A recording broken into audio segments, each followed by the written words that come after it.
Go for the gold! We're back in the fast lane with the Fixed Ops Roundtable. Our next panelists have got their eyes on the prize. It's the Tech Visionaries panel.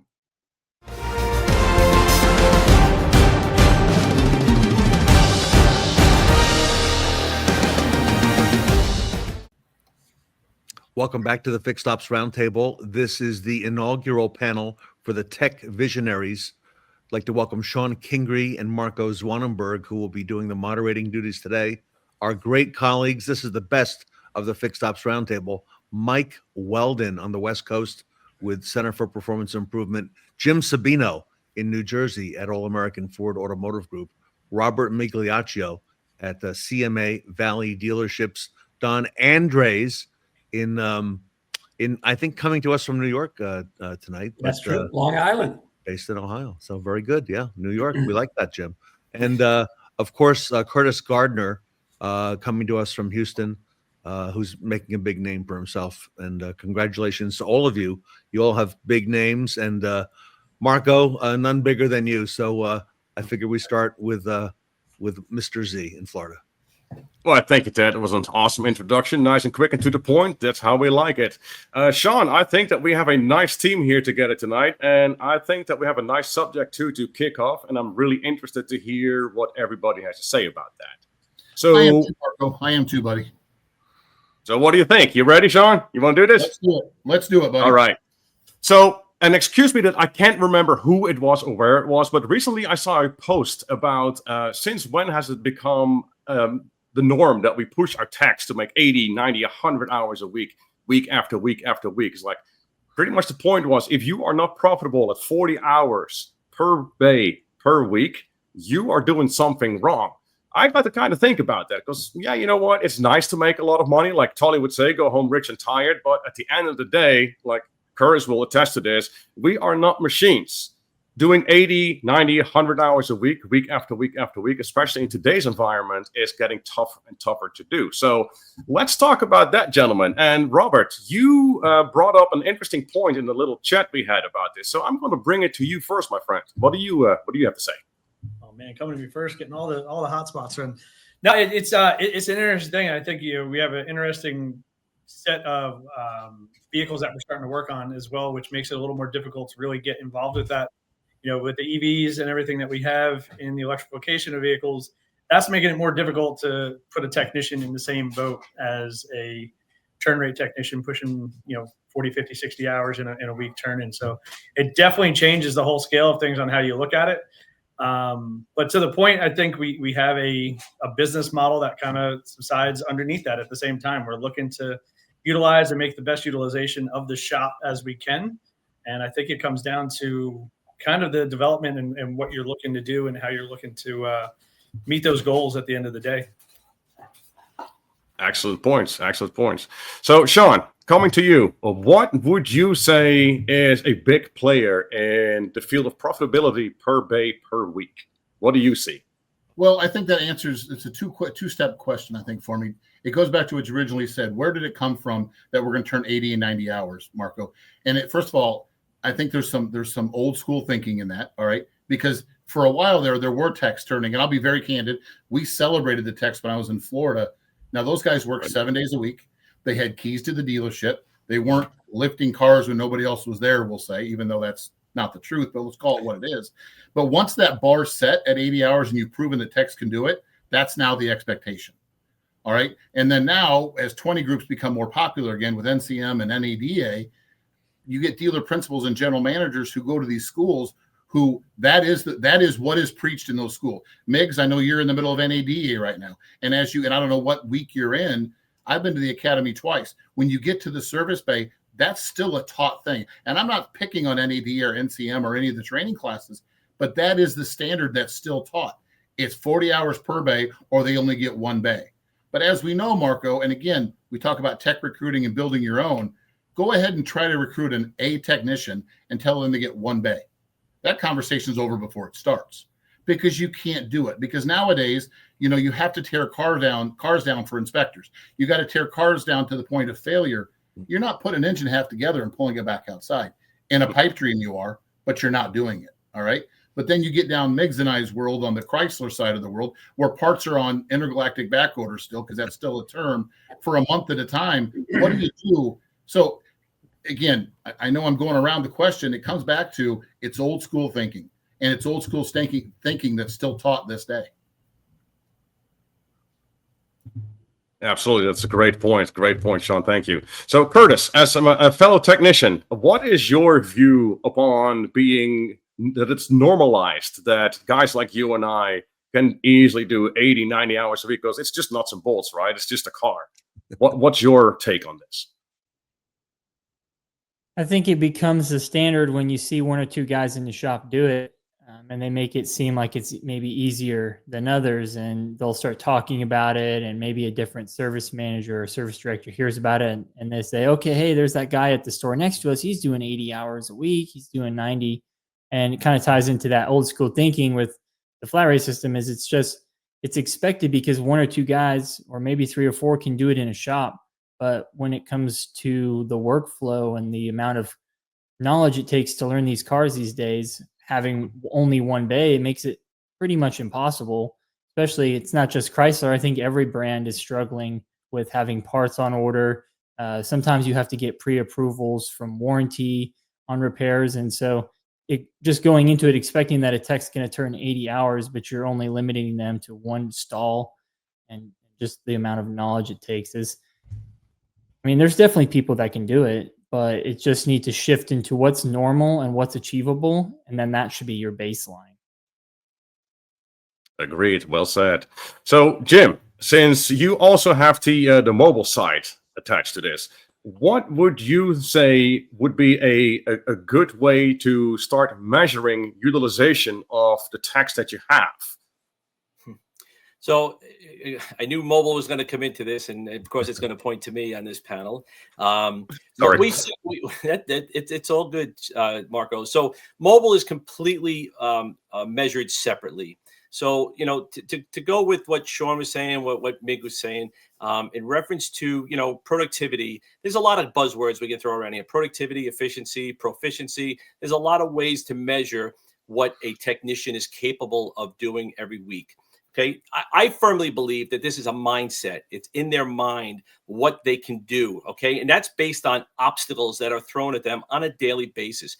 You said it before, sure, intergalactic back order. That's kind of universal across our industry, right? That still exists today. There's absolutely an issue there. Warranty prior approvals, third-party warranties that still send inspectors out for the ones that don't accept, you know, either video or still pictures that are sent in for prior approvals. Things like that are just roadblocks and obstacles that can prevent the technician from getting to that next level. Also, as management and leadership within our industry, we have to make sure that we take in consideration that we do our best to remove any roadblocks or obstacles in your way every day so that you can do your job at a very high level and be successful, be productive, turn those hours. And it's a mindset. I have some of the best technicians that I've been, had the pleasure to work with that can only do 40 to 50 hours. But when I tell you it is the best quality of work that you're going to ever see, you would want your family member being worked on by that technician. And then I have guys that do, I'm going to use transmission as a category. He's a transmission technician. That's all he does. So he can do it blindfolded. His tools are set out on his roll card, exactly what he needs. He doesn't even have to open up his toolbox because he knows that the sockets that he needs is the wrenches, the impact sockets, the gun. He knows he knows exactly what's there. The trans is on the bench and torn down in an hour and 15. It's there because it's routine. It's done every single day. Those particular, and as long as you stock those transmission parts or a unit, which, you know, a big dealer, smart dealer is going to do, work the part system properly, they'll be able to turn hours if that's all they're doing. But you throw in some electrical problems, a check engine light, an ABS, an airbag light into a trans guy, and all of a sudden his world is upside down and he's throwing wrenches out the window. Okay. But that's the way it is. So when I started, it's a mindset. I firmly believe it's a mindset. And yes, there is an unbelievable amount of training that needs to be taken by the technicians because of the change in technology every single day, every model year, new product, new technology, new computers, new multiplexing. It's all there. So that All that lies on the technician, spending the money on the tool truck every week, making those payments, and just trying to do the best that you possibly can and deliver the highest quality workmanship that you are able to, is all on your shoulders. So we need to manage that properly, support them, help them get to do their job at the highest level. Mobile is a different service. It's you have to factor in drive time. It's not a productive, you're really upselling minor little things on the road. We do a lot of recalls. We do multi-point inspections. We do carry inventory so we can do real-time upsells, but batteries, wiper blades, air filters, cabin air filters, things like that. It's not going to change anybody's world, but it's going to be making an effective trip value as one of the terms that we've used in the past with Ted on other panels. But, it's you factor in every day, there's approximately an hour and a half of drive time per van per day. So that's drive time is unbillable hours. So you have to factor that into your productivity on a mobile service unit. Wow. Awesome. Thank you, Jim. Those are some great points. And I really enjoy what you were saying about the mindset. As we talked about quite a bit, culture is a great point. Yes. Mindset is a big, big part of that. So Correct. I want to take this to Mr. Mike Weldon. Mike, so with your experience as a fixed operations manager and now working for the CPI group, going in and out of dealerships, what do you see that dealerships are just absolutely doing wrong when it comes to tech and bay utilization for max proficiency, and some of them that are doing things right? I think the biggest challenge that we have in our industry is sometimes we set measure standards that cannot be met. And when you look at technicians and you look at the influx coming in and out of the business, a lot of them are not leaving for another job. They're leaving the industry, and it's because the demands are put so high on them to produce at such a high level that it's humanly impossible to sustain that over a long period of time. The other things that I'm noticing, if we can get the audience to at least concur, is that we're not investing in our technicians. We're not giving them the tools that they need to perfect their skill level, or multiple skills that they need, because these vehicles have so many different things going on with them that they have the ability to work on. And we don't support them. They're unsung heroes, in my opinion. I call them assets. And if you don't take care of your assets very well, you're not going to do things right. And right. Some of the shops are starting to get it, because they have had tremendous turnover. They lose production. They have unhappy customers, and they're figuring out that they've got to start looking at their business a different way and bring everybody in so that they all understand what the end result is and how we're going to get there together. Excellent points. Thank you. So, Dawn, you being out in the field a lot more than most of us here as well, I want to take a little bit of what Shon said about the one tech per bay. How much are you seeing that across the nation, across the industry, and how is that impacting the morale of the technicians, the productivity? Because we're always been told to, you can only work one car at a time, which is correct. But to Sean's point, all these teardowns that we have to do and all these software updates that take forever.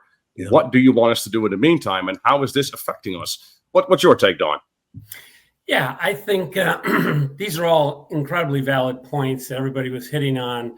There's no question waiting for authorizations, whether a customer waiting for a manufacturer or waiting for extended warranty people to come in with their estimators and things of that nature to verify these things, all tie up a bay. That there's no dancing around that. But one aspect I think we need to probably also address, and Jim really was hitting that, in the fact that it's all about work mix.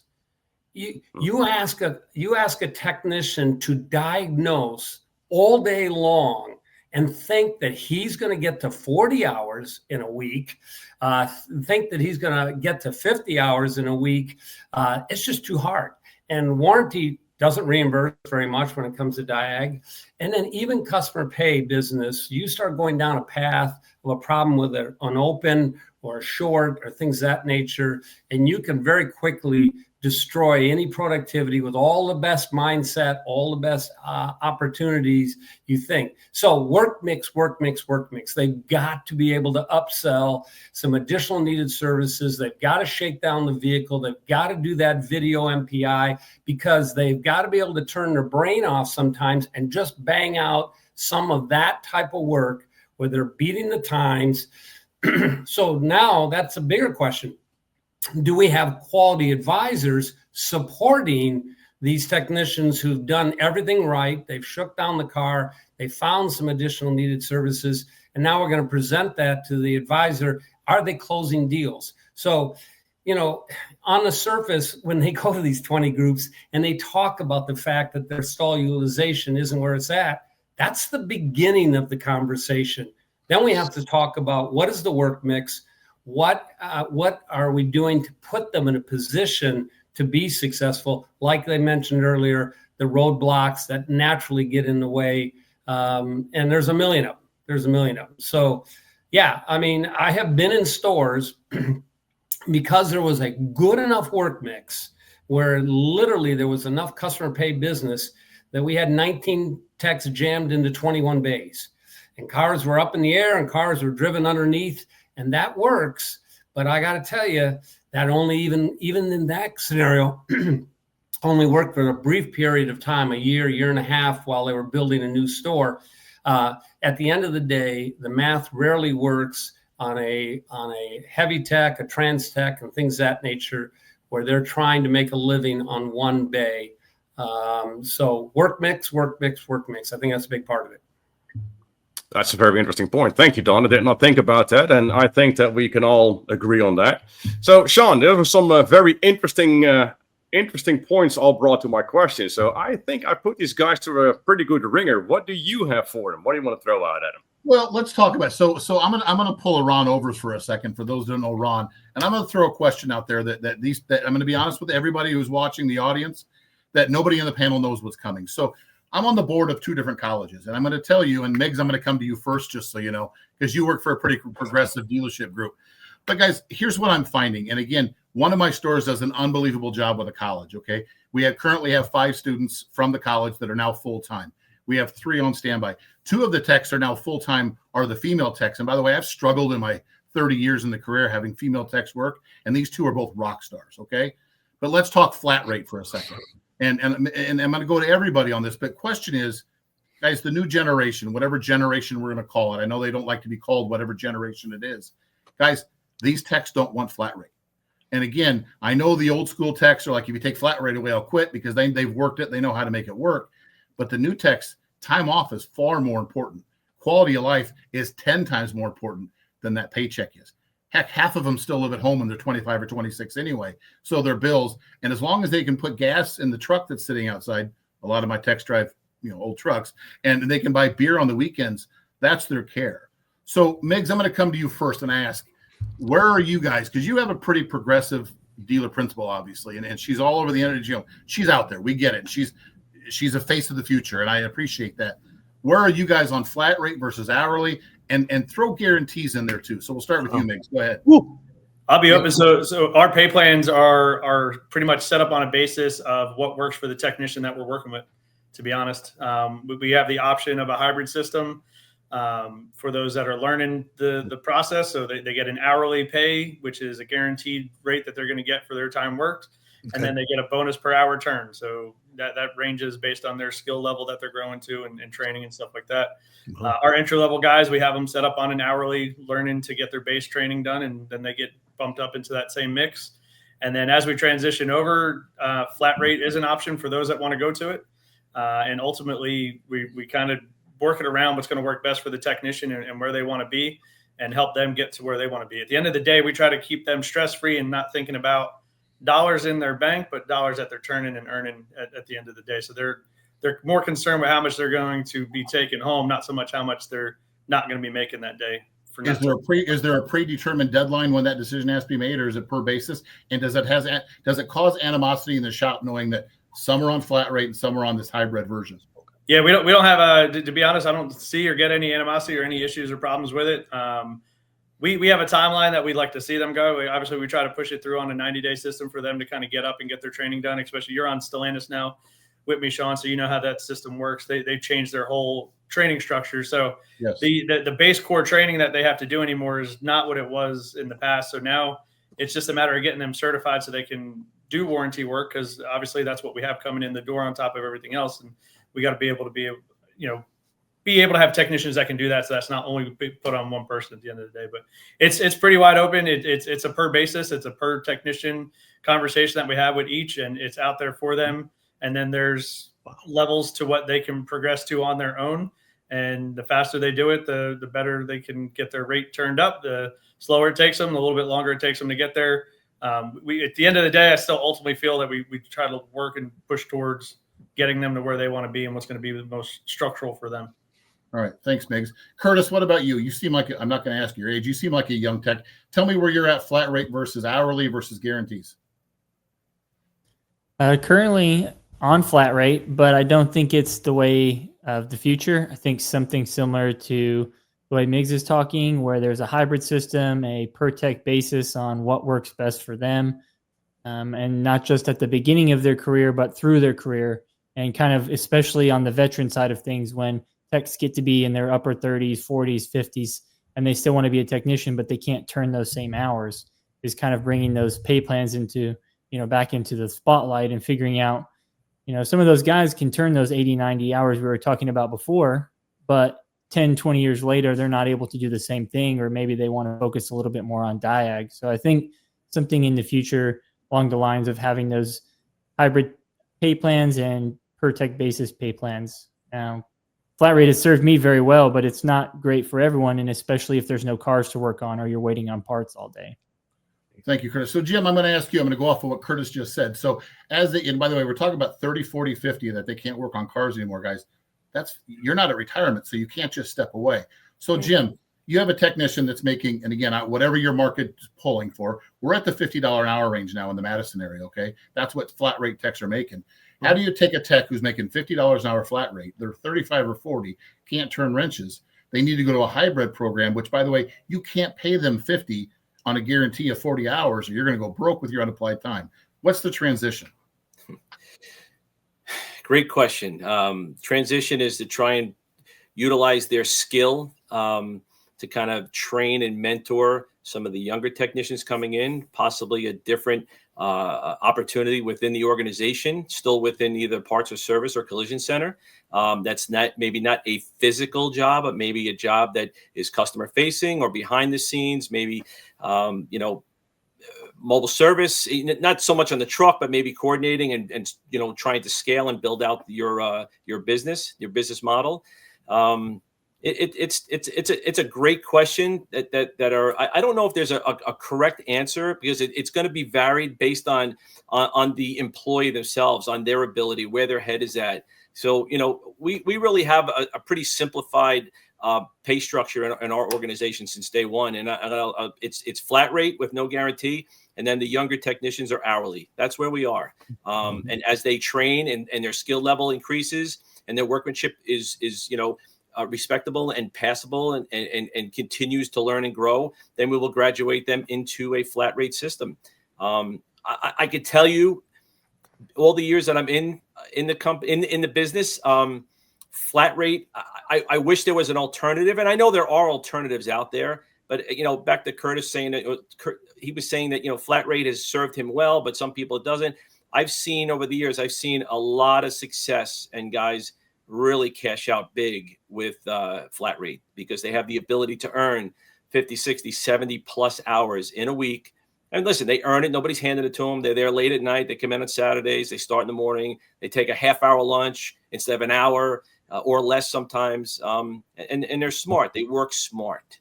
Work smarter, not harder. But sometimes you have to work smarter and harder. You have to do both to be successful and turn those hours consistently. Shon, I wish I had a great answer on how you transition an employee, but I'm going to say it's a case by case within opportunities within your organization. And I'll leave it at that. And you know, it's got to work for both sides of the fence. It can't be only beneficial for one. It has to be beneficial for the employer and the employee together, mutually.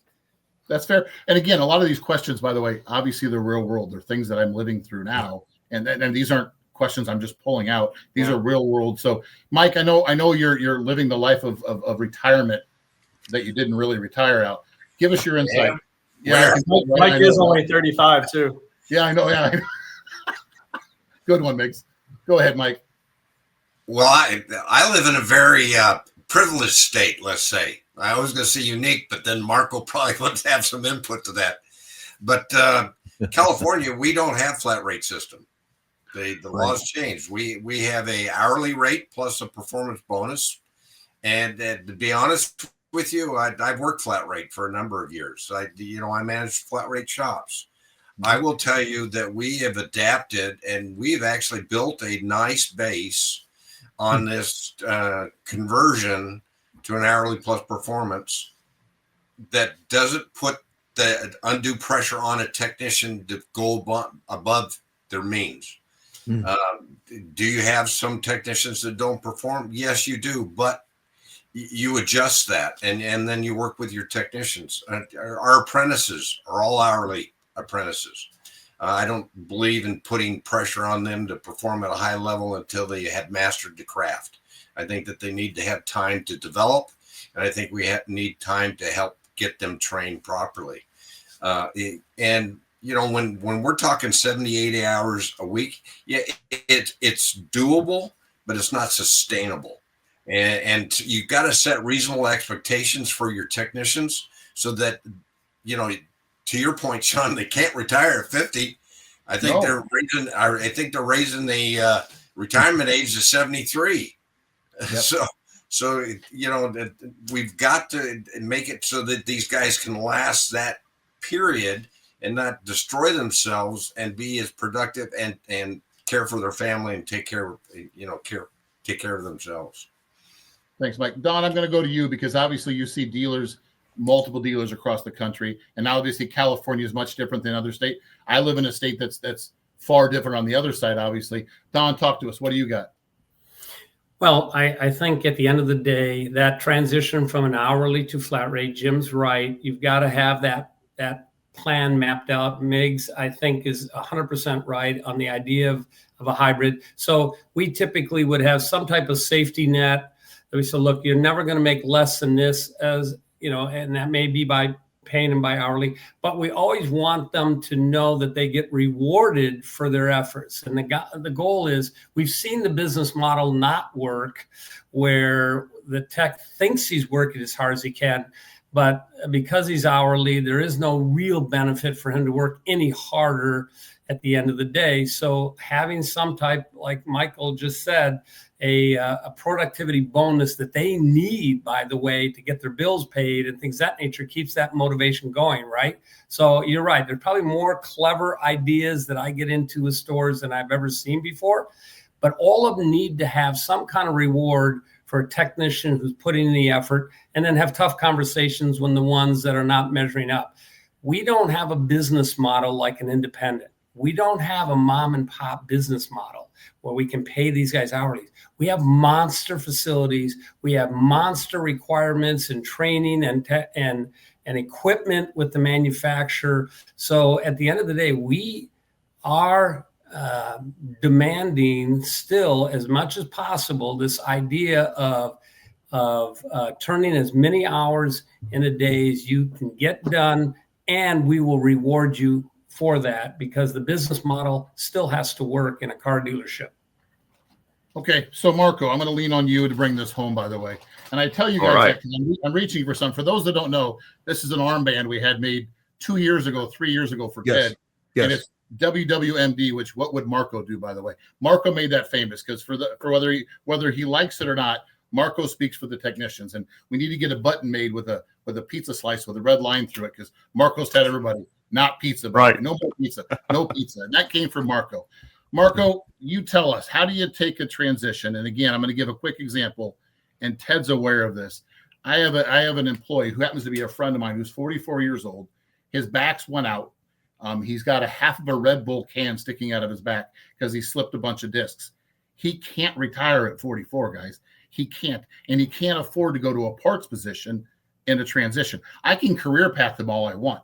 That doesn't pay the bills when he's on a flat rate 52, 53-hour pay plan, and he's used to turning 40, 50 hours a week.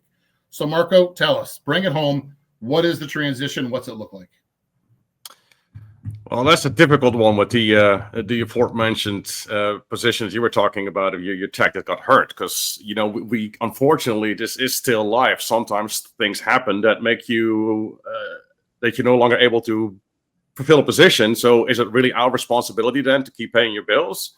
Don't want to sound, rude or harsh here, but at the end of the day, we still have our own bills to pay as well. Now, my question here is, when it comes down, like Curtis said, about the flat rate, it has worked fantastically for me. So I would like to see the people that do not like the flat rate, where is their efficiency at? Are they good in time management? Are they good in priority management? Because that is an essential part of a technician's life. If you are good in both, you will have A, the money, and B, the time to live freely. So coming back to your situation there, Shon, this guy at his age, and by the way, I just turned 50 this year. So, talk about still wrenching and not retiring. Mm-hmm. He has up here a knowledge that all the money in the world cannot foster that. So how do we utilize that? Maybe he can become part of a team. Maybe he can oversee one or two younger guys who, in essence, become his body. He'll become the computer, the brain, and have the younger technicians, the able bodies, function for him. Not only will he be able to keep going on with being productive and being good for the shop and for morale, because obviously you guys didn't go like, oh, well, you're sorry, you can't work anymore, out. So that's a great example of how we can take care of our guys. But he's also teaching these younger guys not just how to work on cars, but how to utilize their times and their priorities to maximize their efficiencies. I want to pick Don Andre's brain on this topic. Don, what are you seeing as you travel around the country? Because you're on the move as well. Yeah, Marco, that's done all the time. And it's brilliant. It really is, because Shon is right. They just run out of gas and they can't be cast aside. They're just too brilliant at being able to get to the core issue of a diagnostics. So much data bus lines. I mean, let's face it, they're going in so many different directions. The young man gets lost. He gets frustrated when he gets lost. He starts to panic when he gets lost. And then they leave the business, which is what Mike Weldon was saying earlier, right? So, yeah, I think we have to have some flexibility as a management team. We put together something that's clever, that allows some sharing of hours to be able to still get that across the line. Boy, making guys understand what it takes to diagnose correctly, I wouldn't ever give up on that guy. In fact, I've been disappointed sometimes when I've heard guys finally retiring. And the shop's like, oh, really? He's going to be gone, right? So, yeah, I love your point. I think you have to be clever. What a great panel, Marco and Shon. Fine job moderating.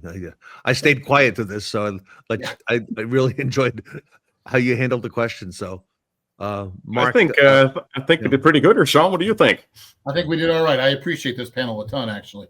Yeah, I think we gave Ted a run for his money. Yes. Yep. And you used the Ron Overs technique, Shon. I noted that as well. By the way, Marco, Ted who? I'm sorry, Ted what? I'm sorry. He sounds familiar, but I can't picture him right now. I'm sorry, Shon. He was eating pizza or something. Yeah. Curtis, you see how this works? Yeah, I did. I'm gonna be like the older technician, right? Out the window, right? There you go. Yeah. So, hey, everybody, I want to thank you for all you've done all year for the Fixed Ops Roundtable and for the community. I know there's been a lot happening. A lot of you have been on the move, been on the road this year. Mike Weldon, we've been following your travels all over the world, okay, and at a lot of dealerships, and we're very grateful to you. And, fascinating in your insights, and also things that are happening in California that we need to be aware of as well here. as part of our plan. So, Michael, thank you. Don, thank you. A great addition to the team, and very grateful to both of you. Jim Sabino, what can I say? Right, All-American, and Thank you, Jim. And Marco and Shon. It's a great panel. It's great to be a part of it. Yep. And thanks for having me. Curtis Gardner, coming on strong, right? Marco and I were talking the other day. You were saying, man, everywhere we turn, we see Curtis. He's in our Instagram feeds, he's on LinkedIn and Facebook, right. He's on TikTok. So yeah, you gotta be everywhere to be relevant. Yep. This is true. Great job, guys. Marco Zwanenburg, thank you for all you do. Very grateful to you. My pleasure. It's been a great run. Thank you guys for this panel. It's been fantastic. Thank you, Ted. Thank you, Shon. Shon Kingrey. So thank you again. And on behalf of the Roundtable, on behalf of Sarah, I want to wish all of you and your families a happy Thanksgiving next week. On behalf of the Thank you. You too. Thank you, guys. All right. Thank you. The inaugural edition of the Tech Visionaries panel here today at the Fixed Ops Roundtable.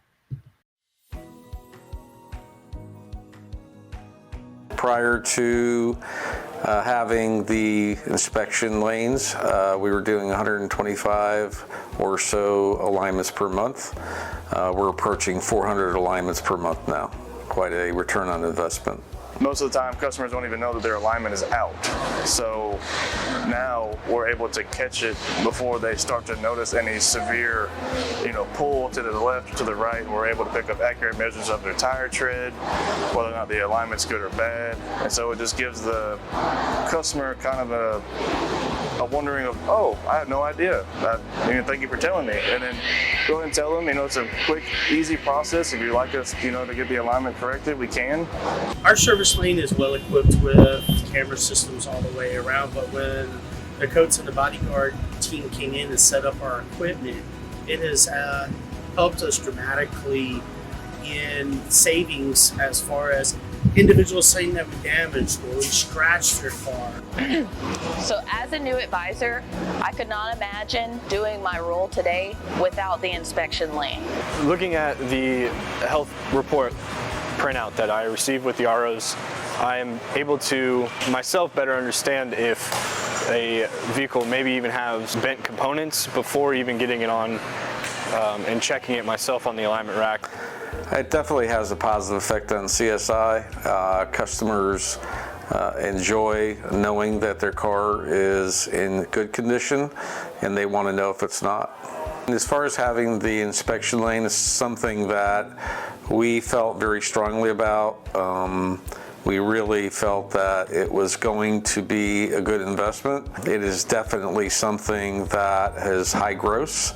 I would recommend it to any dealership that wants to make the investment, because you'll get your return probably in about 6 months. Fastline and Bodyguard. Exceptional value as standalone products. Together, they bring you the ultimate solution. Fastline Evo and Fastline Plus. Combining the best of both worlds.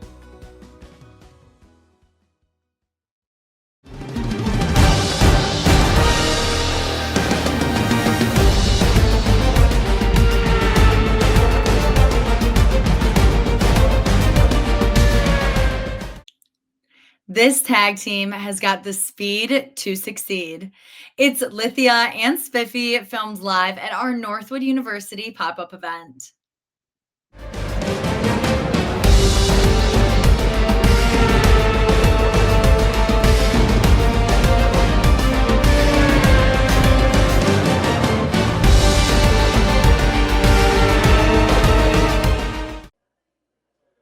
Welcome back to the Fixed Ops Roundtable. We're coming to you live from Northwood University for the 62nd International Auto Show. I'm Vanessa Collins, joined by Sarah Van Tyne, and we have a pretty incredible panel here with us today, Sarah. Yes, we do, Vanessa. And gentlemen, I'll have you all introduce yourselves to our audience that's watching online today and share a little bit about what you do and how long you've been with the company. Alrighty, you want me to take it away? Take it away. Awesome. Alrighty. Well, I'm Diego Rojas. I'm from Lithia and Driveway. I play a lot of different roles with the company, but my main jam is managing our DART program alongside here with Ashwin, who does also a lot of different things at Lithia. I've been with the company for about 6.5 years now. I actually started with the company as an intern, and it's been a fun ride. So yeah, it's a little bit about me. Well, good morning, everybody. My name is Troy Blackwell. I'm the Executive Vice President for Spiffy. We actually do mobile service, and we're at this point introducing our technology, our software van upfits into the dealership world. So it's great to be amongst some friends up here on stage and talk to you guys today. Hey everybody, my name is Ashwin Radhakrishnan. I'm the Senior Director at Lithia and Driveway. I've been with the company for 4.5 years, which is crazy now, thinking about that. And I run our performance management team, I run our real estate team, and then I help Diego out with Dark. Well, Diego, I want to ask specifically because we've had a lot of questions. What is the DART program? Alrighty, well, DART's been around now for a little bit. It's been evolving over the years. It really started with the focus of developing data-centric leaders. So DART stands for Data Analytics Rotational Training. We're still kind of working on that acronym as it continues to evolve, and it's become much more than just data analytics. It's truly an early talent development program that we really want to utilize as sort of our foundation of building our next generation of leaders in the company. And it's actually funny because we have Vanessa here, who's actually part of the DART program. We were lucky enough to be here at Northwood and be able to, meet her, and we were able to bring her on to our company. So it's been amazing having her. But yeah. Well, and Vanessa, I want to ask you this because Diego just mentioned it. You came on to the DART program, a recent Northwood grad yourself. What led you to consider Lithia, and how did you get involved? Yeah, so I first heard about Lithia and met Diego at the spring career fair my last year of college. So I stopped by the booth. I wanted to learn what Lithia is about, and Diego has such incredible energy, such great passion for Lithia and Driveway, and specifically for the DART program. So he was over there super passionate telling me about the DART program, and I was very interested because my first goal outside of college was to go into a dealership and truly learn the car business to kind of kick off my career. So that's what I was interviewing for. Originally, I had sent him, my top favorite dealerships that I was interested in working in for the DART ops position, which is rotational within a dealership, experiencing the different departments and seeing where you end up fitting the best. But then Ashwin kind of recruited me for the performance management side of the DART program, where I'm working for Lithia Corporate as a DART analyst, working for my store leader, and I have a platform of dealerships where I am consistently analyzing data, reports, and creating action plans for our dealerships to optimize performance. Well, Ashwin, on that piece of it too, the performance management side, how do you select your students? What is kind of the criteria for maybe our student listeners that are watching to get into this program? Yeah, I think the main criteria is fact-based leaders. That's what we look for. And we also look for humble confidence, right? And that's what I loved about Vanessa when I talked to her the first time was there's a humble confidence that comes out of this Northwood University. And it's crazy to see, right? And being here the last couple of days, the way that these kids look you in the eyes and talk to you is really, really impressive. And so really we're looking for fact-based, smart leaders that are looking to grow, right? And, Vanessa said this last night to me, she wants to be an operator, right? And we want to grow people into operators. And there's, when I look at this program, there's 300 future operators at the school right now. And every year they probably turn over, and it's awesome to see. And we'll be recruiting heavily from here going forward. I love that you notice how our students kind of look you in the eye, shake your hand, because that's something that our president, Kent McDonald, really pushes. He's so proud of our students for being able to walk up to anybody, create connections, look them in the eyes, and be interested in conversation. So, well, it's all about heads up management, right? Like, and I said this on the panel yesterday, but the thing I'm seeing here is that everybody's head is up. They're looking at you, they're talking to you, they're shaking your hand. Even if it was 10 p.m. last night, walking through the car show, it was crazy. We all walked down there, right? And you can probably talk about that more too. Yeah, no, I was very impressed. The confidence that each of the students had, where they were identified and had their own brands. Some are repeat, like I had this brand last year, I wanted this brand this year. But again, we kind of walked away last night around 10 o'clock saying, we wish no one knew about this program selfishly because we want to recruit them also, right? So, but that's where I was the most impressed with. And Diego, the piece that's interesting in your experience, you started as an intern and have now moved your way up in the 6-year time frame. So how did you get involved with Lithia from that intern perspective? Yeah, so the car business has been in my blood since the day I was born. My family's been in the business for a long time. So I actually at one point sold cars in my life as well. But I actually went to Rutgers University, graduated with a finance degree, and decided to do an internship with our performance management team, which is the team that Ashwin runs now. And, I moved from New Jersey all the way out to Oregon. And I decided, hey, this is where I want to start my career. And our mission statement at Lithia is growth powered by people. And if it wasn't for certain mentors and leaders that I had in my career at Lithia, I wouldn't be where I'm at today. And that is why I love to play the role that I get to play now at the company, which is being able to open up doors for people like Vanessa, and truly to be able to live that mission of growth powered by people. So my career journey obviously kind of, started out within a store, but I knew where I could make a bigger impact was more on that corporate side to really help our stores continue to innovate and bring in the best talent that we possibly can. For sure. And the first thing I noticed about Lithia is the different career paths that it offers within a dealership, within the corporate side. And that's really what it's all about for somebody who's just graduating college and entering their first, big girl job. It's like, do I see a path for growing within this company? And Lithia definitely offers that. And I mean, Ashwin, we were talking a couple weeks ago about how within a dealership, it taking 20 years for somebody to work their way up, like how Lithia is squashing that idea with the dark program, how we are having rotational programs where we can get all the knowledge we can, learn from the leaders, and eventually become the next generation of leaders through this program. Exactly. It's awesome. Yeah. Well, and Troy, being on campus and getting to see all of this firsthand, what are some of the things that you're taking away from your experience at Northwood? Yeah, for me, it's, sitting next to these guys that work for a fantastic organization and the support that Lithia gives to this campus. They have quite a few candidates that work for them that came from here. So my big takeaway is I'll be back next year. Right? So I can't wait to get here and then also see what these guys do to help continue their growth. As you know, they're the largest public dealer in the nation, and they need to fuel their growth. And Ashwin, this isn't limited to one specific major. There's a lot of different students that are across organizations today that are considering opportunities and may have not necessarily considered automotive retail or going down an automotive pathway. What are some of the majors that you're seeing coming into the DART program, and how do those skills apply? Yeah, and I think I'll start with kind of my path, right, where I never considered the automotive business. I didn't even know how car dealerships operated until 4 years ago, right? So I started in KPMG in public accounting. And then I came in and started doing stuff with, M&A, real estate, performance management. And so the automotive industry has a lot of different places that you can come from. One of the best conversations I've had this week was with the professor of hospitality management here.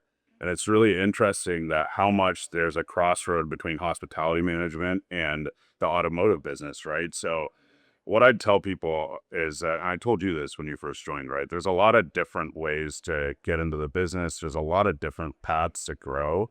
And that's the beauty of the automotive business, right? Is that there's so many different places that you can go. And it's not one specific major. We have computer science majors. I have an economics background. We have accounting majors. We have finance majors. We have marketing people. There's so many different ways to get into this business. And, sometimes we forget that even with Lithia having, 450 rooftops at this point, right, we're still only 2% of the market. So outside of Lithia, there's a big amount of opportunity, right? Whether it's at Lithia, not at Lithia, the automotive business is there for people to grow. So you can have diverse backgrounds and get into this business and really thrive, right? Well, and Troy, the hospitality piece is a big takeaway. We keep hearing it across the industry. Customers are looking for that personal touch when they're having their experience of, everyday tasks like getting their car serviced, or, that little extra experience really makes a difference. Yeah, for our business, it continues to grow. The customers are wanting and needing this. They're desiring a mobile service with their vehicles. So it's going to be a fun year, I think, and into next year. And Diego, if people want to learn more about the DART program, where should they go? They should go on our Lithia career site. We have now more material on DART. For Northwood, we're going to be here for your fair. So we're going to be here. We're going to be promoting our DART program. So definitely, I would say for our Northwood students, definitely check out our little booth here that we're going to have at the career fair.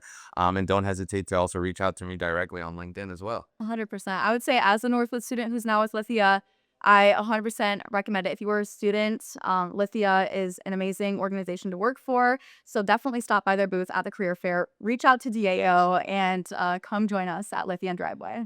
Well said, Vanessa. And everyone, Thank you, gentlemen, for being part of our panel today. We are coming to you from Northwood University here at the Fixed Ops Roundtable. On behalf of TEDx, I'm Sarah Mantine here with Vanessa Collins. We'll be right back.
Unbox what's new at BG Products with Andy Baldassarre in our next segment.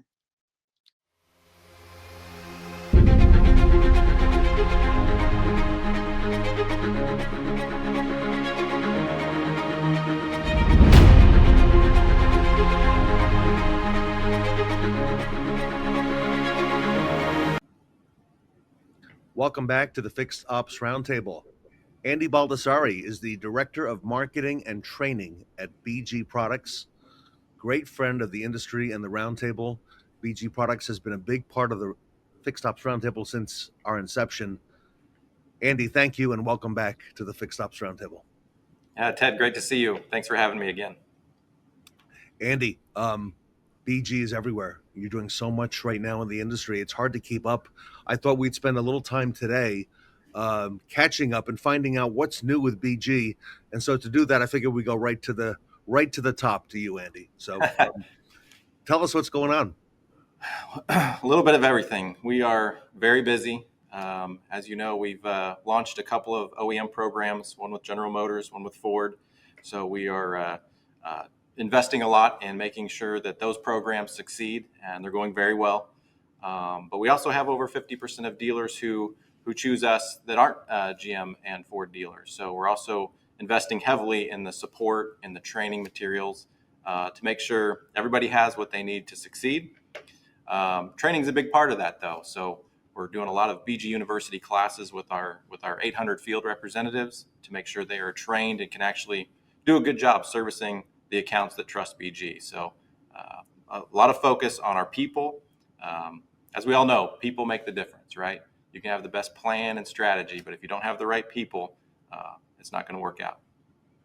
And Andy, people are a big part of that BG equation. You bring that to the table, and you're right. People business, you're focused on that very wisely.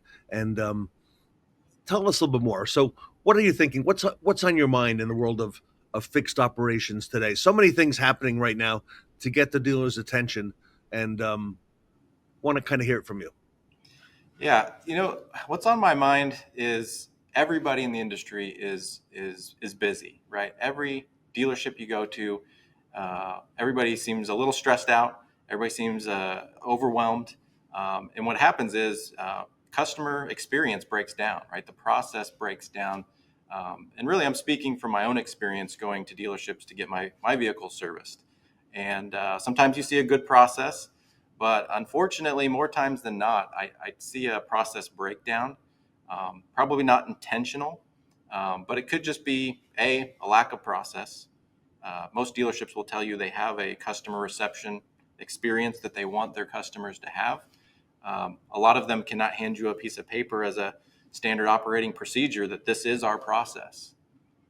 And if you don't have that written down, is it really a process that your team can follow?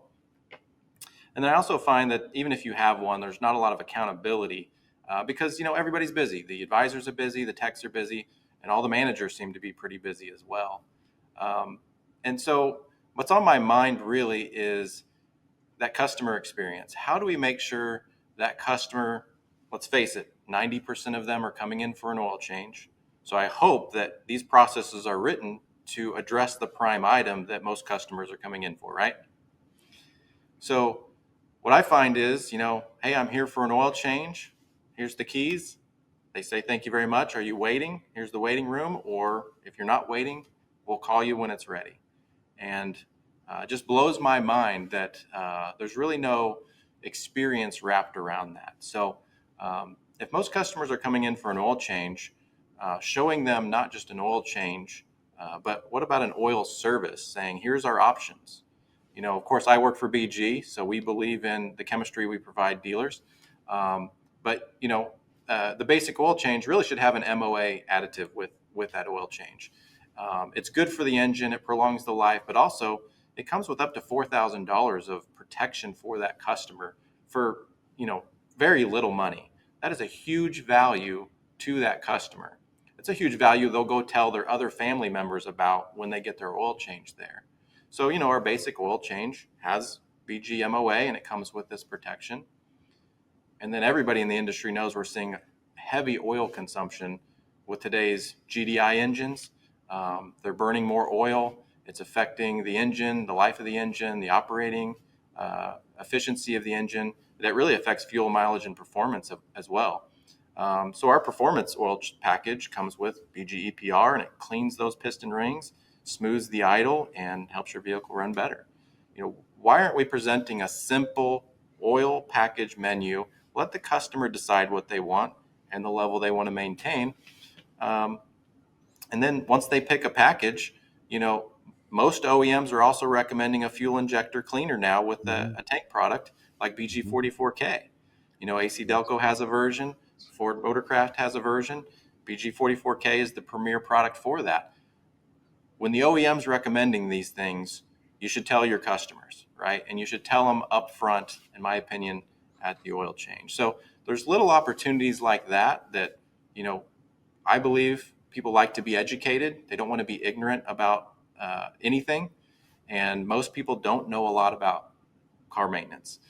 So if we just do a little education, I think that would go a long way. Andy, the chemistry at BG is second to none.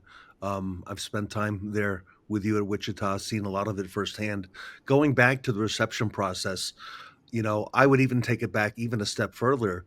When the cars delivered, the new car delivery, I recently had a vehicle delivered. My daughter bought a new car. And again, I'm in the business, as are you. I was with her for the delivery, but the dealership did not take any time to show her where to go for your first appointment. Where do you pull up with your vehicle? Who do you speak to? When does that happen? And I thought that was a lost opportunity. And we see so little of that. We're supposed to do that with that sales to service handoff, but really just getting the customer indoctrinated early into that repeat and referral business, which is a big part of what we do. Yeah, that's a great point, Ted, because, if they're familiar with where they need to go, then they feel more confident to pull up to that drive, right? And if they feel comfortable there, you start to build some trust, right? They educated you and showed the customer where they're supposed to go. But if you don't have trust and familiarity and comfort, how open are they going to be to any recommendations that advisor has for them? I want to talk to you a little bit about the training side of the business, Andy. You're the director of marketing and training. I know you have a huge passion for that training part of the business. And we have a couple people coming up this week on the Roundtable, Mike Bauer and Spiro, who do a tremendous job for our industry. I think they're both, especially Spiro's a young up and coming name in the industry. So congratulations on what you're doing there. What kind of new and innovative technologies are you working on these days?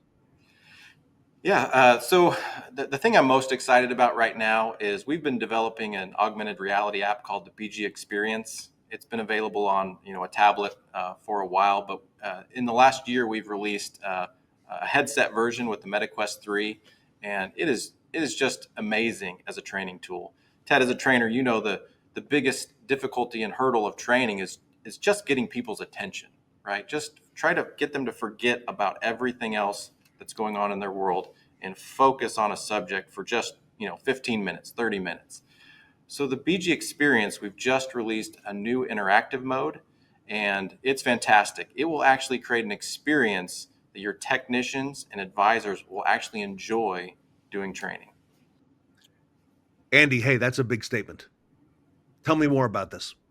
Yeah, it is a big statement to say people enjoy your training. So, and we've experienced it, testing out this augmented reality application. So what I mean by that is it's very immersive, right? You've got a headset on and there's not a lot of motion. Some people get concerned, am I going to get dizzy in an AR or VR virtual reality experience? And it will do both, but it does not make anybody dizzy. So that's the good news.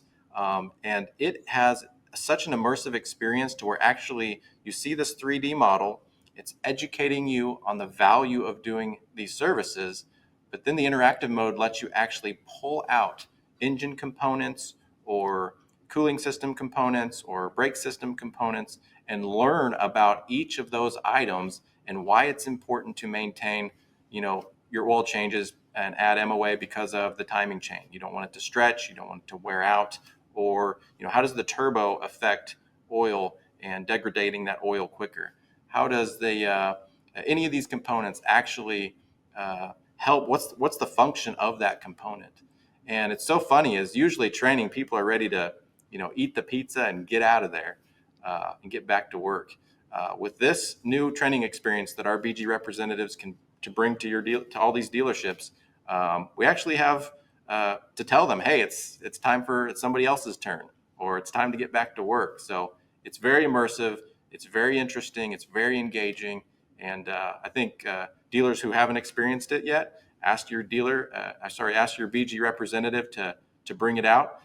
We're just kind of getting it rolled out to all the distributors, so you may not have seen it yet, but it's also free to the public. You can buy a MetaQuest 3 headset, and dealerships can start training with it right away. So either way is a great option. And Andy, the BG Experience, that's an app that's available, if I'm not mistaken, as well. Yeah, it's a mobile app free on iOS and Android, phone or tablet. And then now the MetaQuest 3 is it's the old Oculus. Meta bought Oculus, and so this is their latest and greatest headset. And the visuals are amazing. The interactive engagement is quite something else. So it's definitely something to experience. I know this is award winning. I've seen that a little while back. Andy, BG is the only one that I'm aware of that's doing anything like this in terms of augmented reality to really help in the training and coaching of advisors and staff throughout the dealership, if I'm not mistaken. Yes, it's an industry segment first. Nobody in our segment and most people in the industry, unless you're an OE, are not playing at this level of interactivity and technology. And it has won, a Motor Top 20 award a couple years back. Brandon Hall has evaluated it as well. We won a gold for that. It's an amazing experience. I can't stress enough how engaged your people will be of learning something and getting that foundational knowledge of, why are we offering these services? What are the benefits to it? How does it actually improve the customer situation? What's the system? A lot of advisors today don't even know how these systems work. And I've had a lot of dealers tell me they're hiring advisors from, they were serving coffee yesterday and they're advising service today. They were cutting hair yesterday, they're advising service today. So a lot of the training tools like BG Certified and BG Experience, and then our local reps coming out, it's all about helping them get that foundational knowledge so they can actually do a good job with the dealership's customer, right? You need knowledgeable people to have the right experience to build trust with that customer. And like you just said, the advisor needs confidence and understanding in order to be able to explain it to the guests. So you're so right. We're taking people now from the hospitality and other industries and bringing them into automotive to provide them this kind of education. Andy, will the distributors be able to provide this at the dealership level for advisors, the augmented reality as part of their training once it's rolled out? Absolutely. It's we have several that have piloted it already. There's a lot of headsets already out there, and reps are bringing them to shops. And it's kind of one of those whoa moments, right? It's very different than being bored with the PowerPoint slide, or a lot of our training. We do a ton of training in the store, so some of the veterans in the store, they've seen a couple versions of the same training, but they've never seen anything like this. So it gets people who maybe are a little more veteran re-engaged in the process of seeing what's new. It's very immersive, and at a time when other companies are going the other way and having less headcount, less people in the field. Andy, it seems you're ramping up. It seems you're adding and putting even more people on top of all the boots on the ground that you've got today in dealerships to help service advisors and service teams do better. Yeah, we're about 800 reps, fluctuates on a regular basis in North America, and we are ramping up more because there's so much need in store to make sure that we're there every week, working with advisors, working with technicians, working on just process and flow, and it's a never-ending process. And Ted, that as an industry expert and trainer, training is never done. Training isn't something you've done. Training is something that you do, and you do continually to stay on the top of your game. Andy, also speak to us a little bit about your partner Beyond Products, because there's so much that BG brings to the table for its retailers. In addition to the chemistry, you've got a lot of tools. I'll begin on the menu, and we've seen them here on the roundtable as you roll them out. The menus, the tools to help to be able to give customers selections and choices, and then to be able to help dealers become more profitable with things you're doing on the hyper intelligence side. Speak to us for a moment about that, if you would, because not everybody is aware of that. Sure. So, it's great to have the best product in the world. The chemistry is second to none.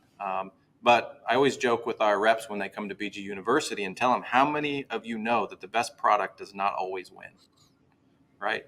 It's who is providing the most value to that customer. So in the dealer world, we are providing not only the best product, we have the best equipment that's made in the USA. It's engineered by our engineers here at BG. We are not getting equipment from a third party like a lot of our competitors. So we make sure everything works together properly. We also have the Advisor app, as you said, the BG Tech app, and a BG Dashboard, which gives them lots of training. It gives them a lot of, hey, you're doing a transmission service, here's the adapter you need. Here's the correct fluid for that vehicle. So a lot of tools that help efficiency. But to your point, a huge thing we do is that Smart VMA menu system. What's so unique about it, it's very difficult to offer VIN-specific menu recommendations. Well, it takes a lot of people to do it, but we've cracked that code.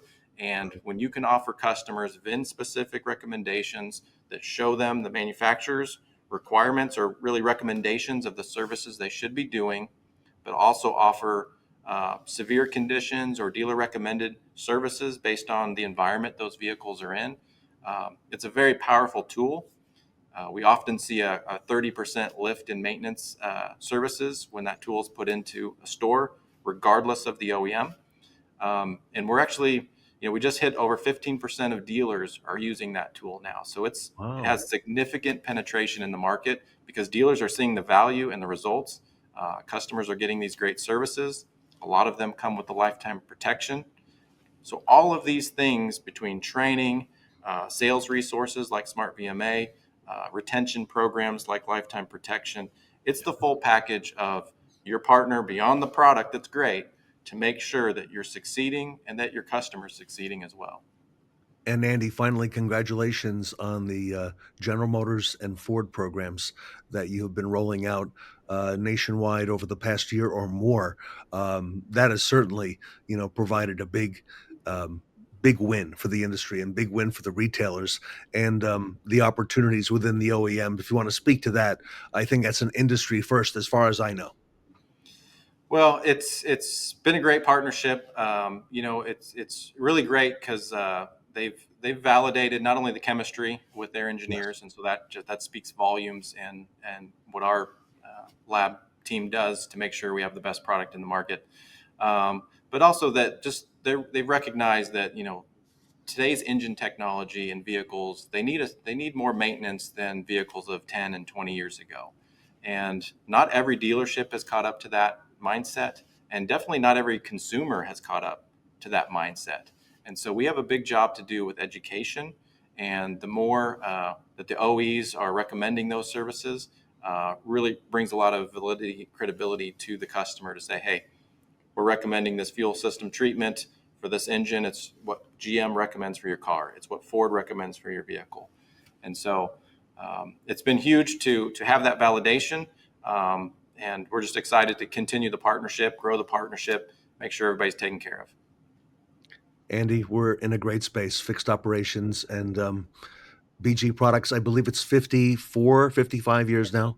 What a great history. And again, a great mantra. And congratulations to you, the team, and the distributors on all the success you're having. Thank you, Ted. Appreciate all you do. Andy, if our audience wants to learn more about BG, if they're by chance not a BG retailer, want to find out what could happen on the local level, what's the best way for them to reach out and get more information? Yeah, the best way is just to go to our website, bgprod.com, and there's a distributor locator on there, and just put in your county code, and we'll get the right distributor to reach out to you and walk you through the program and everything that's involved. But there's a lot of great information on there. If you're interested in the training, there's a page for that. If you're interested in Smart VMA and what that can do for you, there's a page on the site for that.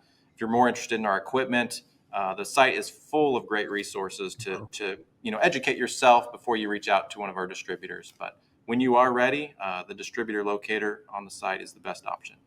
All right. There we have it. Andy Baldassarre, everybody. He's the Director of Marketing and Training at BG Products. Here with us today at the Fixed Ops Roundtable. Every step I take feels like destiny. Game on the lock, good in my legacy. The grind ain't free and it can't be bought. Grind ain't free and it can't be bought. Mind of a champion, I'm bringing every thought. I set the level, I set the tone. When the game's on the line, yeah, I'm standing alone. I set the level, I set the tone. When the game's on the line, yeah, I'm standing alone. They ain't never done it like this before. You know I'm the best, you can take that sword. They ain't never done it like this before. Set the bar high, then I raise that board.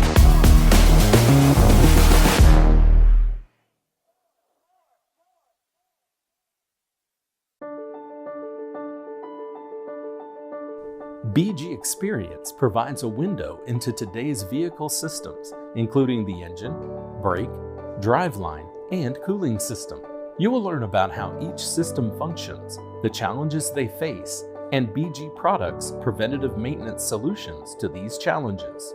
BG Experience is used by automotive trade schools and service centers to educate students, technicians, and service advisors. The ability to see how individual components of complex vehicle systems interact in motion provides a more visceral understanding than older training methods.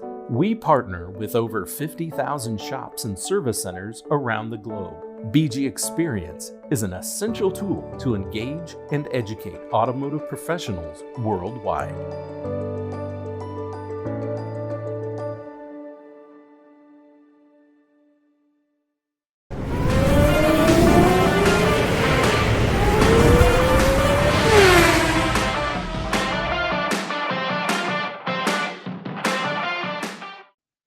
Show us the specs. Get into the details with Erik from ALLDATA.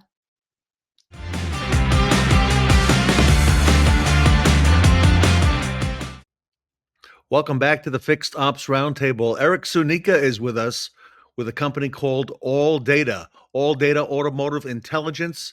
Erik is the lead principal for dealerships throughout North America. ALLDATA is the industry's #1 choice for OEM-accurate mechanical and collision repair information, shop management software, and support services, trusted by more than 400,000 technicians in over 115,000 shops worldwide. Erik, welcome to the Fixed Ops Roundtable.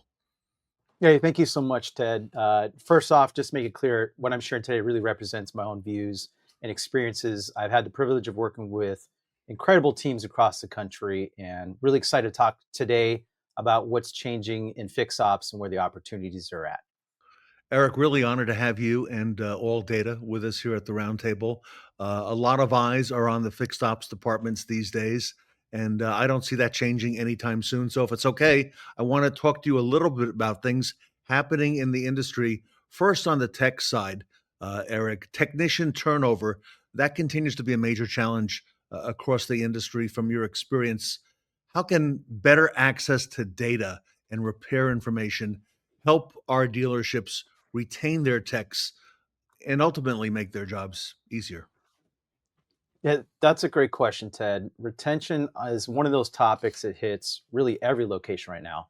It's not just about pay, it's about making sure technicians feel successful in everything that they do every day. So most techs love what they do. What wears them down is wasted time, missing information, and feeling they can't perform at the level they want to. Flat rate works well when everything flows, but when a tech has to stop and hunt for the wiring diagram or torque specs, that's where the frustration really sets in. Studies show the average technician loses about 20% of their day just searching for the right information. That's almost like a full day a week. So when technicians have quick, accurate access to OEM procedures, reliable data, the whole shop feels the difference. Jobs get done right the first time, efficiency goes up, and the techs leave at the end of the day knowing that they did good work. And that's really what retention comes down to, is giving people the tools, training, and respect to succeed. When they feel supported, they stay. You know, you mentioned respect. I think there's a new respect for the technician in our industry. You know, for the longest time, they may not have had that, but today it's a whole new ball game. And we've done a number of panels on recent roundtables where, just like you said, technicians, when we say what's the toughest part of the job, it's finding the car, finding the information, and having to look for that. A lot of dealers, Erik, are focusing now on that long-term career path for their service teams, including the technician. How can technology help dealerships invest in their people and create growth opportunities? That's such an important question, Ted. Career pathing has really become a priority, and it should be. Most technicians don't leave because they stop liking the work. They leave because they stop seeing what's coming next. Yeah. When you show a tech a clear path forward, whether that's diagnostics, management, or training the next generation, you're telling them that they matter. Technology plays a big role here. When a dealership provides consistent access to high quality repair information and training tools, techs can grow at their own pace. That growth builds confidence, and confidence turns into mastery. Mentorship is the other piece. Pairing your young techs with your veterans doesn't just build skills, it builds community. And when you have that, you start creating careers instead of just filling in jobs. Dealerships that invest in growth are the ones that are going to hang on to their best people. It's about creating a place where technicians see a future and not just a paycheck. Yeah, and there's a lot of unspoken things at the dealership that affect the technicians and their tenure as well. So, you know, we're aware of all that. And this, Erik, is such a big discussion at the Fixed Ops Roundtable and at the Fixed Ops community. So appreciate spending some time with us to discuss these things. What about things like recon bottlenecks? Because that can tie up inventory. You know, there's a great focus now on getting used cars frontline ready. Everything is more expensive these days, right? Everything is risen in cost. How can better data and digital workflows help dealerships speed up reconditioning and improve overall throughput?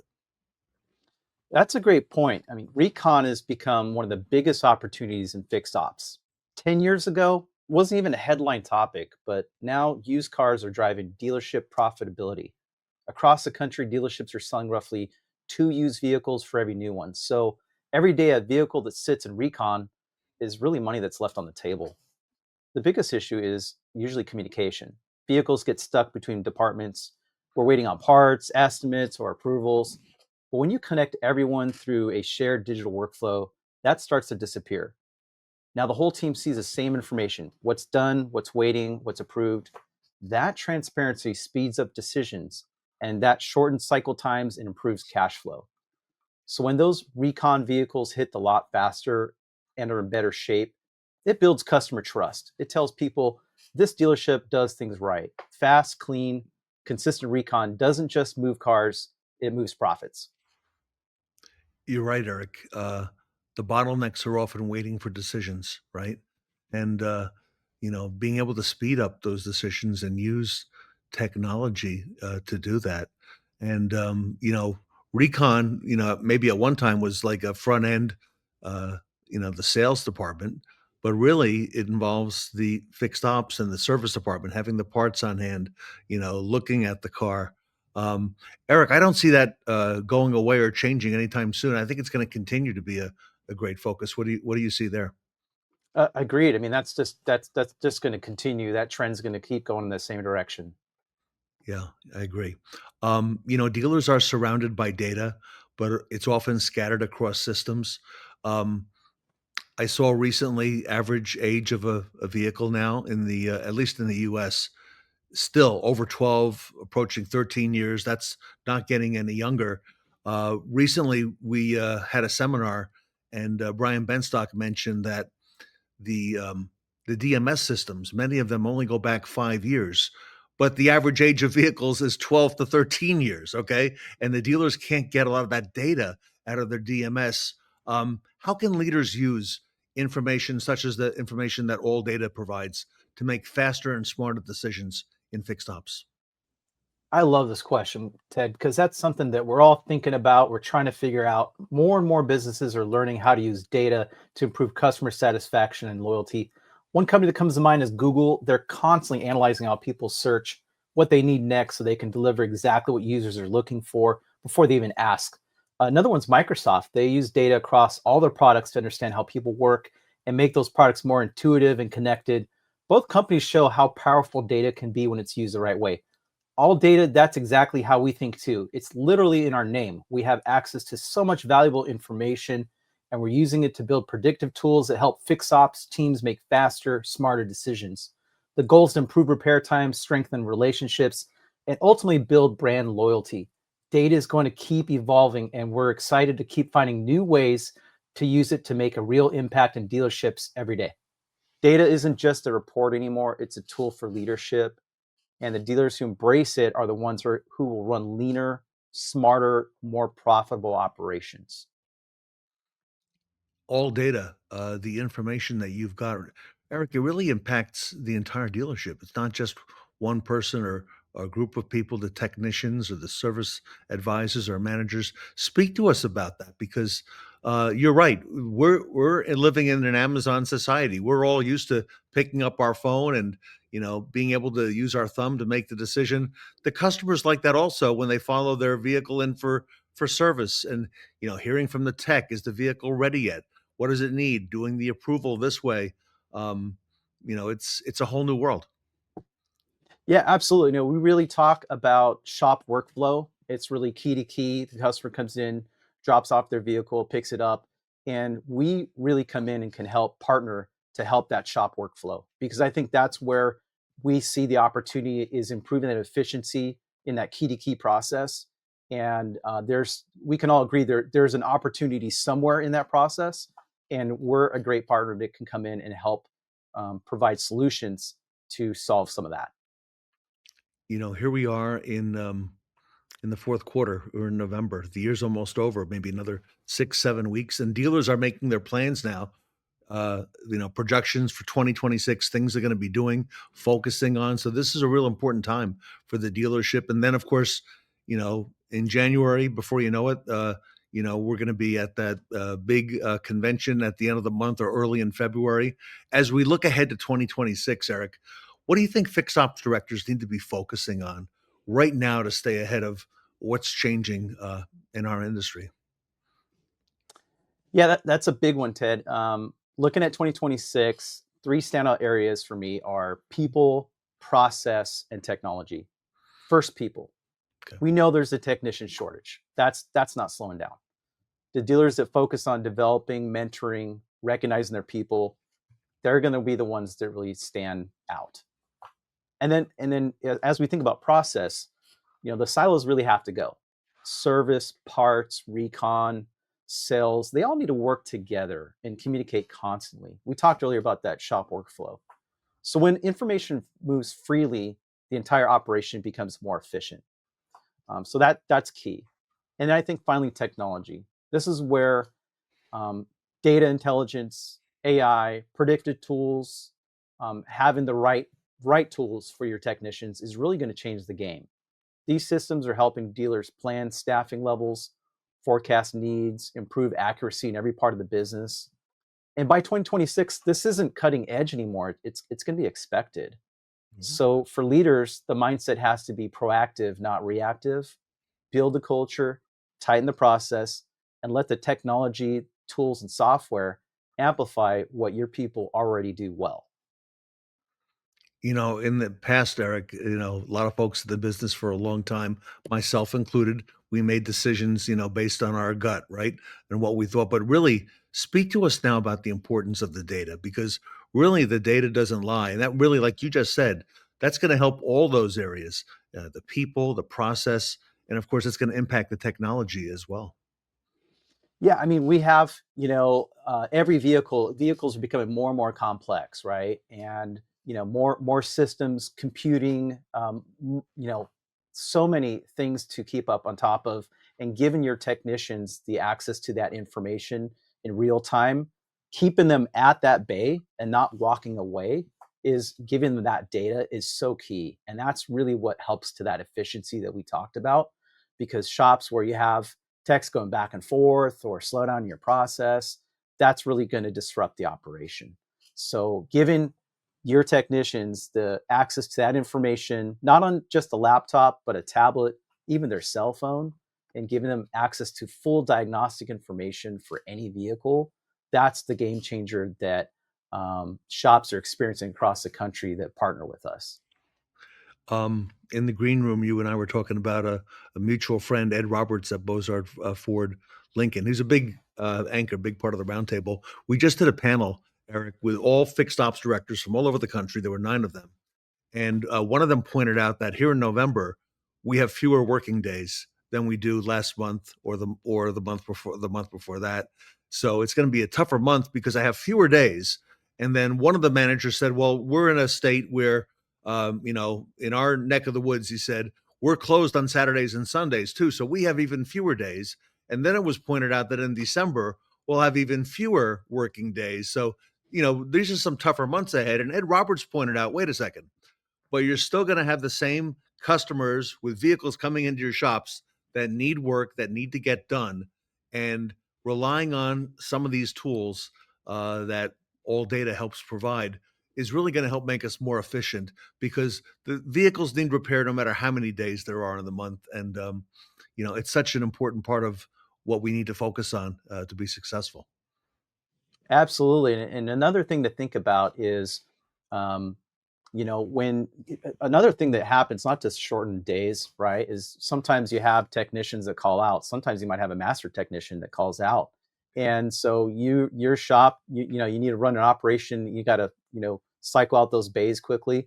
And that's an opportunity that can happen in addition to the shortage we already have. So it's something I want to share that most people don't know about us is we have a small army of master technicians available to any dealership at any time. It's a service we call Tech Assist, and you can use one of our master technicians if you ever need to. And we have some big groups that take advantage of that service, and that can keep you from keep that shop workflow going. So it's definitely another opportunity that shops can take advantage of. It's a resource, if you will, for the tech. And again, because a lot of times we can't stop that workflow, but it's someone for them to consult and ask, and all available through ALLDATA. That's right. Absolutely. All right. Erik, if our audience wants to learn more, I know ALLDATA's name is very well known in the industry, especially by techs. If they want to get more information on what you do at ALLDATA and maybe some of the newer enhancements, things that are coming ahead in 2026, where does our audience go? What do they turn to? Yeah, perfect. We're really looking for industry partners who want to collaborate, share ideas, help raise the bar for service operations across the country. So if something from today's conversation hit home, there's a QR code you can go ahead and scan on the screen, and connect with me and the ALLDATA team. Let's keep that conversation going and really move this industry forward together. There's a phone number scrolling across the bottom as well, at 530 area code. It says call or text. Is that your number, Erik?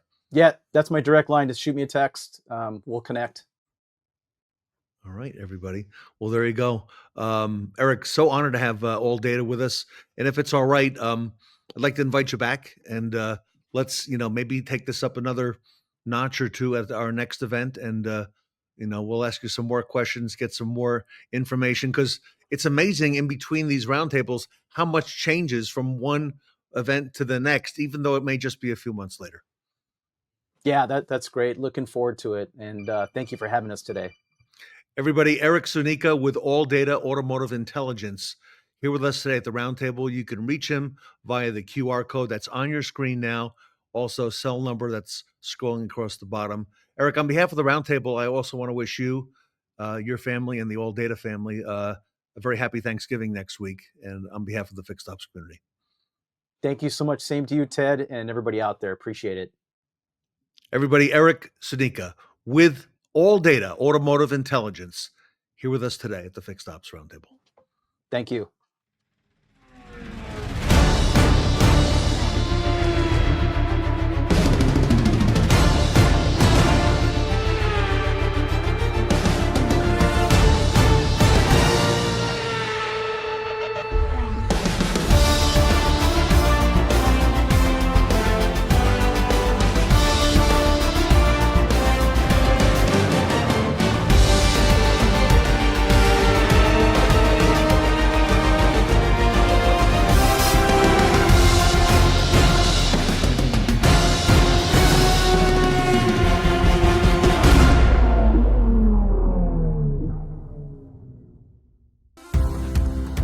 "98% of customer experience is how well or how poorly you communicate."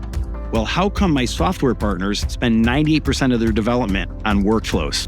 What if they spent 100% of their time on workflows and we spent 100% of our time on communication? Then we'd be able to truly create transformative experiences for customers, and that's what True Video does.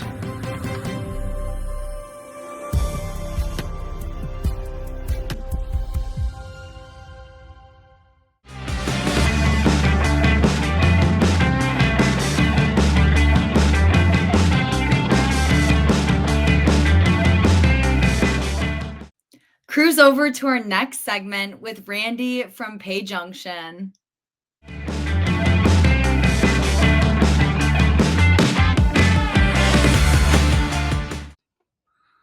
Welcome back to the Fixed Ops Roundtable. I'm Sarah Van Tyne here with Ted Ings. Today we have the PayJunction panel. And Ted, this is becoming an incredibly important topic in our industry. Sarah, you're so right. It's a big part of the retail automotive industry. We're very grateful to Randy Modos, who's the co-founder and president of PayJunction, being with us today. Randy, welcome back to the Fixed Ops Roundtable. Wonderful to see you again, Ted. Sarah, pleasure. Same here. So much happening in our industry. You're squarely involved with what's happening. And Sarah, great conversation ahead. Yes, it's going to be Ted and Randy. Just to kick things right off, we're talking a lot about the customer experience across the industry. And customers today, they're expecting convenience everywhere. In your view, what does a frictionless payment experience look like for fixed operations?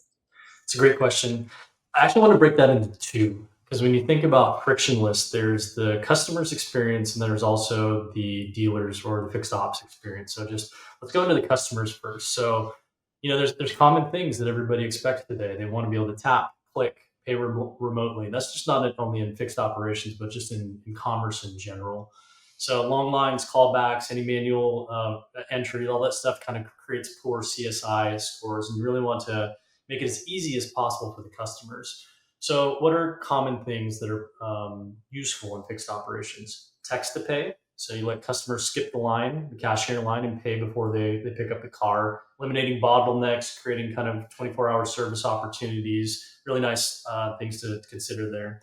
Secure card on file. So a lot of the fixed operations are about repeat business. It's the heartbeat of the dealership operations where a lot of the margin comes up, and building those relationships with consistent customers is part of the root of the fixed operations. So having cards on files. I remember I used to watch Cheers, and it's everybody remembers your name. You want to walk into a business where there's a personal relationship. Cards on file, they know you. Randy, hey, good to see you. Would you like to charge the Amex on file that we used before? Great, you're good to go. Get out of here. So that card on file reduces the friction and kind of is an important consideration when you're thinking about payments.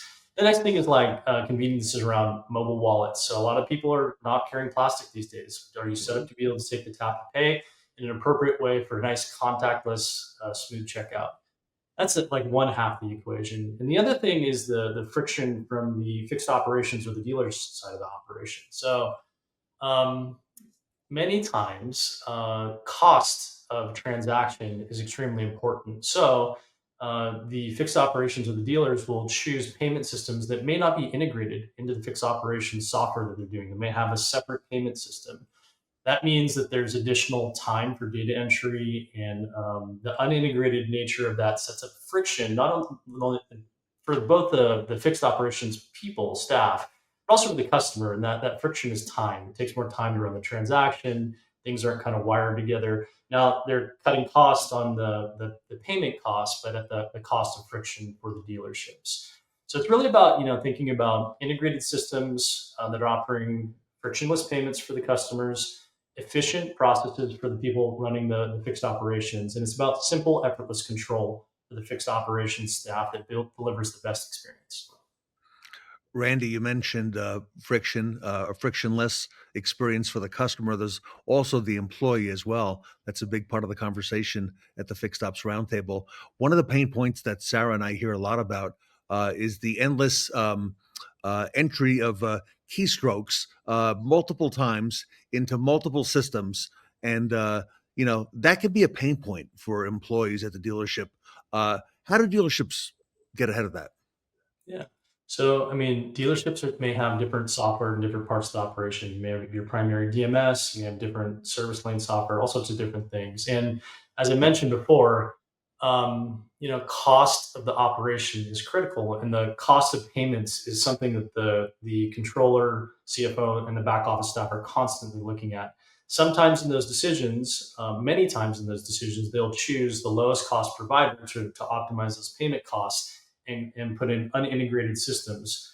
In the case maybe where they want to lower costs and they want surcharging. So that unintegrated system means that there's extra data entry. I'm going to run my transaction here, and then I'm going to enter the RO information and close it out in the service thing, and then close it all out. So the rekeying of the information introduces the potential for human error, data entry, just slow down and frustration, and again, it creates friction at the checkout.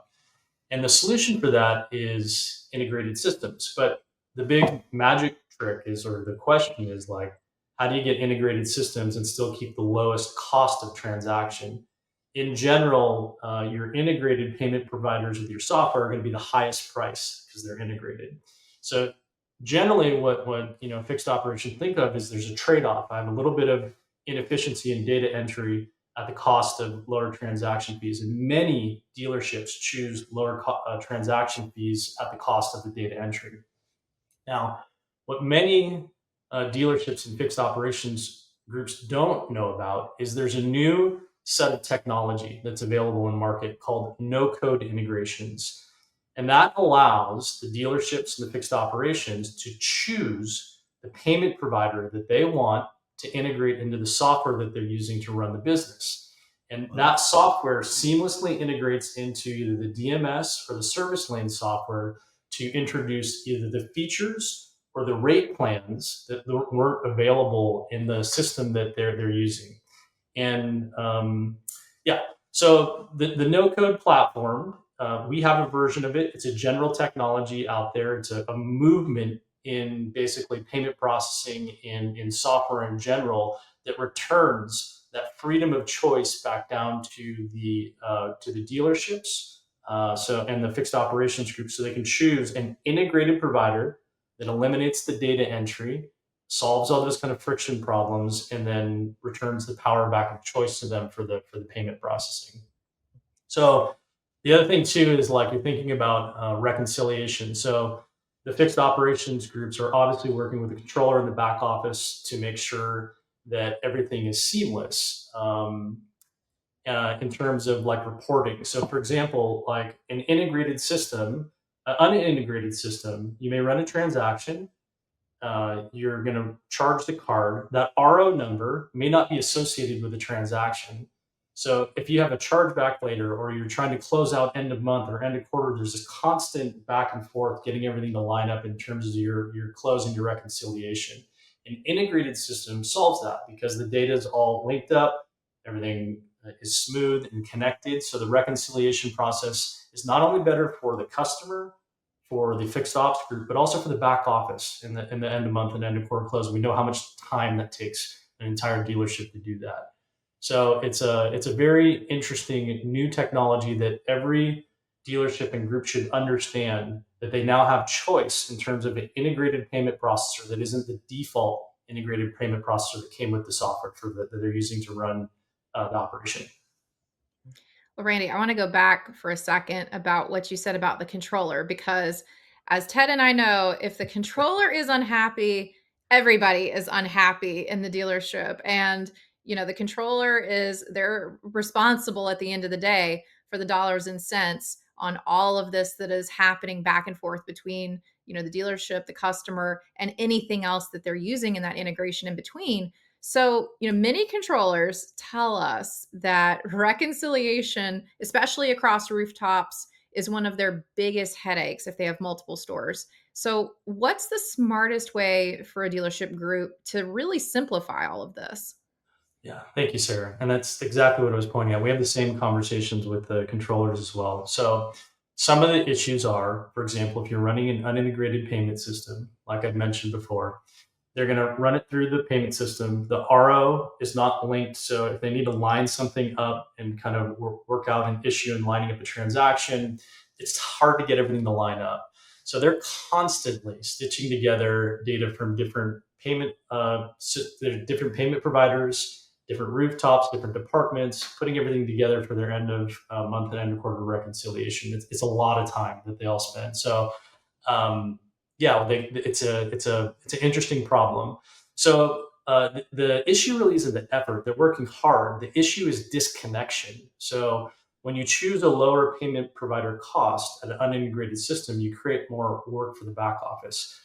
The integrated system solved that. And what I mentioned to you before is the no-code platform, choosing a system that's a no-code platform that allows you to add in a fully integrated alternative payment provider with a lower cost and more features, but still designed to clean up the end of month reconciliation is really one of the power moves that you can do as a dealership, lowering your costs, but not affecting your operation.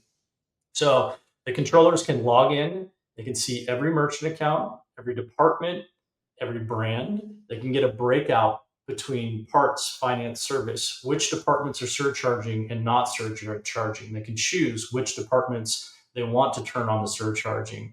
They get automated data syncing between the system that's running it, whether the DMS or the service software, back into everything. And all of this is real time and designed to reduce the end of month reconciliation process. So it's really important for the dealerships, the controllers, the fixed operations groups to know that they have options out there to lower costs and still improve operations. Randy, you mentioned costs. It seems that everything at the dealership these days costs more, all right? And that's one of the things that fixed ops, service managers, parts directors are all grappling with right now. It's one of the things that Sarah and I hear a lot about here at the Roundtable. From your perspective, what's the best way for dealerships to manage some of those costs without impacting that customer experience that's so vital? Yeah, great question, Ted. Thanks. So this is actually a huge narrative in the entire auto industry right now. There's a big wave of looking at the cost of transactions, and you have rising cost of transactions in terms of payment processing, affecting margins, and especially affecting on big ticket orders, but just across the entire dealership, the cost of transactions going up in major consideration. it can get between 2 to 3% of the total effective transaction fees in terms of the cost. So it's a major consideration for the dealership. So what we're seeing is a wave of dealerships deploying technology like smart surcharging to offset nearly 100% of the credit card processing fees that the dealership is taking. And smart surcharging is a really interesting thing because the initial reaction we always hear from whether it be GMs or usually owners or even controllers is, I don't want to do anything that's going to affect the CSI of the dealership.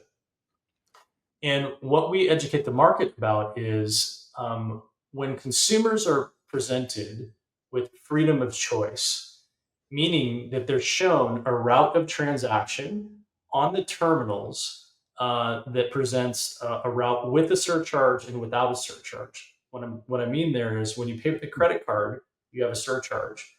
When you pay with a debit card, you don't have a surcharge. And they're presented clearly with two options, surcharge and no surcharge. And they make the choice of whether they want to pay with a surcharge or not, depending on their payment type. What we've seen from the data and the surveys is there's little to no impact against any CSI when that method is used. And then they're able to take nearly 100% offset of all the credit card processing fees and return that back to the bottom line. And as we know, the fixed operations is the heartbeat of the dealerships. They drive the revenue and they create stability for the dealerships in long term from a revenue perspective. This takes 3% of the transaction costs, both in the dealership and the finance operation, also the fixed operations, sales operations, and puts all that money back into stability into the dealership. So it's been a huge wave. There's a whole bunch of dealerships doing it very effectively without impacting CSI. And again, the way to do that is freedom of choice, clearly presented to the consumer at time of transaction, where they're making the choice of whether they have the surcharge or no surcharge. And the way to do that also effectively is with customer-facing terminals. So some of the other surcharge providers out there, you'll get a credit card terminal, but the terminal only faces the cashier or the operator in fixed operations that's running the computer. The consumer can't see the credit card terminal.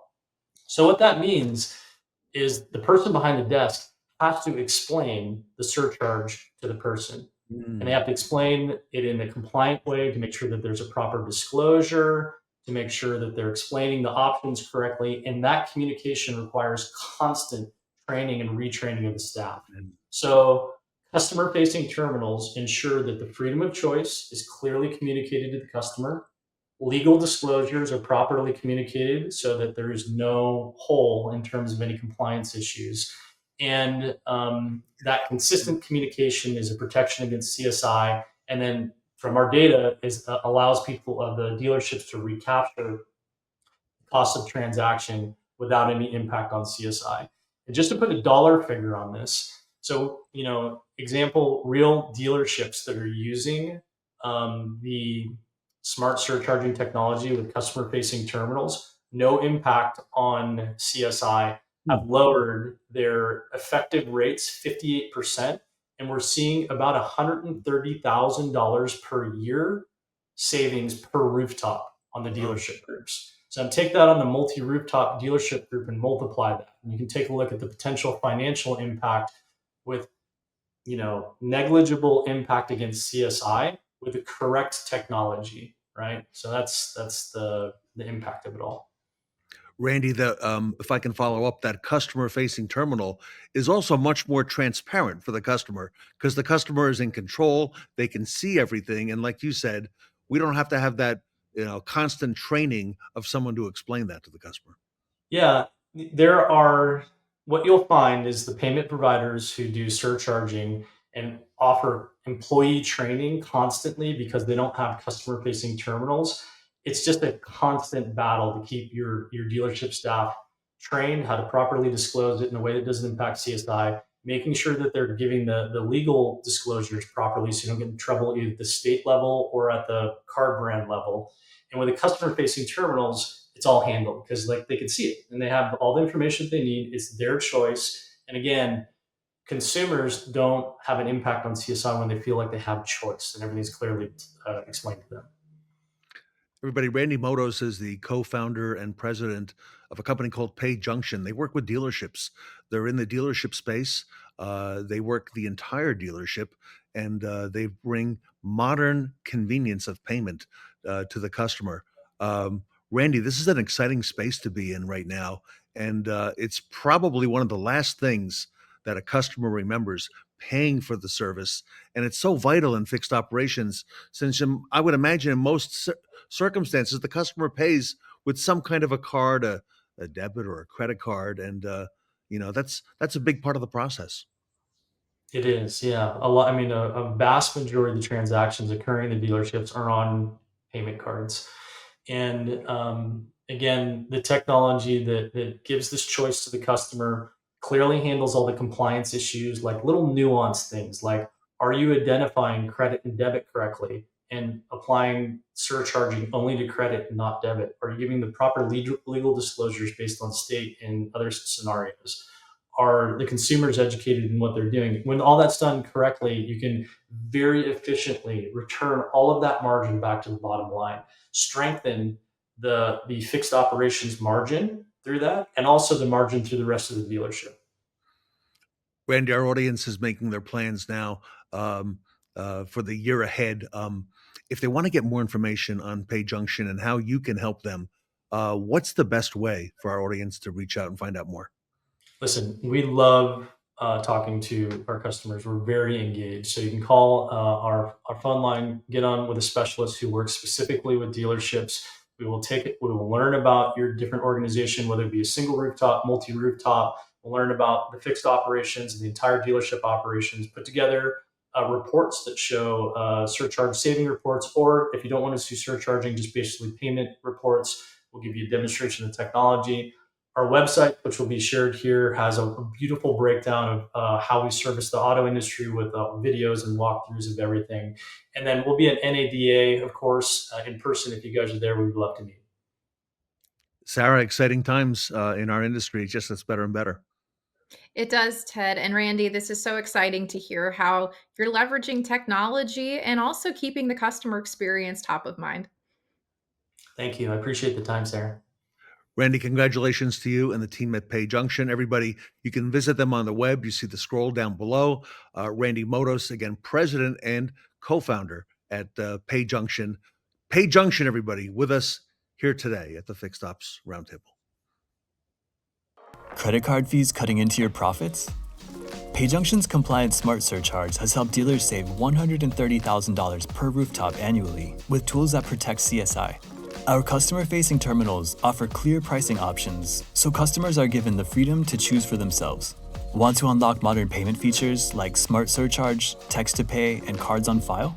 With our no-code payments integration, you can connect your current management software with modern payment technology that automatically syncs data across platforms for easy reporting and reconciliation. PayJunction, intelligent technology designed for dealers. Book your personalized savings analysis today. Welcome to the high-stakes world of the intern. Only the most dedicated, hard-working, and eager student will stand out above the rest and earn exclusive opportunities, recognition, and rewards from the Fixed Ops Roundtable. It's time to turn the tables. This time, it's more than just an internship. It's a competition. We're hosting an entire reality show. 10 interns will enter the boardroom. Only one will win it all. Who will drive their career to the top? We'll see you in the boardroom.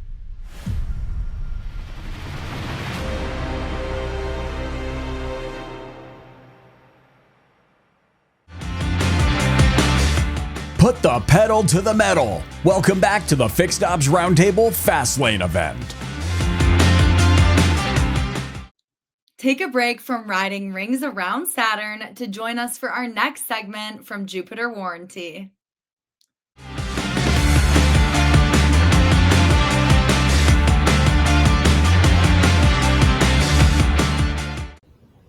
Welcome back to the Fixed Ops Roundtable. Our great friend Tyler Nathan is with us from Jupiter Warranty Management, TBF Enterprises.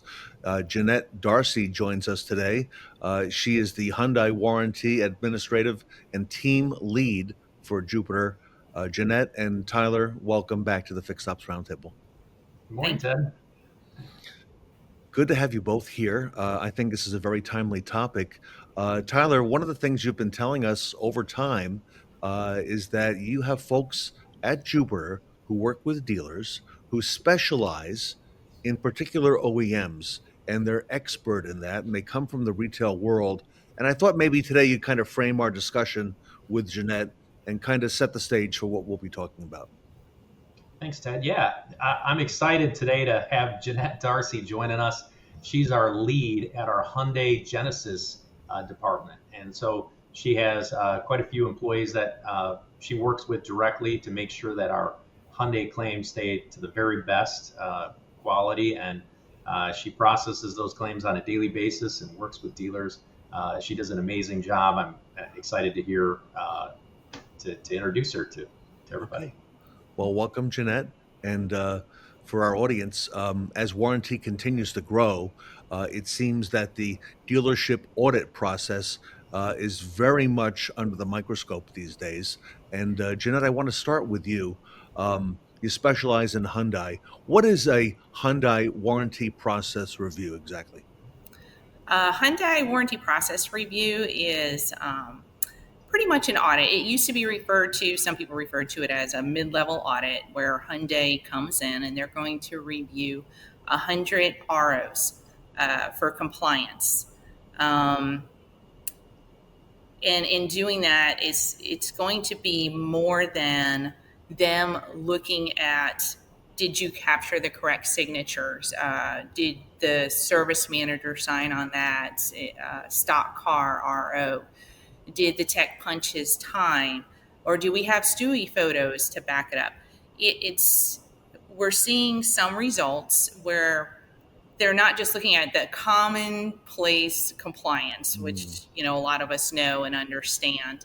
Hyundai's policy and procedure manual is about 200 pages now. So there's a lot of policy and procedure out there that you need to be aware of, and that can get you through a warranty process review without losing too much money. Because at the end of the day, it is an audit, and you do get potential adjustments, they're called.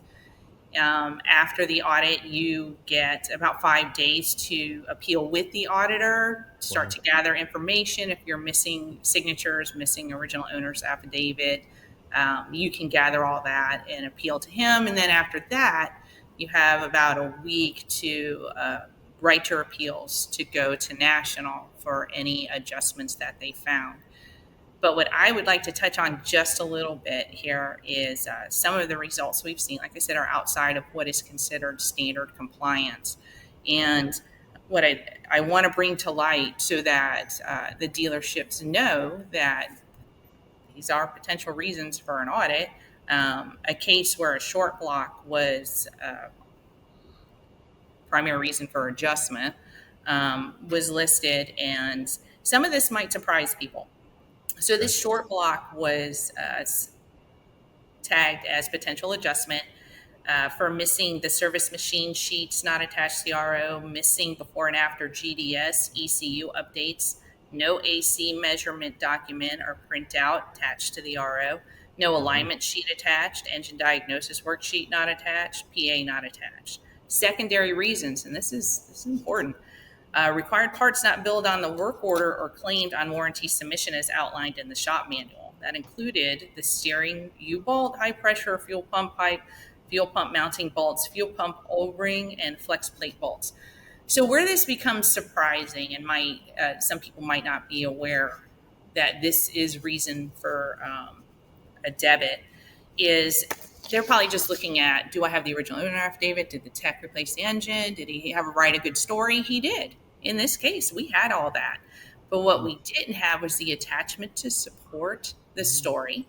We didn't have the AC evac and recharge.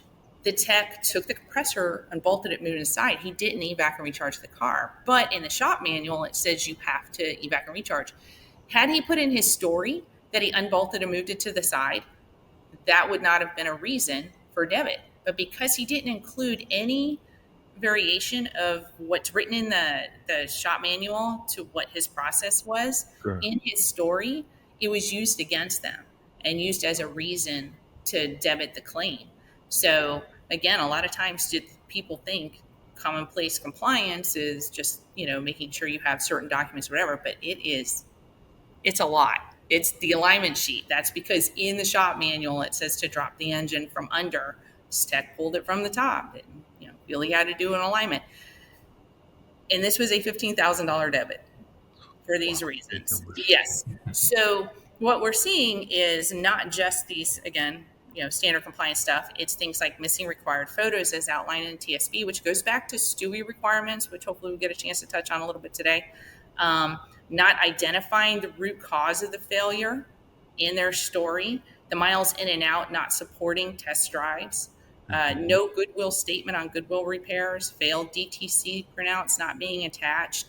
These are things you don't think about, but they have to be there. And these, the audits or the warranty process reviews were pretty much being done on stores that had a 550 point Whopper score or higher. And we've seen them done on stores that are up in the hundreds. And so you never know. You can't really stop this from happening, but what you can do is prepare yourself, be aware that this is reasons for debit. And and one of the things that we do a lot to help with this is we come out to do the training at the dealerships. Every time a new dealership signs up with us, because a lot of what Janette's mentioning there are things that are required as the repair is happening. I like to think of it as warranty administration is the caboose on the train. And sometimes that train can jump the track and the whole train's going in the ditch, with the caboose. But what our job is to do is to see that as much as possible, help coach the dealers and help prevent that from happening as much as we can. And one of the things that we do is that's why we come out to the dealerships and we have an extensive, detailed list of many of the things that Janette's talking about there that we tell the dealerships, you do need the 3 C's in your story. You need your time clocking, but you're also going to need things like she was talking about, signatures and approvals and codes and specs and attachments. These are all very, very important items. And not only do we do that training on the front end, but then Janette and her team continue to coach the dealers to make sure that they're getting as much of that as possible. Of course, occasionally we do get an RO that is missing something like that. And then we work with the dealer to see what we can do to get it paid. Yeah. So if I may just real quickly follow up, Tyler, for you. So while nobody likes an audit, nobody likes that word, especially, it's also an opportunity to become compliant moving forward, like in this case, on future repairs and future warranty submissions to make sure now that I'm aware and I'm going to include that documentation where if I hadn't been audited, it may not have come to my attention quite as importantly as it did here. Exactly. Yeah. So here's one of the things with those kind of results. A warranty admin, we know the basic compliance stuff. We don't know all the steps outlined in a shop manual for that repair. So those are the things that we have to rely on the technicians to know. So the best we can do as warranty admins, as our company, is to educate the dealerships on what we see out there in these other audits and what they can do going forward to avoid getting debited. I have my own list that I provide for the service managers at TBF. I have my own list of compliance issues that they really need to be checking on each RO, broken out by the service advisors, technician, and service manager to make sure each RO is compliant. And they do share it with their team. And you really only need to use a worksheet for about a month or two or with new employees until it becomes habit. And they don't need to be reminded of it. But until then, check it off that you've done it and move on. Janette, how great is this though? You're the coach. You're actually helping the team back at the dealership to make sure that they become compliant. You're making them aware. I got to ask you this question, and it may sound like a silly one, but is there a way to avoid a Hyundai warranty process review? For a time there was, and that was by concentrating on your Whopper score and keeping it above that 550 mark. And that is still should be everybody's goal, is to keep your scores, which is based on, I know I'm talking Whopper and some people are going, what is she saying? But it is how Hyundai scores the dealership when it comes to their warranty processes. It includes things like your initial acceptance rate, your overstandard, your WTC debit percentage, your percentage of goodwill, stuff like that. And your DPSM would be more than happy, I'm sure, to go over it with you, go over your results and help you improve to keep your number above that, or I should say below, because the lower it is, the better. Lower, okay. Below that 550 threshold, because anybody over 550, yes, they are in line to possibly get a warranty process review. But again, I do want to add that I have seen low scoring dealerships go through them. So there's no guarantee, but it is something you can do to help maybe prevent it or delay it while you get your processes in place and start to, you should have them in place, don't get me wrong, but while you concentrate on them and really enforce them at the dealership. Janette, if I'm a Hyundai dealer, do I have access? Do I know what my score is? You do. And I should be asking that question, by the way, if I'm the dealer or general manager, right? Yes, you do. It's on the main screen under DPM. You can access your Whopper score. And again, when your DPSM comes in, have them review it with you. They can give you some tips and tricks. If you're with TBF and you're concerned about it, you can always reach out to me and we can review it together and maybe find out, maybe there's some overstandard stuff that we need to look at. Which normally happens when you have multiple techs or multiple parts submitted on a repair, causes the overstandard of the repair to go up, stuff like that we can discuss and keep you at that lower score.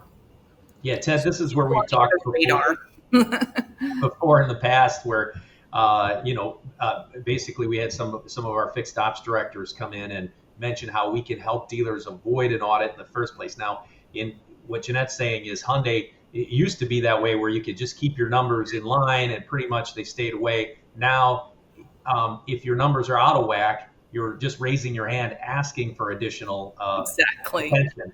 So you don't want that, but they might still come in. So it's very good to make sure that your I's are dotted, your T's are crossed, and that's why it's great to have our team helping you do that. And then also, just like Janette said, we're going to help you manage that report so that you don't get high and so that you understand what is driving those costs up, because sometimes it might not be something that we can directly affect on our end as far as like fix it.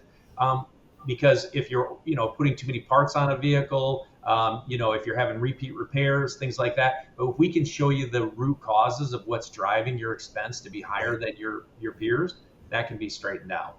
So Tyler, let me come back to you real quick. Big picture, okay? If I'm a dealer, general manager, fixed ops director watching, aside from Hyundai, this is the type of focus that Jupiter TBF provides dealers with qualified expert people like Janette, who's with us on screen today, to help really dig into that OEM, into their requirements to make sure I'm compliant, because you are really helping the dealer, for that particular OEM. So am I right in that you're helping depending on the OEM?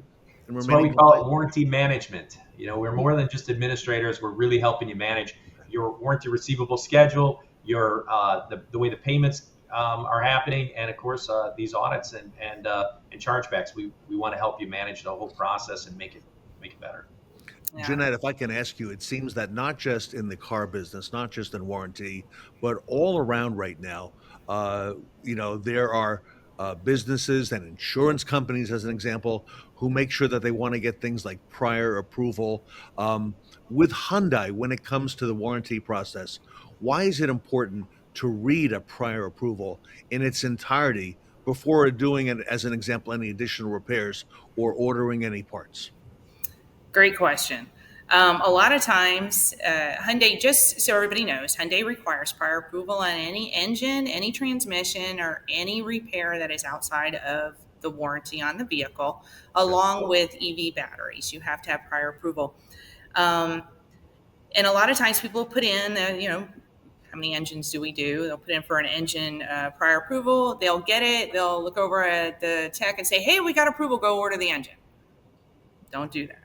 And I'm going to explain why. I have a great example here. Hyundai, this is a Hyundai prior approval, by the way, but it's been copied and pasted. Hyundai puts TSBs in these prior approvals, and it's very, very important that before you run out there and replace that engine and order it, that you read these. And this is a perfect example. This is an oil consumption engine replacement on a 2020 Palisade. Now, we do oil consumption tests on vehicles that are experiencing using more than 1/4 oil per 1,000 miles. So if your car, after doing consumption or combustion chamber cleaning, is still doing that, you're going to reach out to Hyundai and they're going to ask for prior approval for an engine. Most engines already exist on something called T3G, T6G, TXX8 recall. And those engines are campaign engines with campaign opcodes, and that is actually listed in this Palisade prior approval. The Palisade engine is not on there. So when you read this, it'll say order applicable engine and use applicable labor opcodes per TSB 23EM008. Okay. Palisade's not on that. So scratch. We've got 5 TSBs on one PA. Now, again, somebody's probably already looked at that tech and said, hey, we got approval. Go order the engine. There's 5 TSBs in here that you need to look up first. The next thing it tells you is refer to the electronic parts catalog for engine, part number, and use standard web LTS labor ops. So, okay, I'm going to go look up the engine. I'm going to order it, and that's what we're going to use. The next line says follow all TSB instructions, including but not limited to 18EM001. And that's where it tells you what engine to order. So now you've gone through 2, and you think, okay, I'm going to go order that sub-engine right now. But on the Palisade, if you go to 18EM001, which is written in the PA, so you have to follow this, it tells you in the case of engine oil consumption and/or excess combustion blow by due to reduced seal between cylinder walls and piston rings. That's the exact reason for an oil consumption engine replacement. You're to replace the short block and not the heads. I guarantee, I've seen it. I've already seen it where they're ordering the sub engines because they didn't continue down the line to read these TSBs. And you have to, because that is part of the prior approval process. And if you're lucky enough to get that sub-engine you put in replaced, called back by WTC, it's going to get debited for not following the TSB. So Janette, if there's a warranty administrator who works at a dealership out there, they've got to be on top of all these TSBs. I mean, which can change daily. There's a whole lot. There's a whole lot to be aware of, but that's part of your forte, and that's part of what you do. That's part of what I do. I mean, when I'm, when I get a claim, well, first thing I do, because I was telling Tyler earlier today, we work with so many different dealers around the country that you'll start to see trends coming from a different state, and you become aware of them. I mean, the Palisade engine, there was 2 of them in a different state. I'm not going to say any states because we all know where our dealers are, and then we'll know the dealer names, that they did under oil consumption. They did sub engines and it caused an issue. What it did was it educated me, and I was able to educate all our other service managers and tell them, whatever you do, you got a Palisade with an oil consumption engine replacement, do the short block, don't replace the heads. It's right there in that TSB. So that's where having that knowledge and working with different dealerships and working for TSB for a remote company, that's a huge benefit, I think, to the dealerships, is that we share with each other, we share with the other service managers. And one of the things too, from talking to Janette just briefly, was the cost involved there. I mean, so think about that. This a dealership that puts in the wrong engine, okay, might not get it paid at all. But even if they do get the short block paid, the difference, what's the difference, Janette, in the cost between a short block and a long block?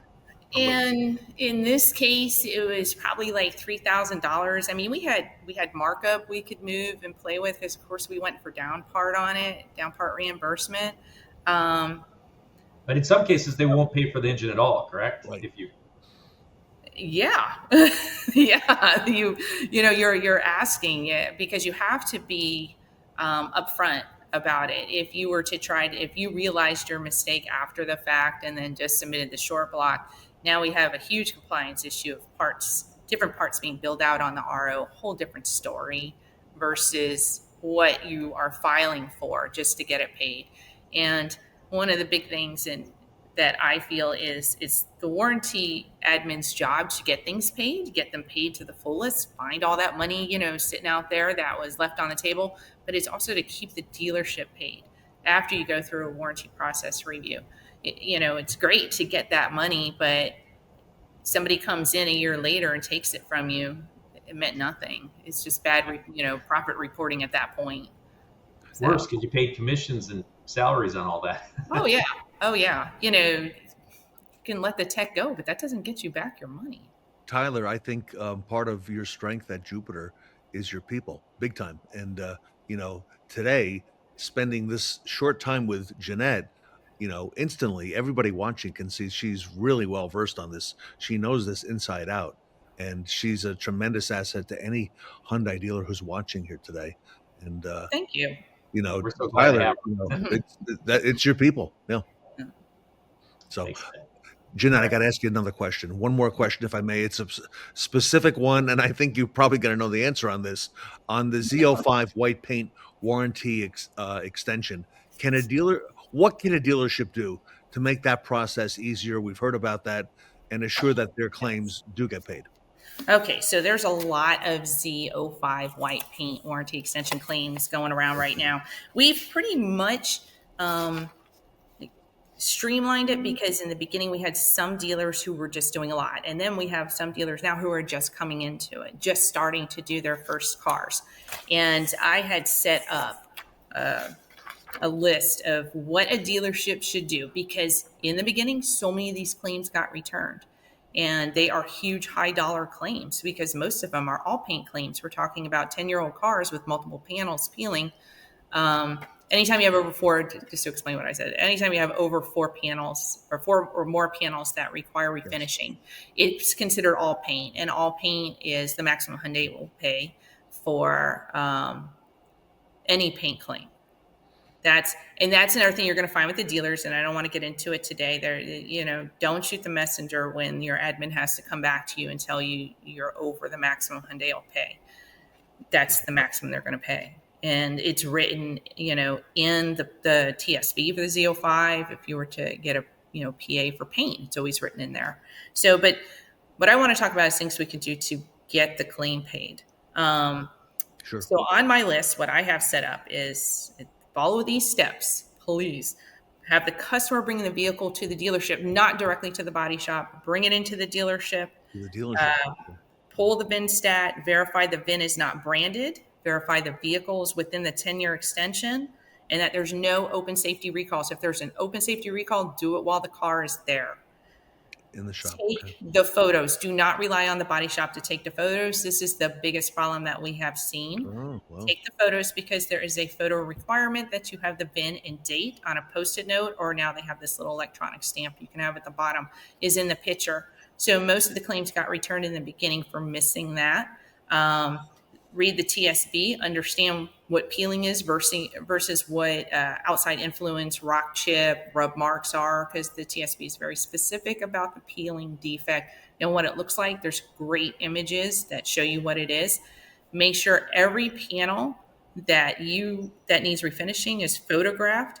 Make sure the front, the hood, the trunk, the left, the right side are all photographed. That is walk around pictures. They want that and they require it. Identify the ones that meet the Z05, send the car to the body shop, tell them what panels need to be done. If the body shop needs to do any additional panels because the paint peeled while they were pulling off the tape, they need to take the pictures, and those pictures need to meet the TSB.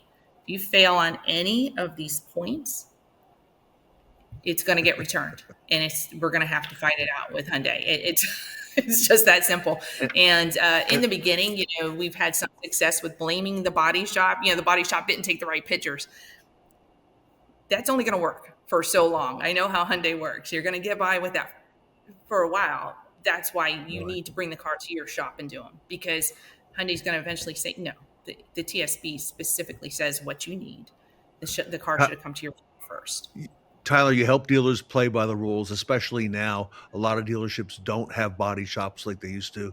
They send it to a third party, bring the vehicle into the dealership, into the shop, take care of any work that needs to be done there, photos at the dealership. Tyler, this is all compliant, and you've got 20 some OEMs, to be compliant on. So congratulations on really doing a great job with this and introducing us to Janette. I know if I ever have a question now on Hyundai, I know who to call. Yes. But Tyler, it's your people. There's no question about it. Yeah. All right. So Tyler, for folks watching today, again, they may already have their warranty needs addressed, but the way this happens, I see it, Tyler, it happens on a dime. Next thing you know, somebody's out next week. There's a change in somebody's life, and now we have a need, for warranty. Tyler, how do people find out more about you, and how do they reach out when they're ready to ask some questions? And I know you're going to be. It's not too soon to talk about NADA coming up right around the corner. Yeah, absolutely. So probably the easiest way, Ted, is to just reach out to our website. Go to the website. It's warrantymanaged.com. It's scrolling at the bottom there, and visit the website. There's a lot of neat things. You can watch some of these interviews with you in the past there in our newsroom. There's also a nice little 3-minute video, and you can send that link to maybe a general manager or a dealer principal just to give them a quick, here's what we do and how we do it. It's a great little video to give somebody that 30,000 foot flyover. And of course, there's a phone number. You can call the phone number and visit us at the NADA. The booth number is scrolling down there as well. And so we look forward to seeing everybody there at the show. It's always fun when it's in Vegas. I think this is one of the better venues, of course. So, but we look forward to, we keep growing, and, and we're always adding stores and adding employees, and gosh, we're over 195 employees now. So, and keep growing. Congratulations to you, and Janette, congratulations to you. Great work, and great job in explaining it and making it very explainable for our audience. I hope I wasn't too long-winded today, and I hope I was able to educate some people. And just, for those who have TBF and the Hyundai dealers that have TBF, if something were to come up and you were to get noticed of a warranty process review, just remember, reach out to me. I will have your back the whole way and hold your hand through the whole process. All right, everybody, Jupiter Warranty, best in the business. Tyler, Nathan, Janette, Darcy here with us today. Reach out to them on the web, warrantymanaged.com. Phone number scrolling at the bottom of the screen. I know that will get you access directly to the top, and coming up at NADA as well. So Janette and Tyler, thank you on behalf of the Fixed Ops community for all you do. And of course, not too soon to also wish both of you and your families and Jupiter and the family there a happy Thanksgiving next week. Thank you. You too. All right. Tyler, Nathan, everybody, and Janette, Darcy from Jupiter Warranty Management here with us today at the Fixed Ops Roundtable. For most dealerships, warranty administration is one of the least satisfying segments of their business. It is difficult to staff, claims expire quickly, losses are common, and there is an even greater risk of audit liability than with the IRS. Luckily, TBF Jupiter Warranty Management is here to help you improve claim quality, accelerate cash flow, increase revenue, reduce audit liability, and simplify operations with seamless integration. Much like the IRS, each manufacturer has created its own complex system for warranty administration. TBF Jupiter Management starts by requesting volume information from the dealer. This is so we can ensure that you will receive an OEM-specific warranty administration expert. Next, a consultant will visit your dealership to conduct on-site documentation training with your entire service team. Once administration begins, our assigned admins log directly into your DMS system to work on open but completed warranty repair orders. When the RO pays on the next statement, our posting team posts the revenue directly into the dealer's accounting, leaving differences on the schedule for review.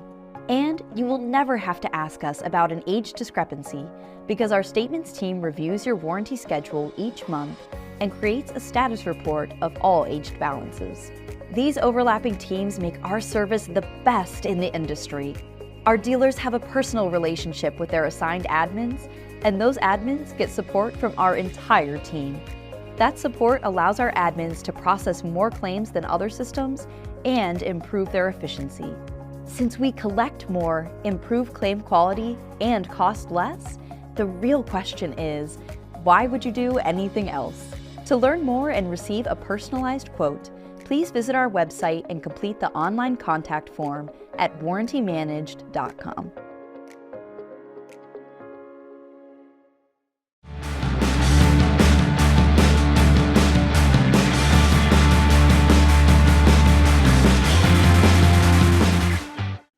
We're giving the green light to our next panel with Dynatron Software and Go Trego.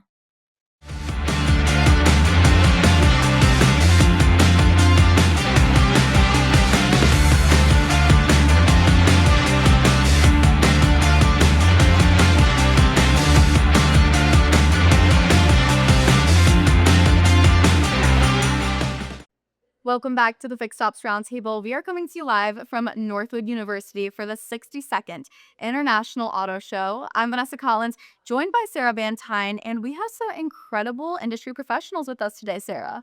That we do, Vanessa, and it's an exciting topic. We're going to be talking about multi-point inspections and the customer experience. But first, before we get into that, I'd like to have our panelists introduce themselves to our audience and share a little bit more about themselves, starting with Brad. Yeah, I'm Brad Paschal. I'm a market president for Dynatron Software. This is my first time at Northwood. Amazing experience so far.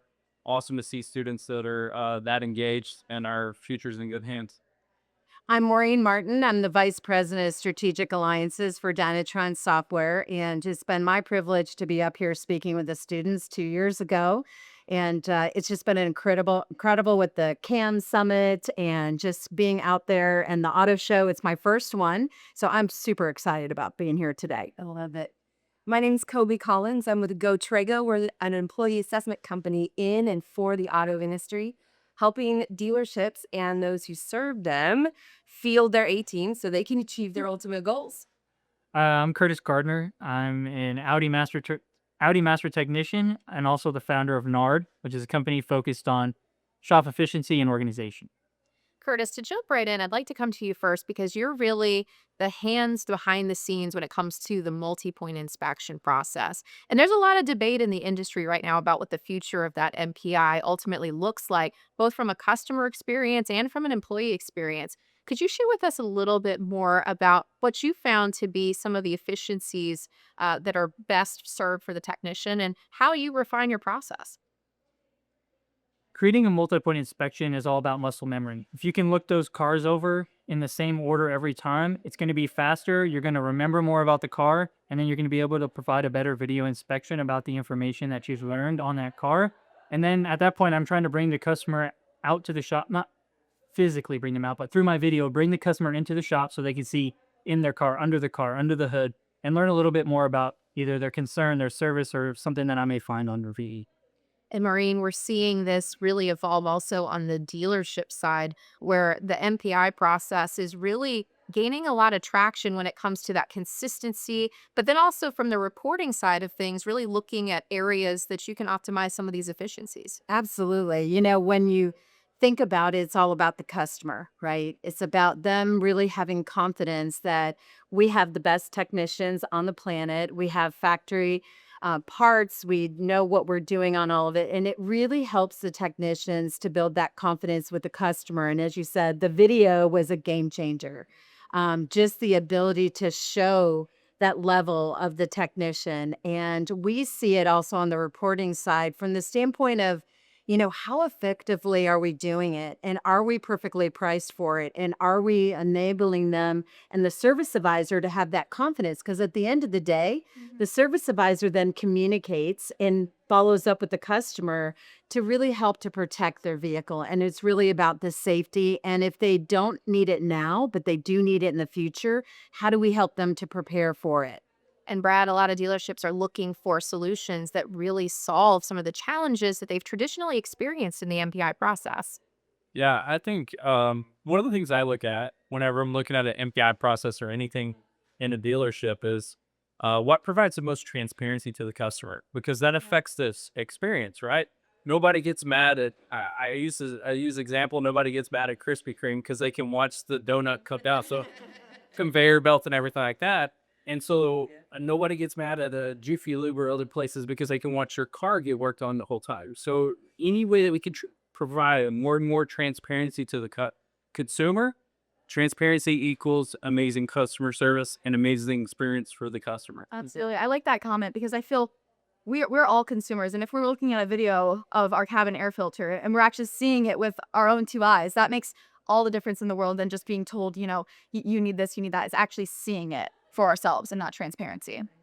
And I think they've done a great job of the technician communicating in layman's terms, right? I mean, let's face it, when we've all gotten a repair order or anything, you just don't really understand it. So when you can do it in video, you're explaining to them, like, why do you care about this? Not just that you have to replace the cabin air filter, but why do you need to do it? How it's going to protect your family. And I think that's really been 100%. incredible. Yeah, and then the technicians become kind of salespeople of their own from the service bay and from the service side. So it's great for all parties. I think that goes into recruiting and having assessments where if the tech comes to work for you, that he or she has to do a video before you bring them on. You have to find those people that are comfortable at being on camera, because it can be a nerve-wracking thing, right? If you've never done it before, it takes a lot of practice and stuff like that. Sure. I love that point, Brad and Curtis. We were talking about this today. It's so interesting when you can see a person's ability and where they're naturally skilled, and then how can we train them to do these videos. And Curtis, would you agree that doing it on video is actually less intimidating for mechanics who they like working with mechanical things, not necessarily talking to the humans? And so nobody's going to get mad at you on camera, right? And you don't have to immediately answer the hard questions. You can take them through and explain without being interrupted. Are you finding that it's so much easier for you to do through video instead of face-to-face with the client? Yeah, definitely. Technicians do struggle with that initial jump into the video inspections because talking on camera is just not something that we usually signed up for when we signed up to be a technician. But it does take the pressure off because you're able to pause a video, or you can start over if you're feeling the pressure or you misspoke or something like that. So it gives you a lot of opportunity to communicate in a controlled way that the technician can control. Yes, it's so important for leadership to understand how valuable this tool is for the client. You want clients for life. You want to earn business and earn their confidence, but also for your technicians to be able to develop their confidence. This is a critical tool to do that. Well, and then it adds a level of accountability to technicians.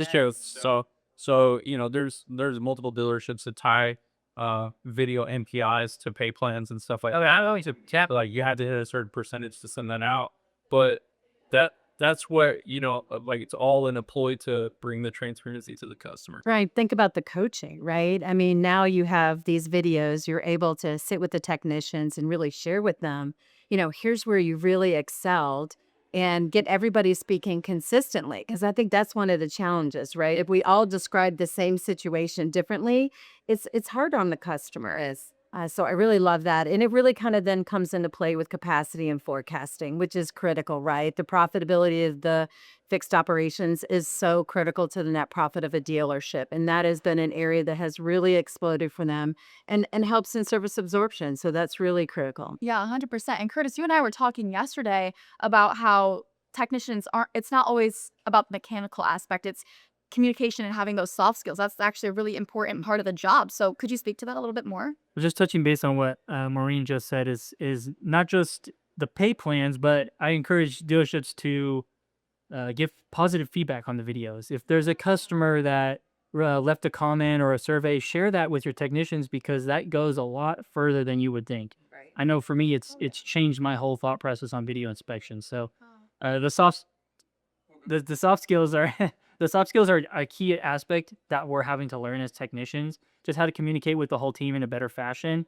and just how you hold yourself as a technician, anywhere from your physical appearance to the way you sound on camera to your quality check process at the end. Right. And this, even though we're all in different parts of the automotive world, it's all data, right? Data, the analytics, understanding your people, communicating data appropriately to your clients.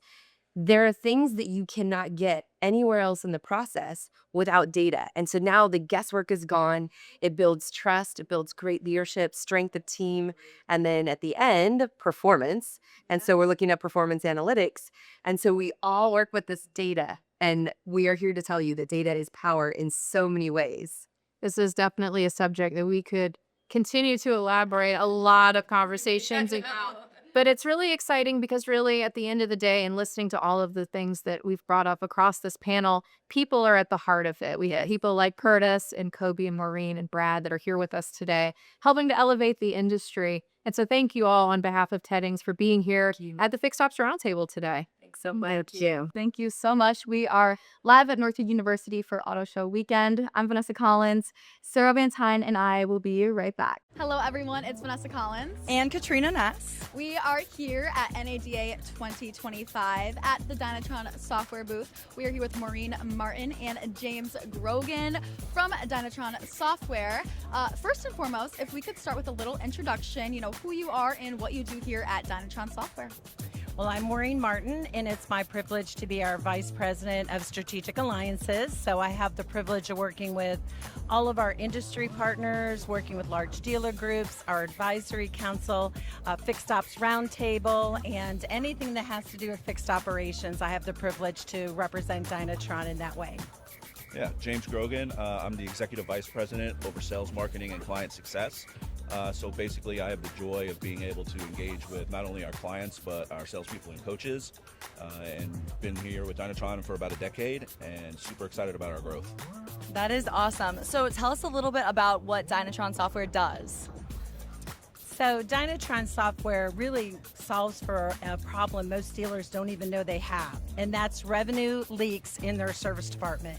So when you fix those revenue leaks and find hidden opportunities, it's a combination of taking a platform of our analytics, taking market data information, and our virtual coaches that really take complex data and make it actionable. And that results in, on our average, $250,000 for our dealers in their first year. And we have over 4,015 dealers with Dynatron. Our growth has been exponential, and it's really from one dealer to another. But we also back up everything with 3-to-1 guarantee. So I think that's a real differentiator for dealers. You give us $1, we give you 3 back at the minimum, but our average is 22-to-1 in the first year, and ongoing is 17-to-1. So it's really something impactful for dealers. Awesome. James, anything to add? Yeah, I think the easiest thing to say what we do at Dynatron is we take valuable data and we make it easy to implement. Really what we do is we take profit analytics and best practices and find dealers low-hanging fruit, what we call pencil and eraser changes. So you're able to make changes today and see revenue impact tomorrow. Wow. Now, James, we heard you are rolling out a new software called ROI. So if you could speak a little bit to that new exciting development. Yeah, we are super excited this year. Right now, we currently have an EBIS and a ROMS analytics platform. Repair Order Insight is actually going to merge those, the best of both of those. It's going to be faster, more efficient. It's going to be easier to filter, easier to report. But not only that, the ability of our virtual performance group is going to be powered 3 to 4 times fold. So you want to talk about true market data, market comparison data, it's now even going to be more powerful and also more actionable. Wow. So tell us a little bit about what obstacles this new product can help dealers currently overcome. I would say if you look around the industry, there's a lot of acquisition happening, right? Yeah. So we work from a single rural dealership all the way up to the biggest and the best in the industry. But what you're finding is there's a lot of acquisitions. So you really, as a group executive or group owner, need to really understand what's happening at all of your dealerships and how does that roll up to help them from a group perspective and their profitability. So everything we do is around gross profit and fixed operations, and we know that's absolutely critical to them acquiring more dealerships and being successful. So I know that this will be much more intuitive. As a matter of fact, from our advisory council, we had some of the group owners. They went through and got to see ROI in advance, and they were blown away and said, oh my gosh, even I could go in and do a look at something. And so that was really terrific to get that feedback from them. Speed and money. The analytics system, the new system, is going to make the ability to locate and find gross profit opportunities faster and easier to implement. So if you think about right now, a lot of our clients, over 4,100 are utilizing EBIS ROMs to do that. We envision that taking a third of the time. So one, efficiency back in the store. Two, we know dollar gross profit in service right now is so important to the dealers. So anything that can help generate that and generate it quickly is going to be an immense impact. Well, and technicians is really, we know across the whole country is the #1 issue, is getting recruitment and retention. A part of our platform is TechCF, and is a technician capacity and forecasting. And that has been very instrumental in them understanding how efficient they are, but having a technician to really grow and have a pathway. So we're hearing nationally, you got to grow from within. So we want to equip them with all of the tools to be able to do it in one place. Wow, this is so exciting. Congratulations on the rollout of this new software. Now, it is a new year. So what do you see on the horizon looking forward for 2025 in Dynatron software? Growth. We're super excited. Like as mentioned, 4,100 dealers. We're trying to grow that family as well. But, I think really the best thing is the ROI we bring to our dealers. Absolutely. 22 times ROI in the first year, 17 times ongoing. To see that not only grow, but to also increase that, I think is really what the impact is we expect this year. And we're super excited. Well, and honestly, we've grown from one dealer recommendation to another. And so the ability for us to get out in the industry and really be a partner, because it's really important that the general manager and the service director together are really creating that pathway for fixed ops gross profit, and that we know goes to the bottom line much quicker than the variable side. So we are really passionately getting out there for education. Northwood University had the privilege to speak to those students that were amazing and let us know our future is bright. Wow, thank you guys so much for all of this, and congratulations on all your achievements already in the start of 2025. Thank you guys again for having us in the Dynatron software booth, and we look forward to continuing this relationship with the Fixed Ops Roundtable. You guys are dearly some of our closest family here, so we're always happy to be here with you in person. Thank you so much. We are so looking forward to continued growth and supporting our dealers and really making a difference in this industry and fixed operations. So thank you so much for coming and seeing us, Vanessa and Quinn. We appreciate it. Yeah, we are super excited about the partnership, super excited about Repair Order Insights coming out. 2025 is going to be a great year. And I would just challenge dealers that if you don't have a plan, reach out to us. Reach out to us, we'll help you. Let's have a great year together. Thank you. Thank you.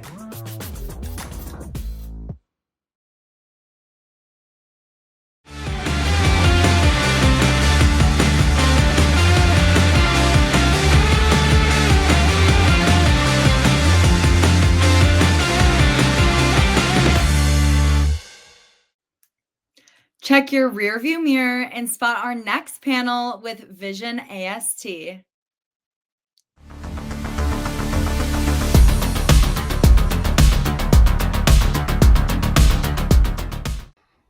Welcome back to the Fixed Ops Roundtable.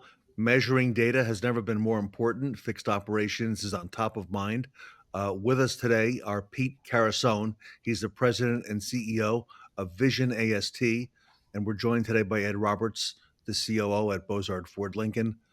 Pete and Ed, welcome back to the Fixed Ops Roundtable. Thank you, Ted. Glad to be here. Yes, thank you. Pete, a lot happening in your world right now. Your world has become our world. We're measuring a lot of things in fixed operations. Pete, first, I want to come to you and then over to Ed. Pete, what are you seeing happening right now in terms of performance metrics and what dealers are doing and should be doing as we prepare now for the new year? Paying a lot more attention with greater frequency. A lot of historically, dealers and departments look at numbers monthly. They look in the rearview mirror at what happened and what we could have done, what we should have done.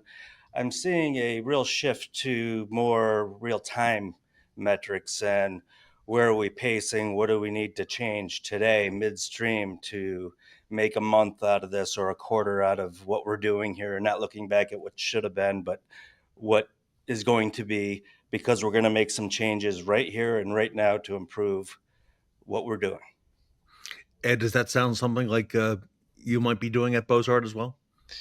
Well, you get out of things what you put into it, and then when you don't have a plan, then you don't necessarily, you just get what you get, so you got to plan things out, and right now here we are, the towards the end of November, and everybody's making plans for next year. Why don't we make plans for tomorrow? Why wait and start January 1? Let's get it rolling, because it's not going to start out the way you want it to January 1. So if it is your plan now, get rolling with it and start working out the kinks between now and then. So we never have to wait. We do find points to where, okay, now let's plan for next year. Let's plan for, well, why can't we shorten that window and plan for tomorrow? And if we have the data to do that, it makes it much easier to do. Ed, I know you've been working with the tools that VisionAST has for some time now, and there are certain metrics that you follow.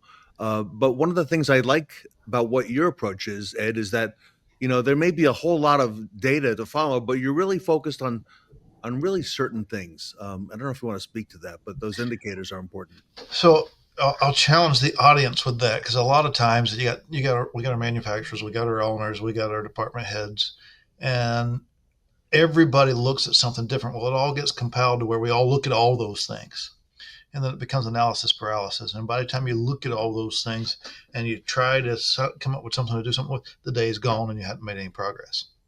Narrow those things down to 3 to 5 areas where if you focus on these things, it pulls the other things into a line.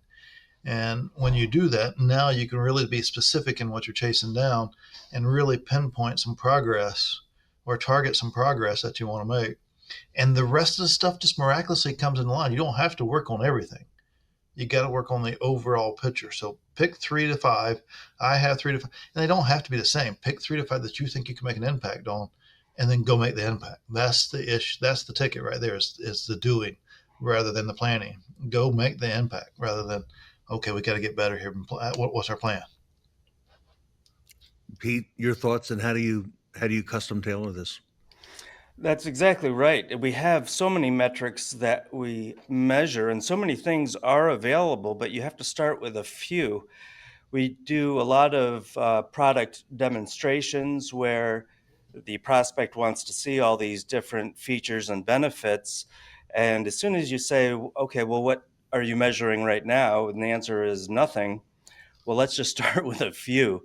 You know, we can worry about all those other nice to haves, but let's focus on the few that are important. And we built our dashboards to be able to drag in certain things that are most important that you want to focus on, and to be able to custom set some goals and objectives and benchmarks, we call them, to try to move the needle, focus on a few things, like Ed said, and get really good at those.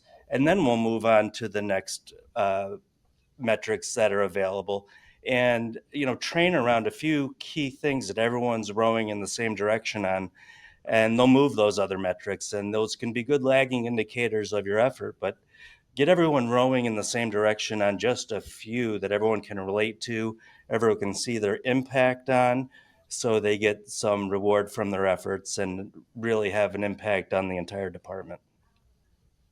Ed, I'm curious, what operational problems tend to surface the most when dealerships are not focused on these metrics, not making them, for example, visual, and not talking about it with their team every day? Well, and we all get caught up in this. And if we don't have information that, like mean, I love what Pete does because he pulls all this stuff in, all this data, this analysis paralysis, and puts it into things, into a view, a dashboard that you can see the things you want to see. And what typically happens is we say, okay, we're not doing good here, we're not doing good there, we're not doing, and we take emotion and make a decision because we don't necessarily know, or maybe there's something lagging, something hasn't posted, something hasn't went here, and at the moment we're not doing good there. Well, we don't know what the pipeline shows, so we're not using data to help drive those decisions. And if we're not using data to drive decisions, or to at least lay the foundation for driving those decisions, then we're using emotion. And think about that for a moment. When we make emotional decisions, it's not necessarily the best decision because it's the feeling that we're having at that moment. Well, it's just like the weather. The weather can change in a moment. Well, so can our feelings as we get more of the data and things start to align. So I want to challenge the audience that if you're not looking at data, you have to do it. You can keep emotion in there. You can keep feelings in there. I want you to minimize that as much as possible, but you got to have a pathway to signify or to change that thought or that emotion that you're having.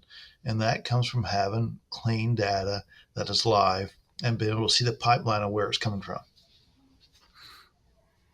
Yeah, and so much of what makes me think of consultants or trainers that you bring in from the outside, and why they make such an immediate impact is often because they're just looking at the numbers. They don't have any emotional attachment to anyone in the facility or in the business operation. They're just looking at a moment in time, and they look at the metrics and they look at the department, and they know where the issues are, and they don't have opinions on, well, that tech does this, or this advisor, she's the problem because she's always discounting. They don't know any of that. They're just looking at reality in that moment in time. And that's why they have such an immediate impact, because they're not being influenced by any mis or disinformation based on emotional attachments of having worked with people that you really might care about deeply for such a long time. You have all these preconceived notions of what will work and what won't work, and here's why. And you're just looking at the facts and what a difference that can make. So that's a great point, Pete. And because a lot of times we think we don't need to bring a consultant in, we know what's going on. Well, then we bring a consultant in and there is an impact. And that's exactly where it comes from, is they're not emotionally tied to it. So they don't discount it in their mind that, okay, well, that happened because of this. And that's what we do a lot when we tie the emotion to it. We justify that behavior, we justify that result, or we justify those things. And truly, if we quit justifying and focus on them, then we make progress. So when we justify, you're just really blaming that result on something else.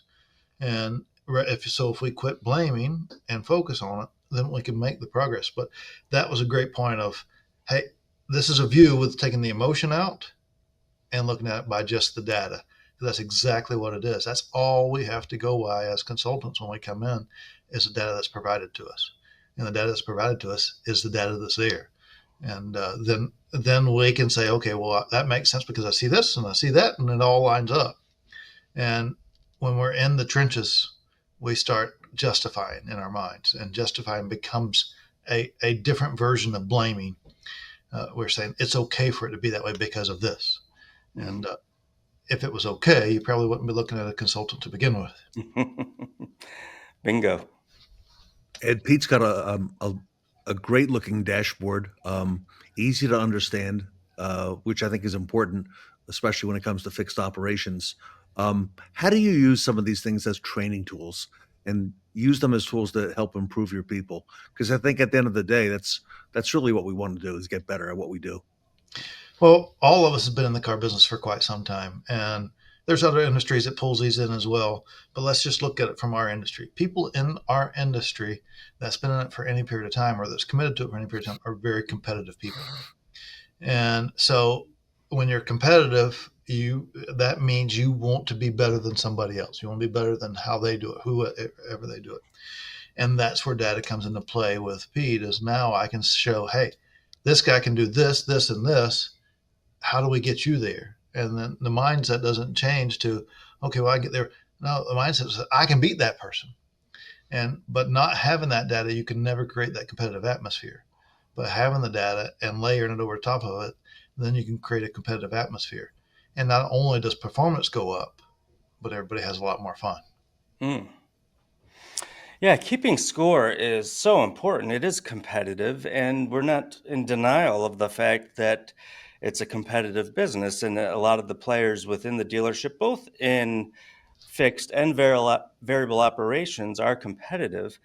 So let's keep score. And that's a positive thing. That is not a negative, let's keep score. It's let's show everyone where they are. Let's show everyone how they're performing in relation to their peers.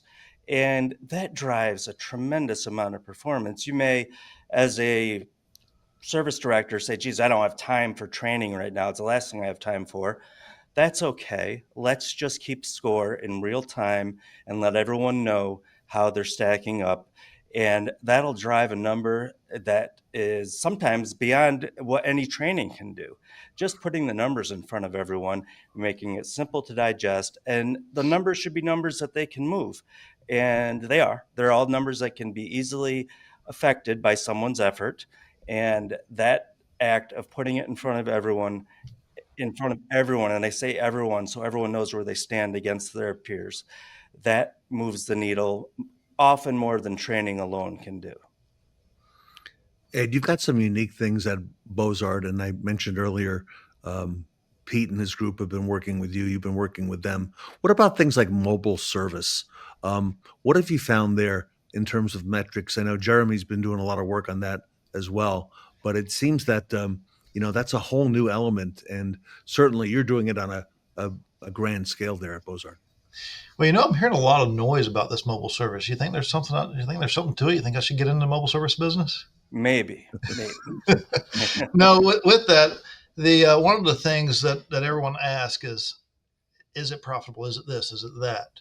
And it's data. It goes back to data. We need to know what our break even is, not for mobile service, but for each van. And we know what break even is for each van. Now we can measure that.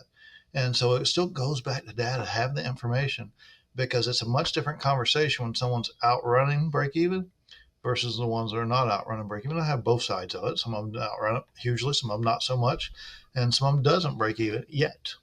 And so which one's going to get the most of my time?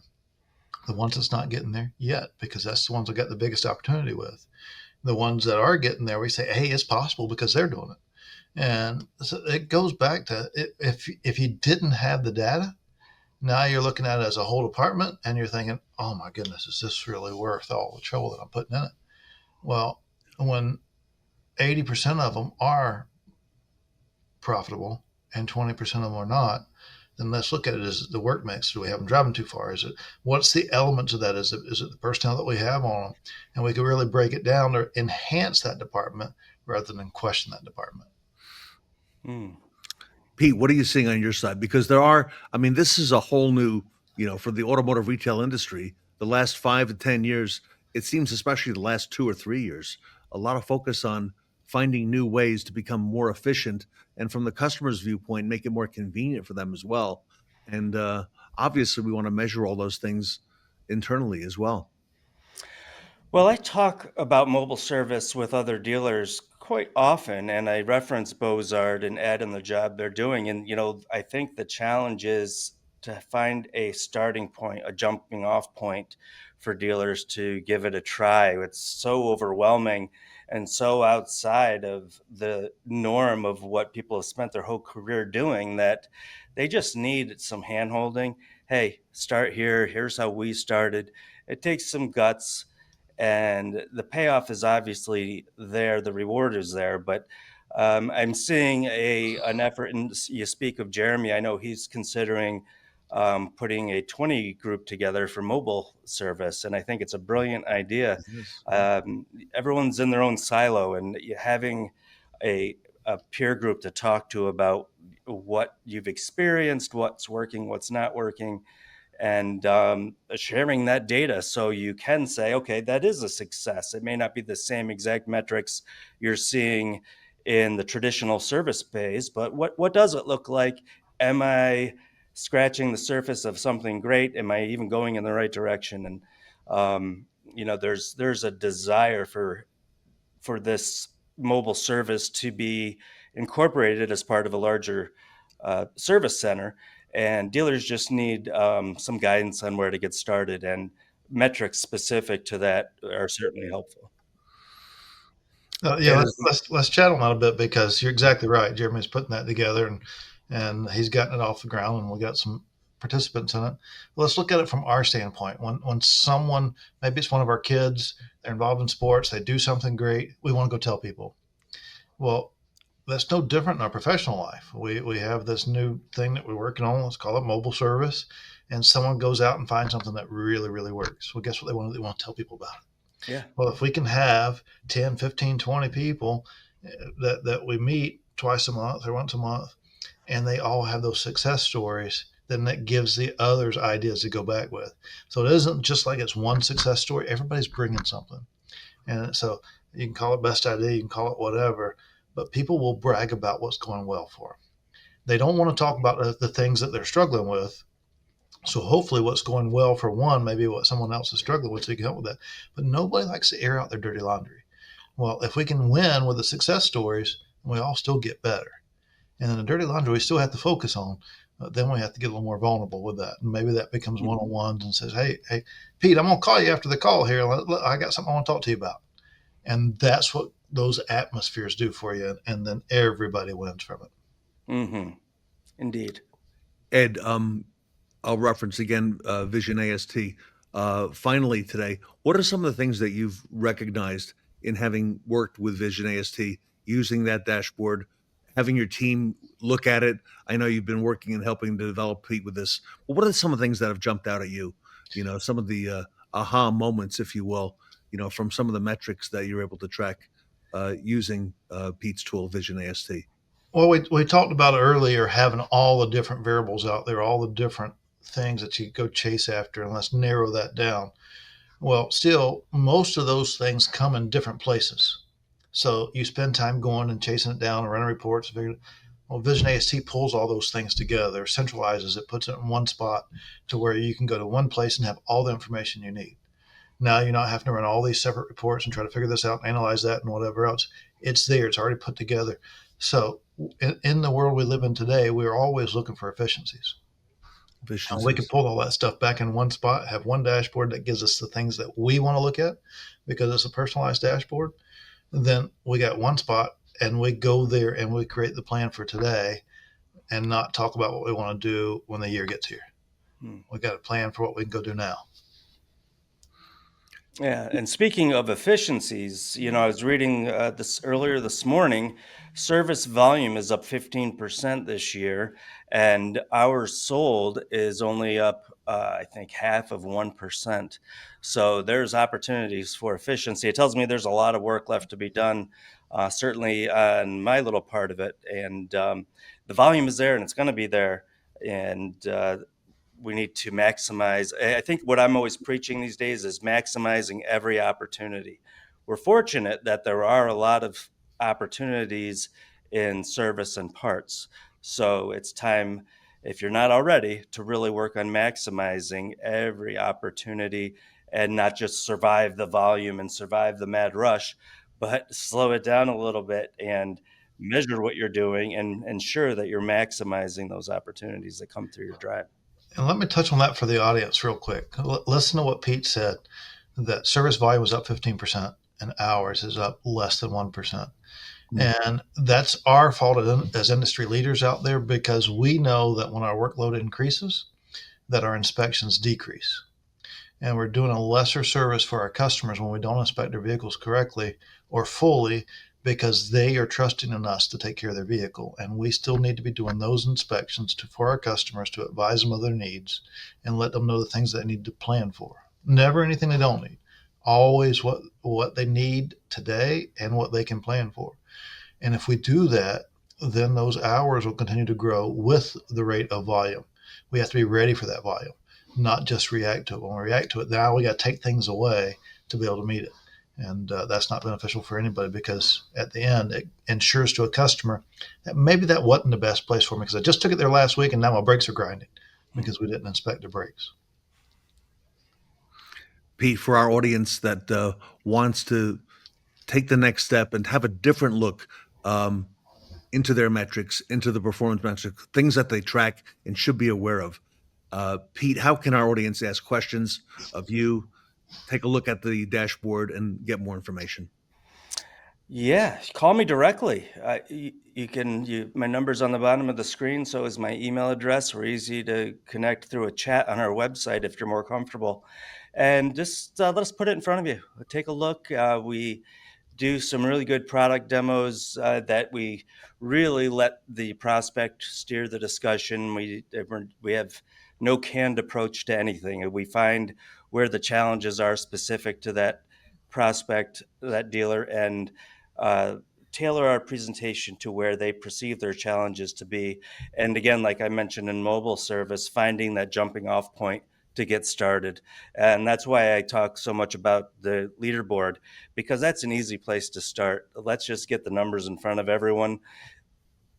Let them see how they can move the needle, them meaning your advisors, your technicians. Let them see how they impact the department as a whole.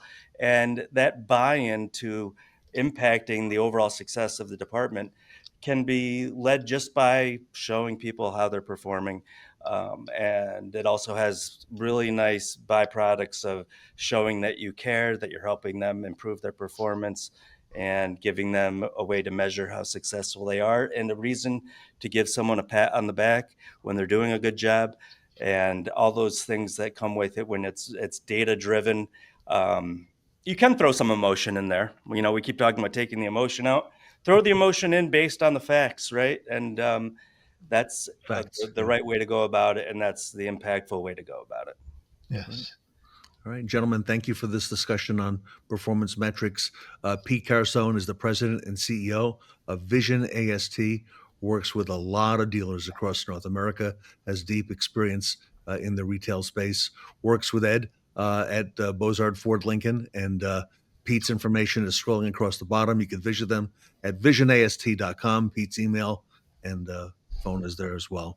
Gentlemen, I want to thank you for all you do for fixed operations and elevating our game to find efficiencies. And of course, I want to wish you and your families a very happy Thanksgiving next week. Happy Thanksgiving. Happy Thanksgiving as well. All right, gentlemen. Thank you. Pete Carusone and Ed Roberts here with us today at the Fixed Ops Roundtable. If your dealership is leaking profits and you don't know why, you need more than data. You need VisionAST. VisionAST is a single solution analytics platform engineered to uncover critical information from your DMS. Using real-time data to drive profit from every department is what we do. And with VisionAST, just log in on any device and your KPIs are right at your fingertips. You can't manage what you can't measure. Take control of your dealership's profits with VisionAST.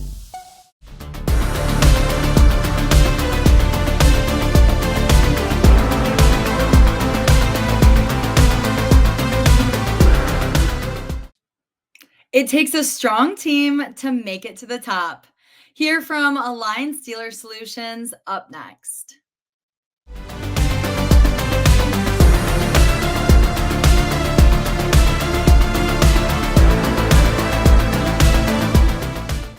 Welcome back to the Fixed Ops Roundtable. I'm Sarah Vantine here with Ted Ings.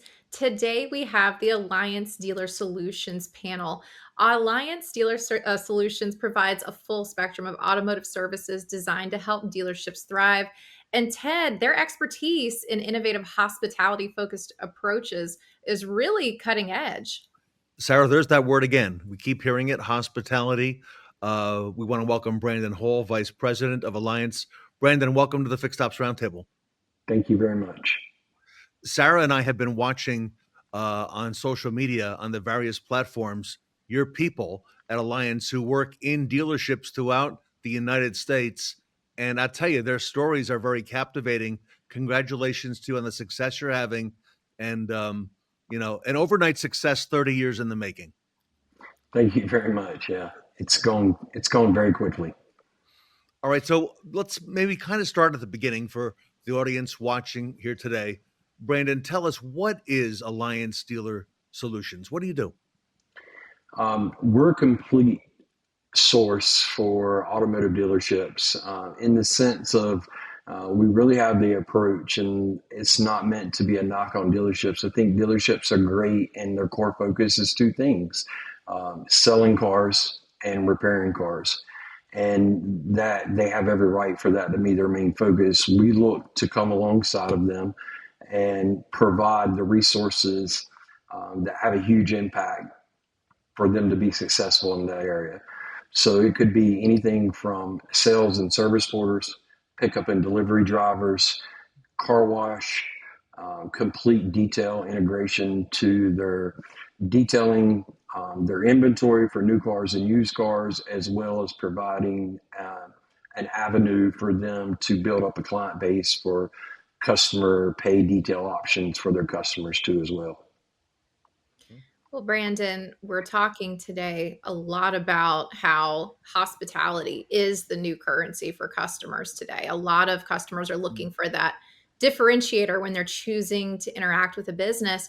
So how does Alliance structure these partnerships with its staffing, management, and the full operations?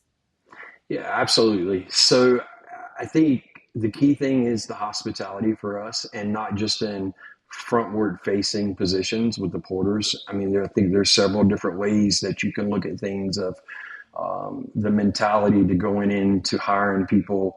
A lot of times people think, well, if it's just a car washer, they're in the back of the house and they don't need to have this mentality about them of being good with customers and greeting and speaking to guests. But a lot of that goes into it for us. And so I think our big thing with integrating with the dealerships, a lot of focus for us is in hiring our people. And so we spend a lot of time, we have a dedicated recruiter for the entire company that goes into hiring these people. We're constantly looking for the right people. We're constantly recruiting people. And then having the processes in place to take them through what it means to greet a guest. And not just what it means to greet a guest, but we want them to ask the why. Some people are upset when employees say, well, why do you want us to do that? Or why would you have us do that? I look at it as an opportunity of them not understanding, and we want them to understand the importance of making sure that we're handling the guest in the best way possible for the dealership. And so we have processes and training dedicated in place. We have a dedicated hospitality trainer across our company that works with our employees each and every day, week in and week out at all the different dealerships across the board. Wow. Brandon, I know you at Alliance have a culture. Each dealership has its own culture. Each group has its own culture. I mentioned the videos that your employees are featured in on social media. When I watch them, it's almost like I could see they're immersed in the dealership's culture, but it feels like they're employees of the dealership. Tell us about that. Absolutely.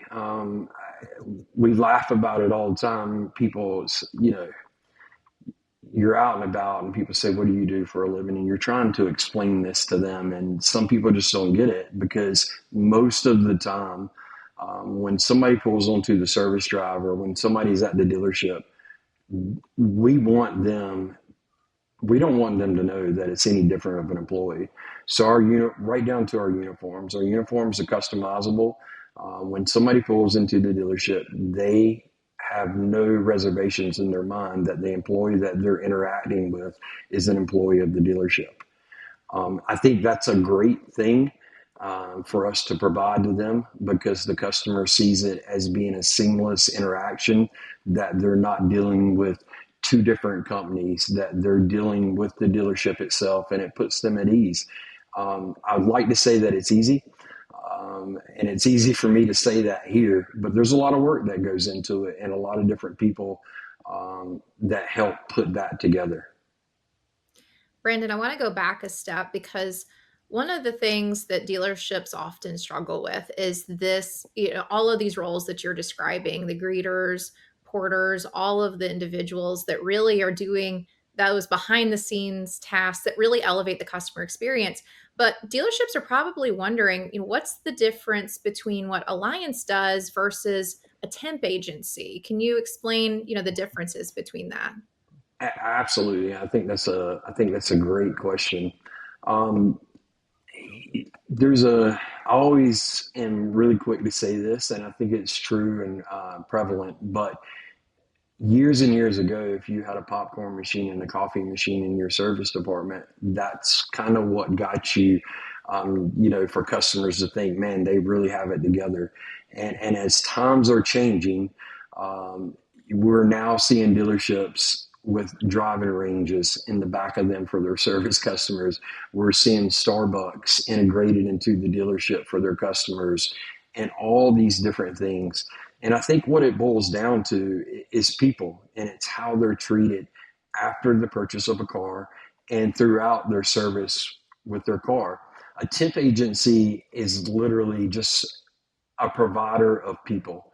They're just placing a warm body there for you, and you're still responsible internally for making sure that person is trained, to make sure that person is cultured to take care of your customers, where we're integrated with on-site management and area management to make sure that we're meeting with the dealership weekly, every other week, quarterly, monthly. As much as they would like to meet with us, we want to meet with them, because we want to know, as their needle moves and as their bar moves and what they're looking for the expectations of their guests, that we're hitting those things. We're not this cookie cutter. We know that every dealership's different, and we know that, and we want to have those conversations. I think the great thing for us to be able to bring to our dealerships is we have the luxury of seeing tons of dealerships every week across the United States. So sometimes we'll see things at other dealerships that may be a huge benefit to a current dealership from the West Coast to the Midwest. And we're able to bring that up to them, let them try it, and we'll launch it for them and see what works, because not everyone's the same. So our people are very much trained. All that relies on us and not on the dealership. Brandon, that's fascinating in this space of hospitality. So you've got a fully trained staff that you train, that comes to the dealership. You work with things such as being valets, porters, greeters. This way the dealership can focus on what they do, I imagine. Plus, Brandon, I would imagine when the dealership has their own porters and valets, they probably get pulled off for a lot of other errands and tasks, and they may not be there when it's time to have a greeter or a porter. Yeah, absolutely. I mean, it's these aren't positions that are easy to manage. But I think if you really look at the core of what they do, they are very crucial. I tell people all the time, a customer can come to a dealership, a service customer pulls into the lane, and they can be greeted by somebody that's trained to just say, hey, welcome to ABC Motors, or whatever it may be at that time. They can have an excellent experience with their service advisor. The technician could perform at an A+ rating. And if the customer does not feel like they were greeted properly upon arrival and upon the departure, it could impact their CSI scores. The manufacturers are still putting a lot of stress and emphasis on the condition of the car and how it was returned to them pertaining to the service wash of the car. Were they greeted promptly upon arrival? Was the ease of use to get them from the service lane to the service advisor precise and easy? Did it make them feel comfortable? You're going to dealerships now where you're pulling in, especially at an auto mall that may have 6 or 7 lanes, and it can be overwhelming. It's no different than maybe going to the mall for the first time, this huge new mall that you're experiencing, and you're trying to find something. So if you have somebody to kind of lead that direction, it's only helping them feel more comfortable, and the customer is going to be more willing to come back. Brandon, in this entire process, one of the things that we're seeing a lot of dealerships embrace has been, the off-site customer, getting the customer, back to their home or back to their work so they can go about their day. And that gives technicians the opportunity to do what they do best, which is, diagnose the vehicle and have more time to work on all the different things that the vehicle may need and make those recommendations. Can your team support pickup and delivery programs like that? Absolutely. I think we saw years ago that pickup and delivery, in my mind, is going to be the way of the world in the car business. People are busier than they've ever been, whether it's their own jobs or whether it's their kids and sporting events and such. The days of the service drives have always been, hey, everybody comes in the morning and it's packed. And you push all that work to your technicians, and for 3 or 4 hours, and then you have lunch, and then there's this mass exodus of people from 3 to 6 o'clock in the evening. The reason that you're not able to hone that in and get them to drop off their cars at other times is simply not because they don't want to. It's either ease of use or a scheduling conflict.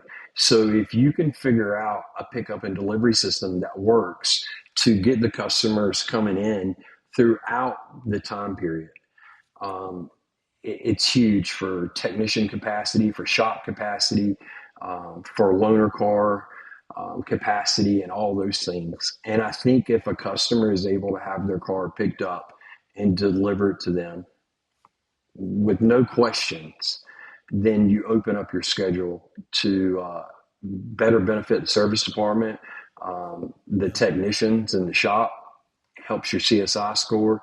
There's all types of benefits for it. So we're definitely a huge advocate for it. We're a proponent of it. I think we're going to see many, many different uses of it.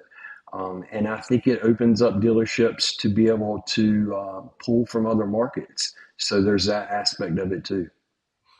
Brandon, you help the dealer focus on what they do best, which is service and fix cars and sell cars.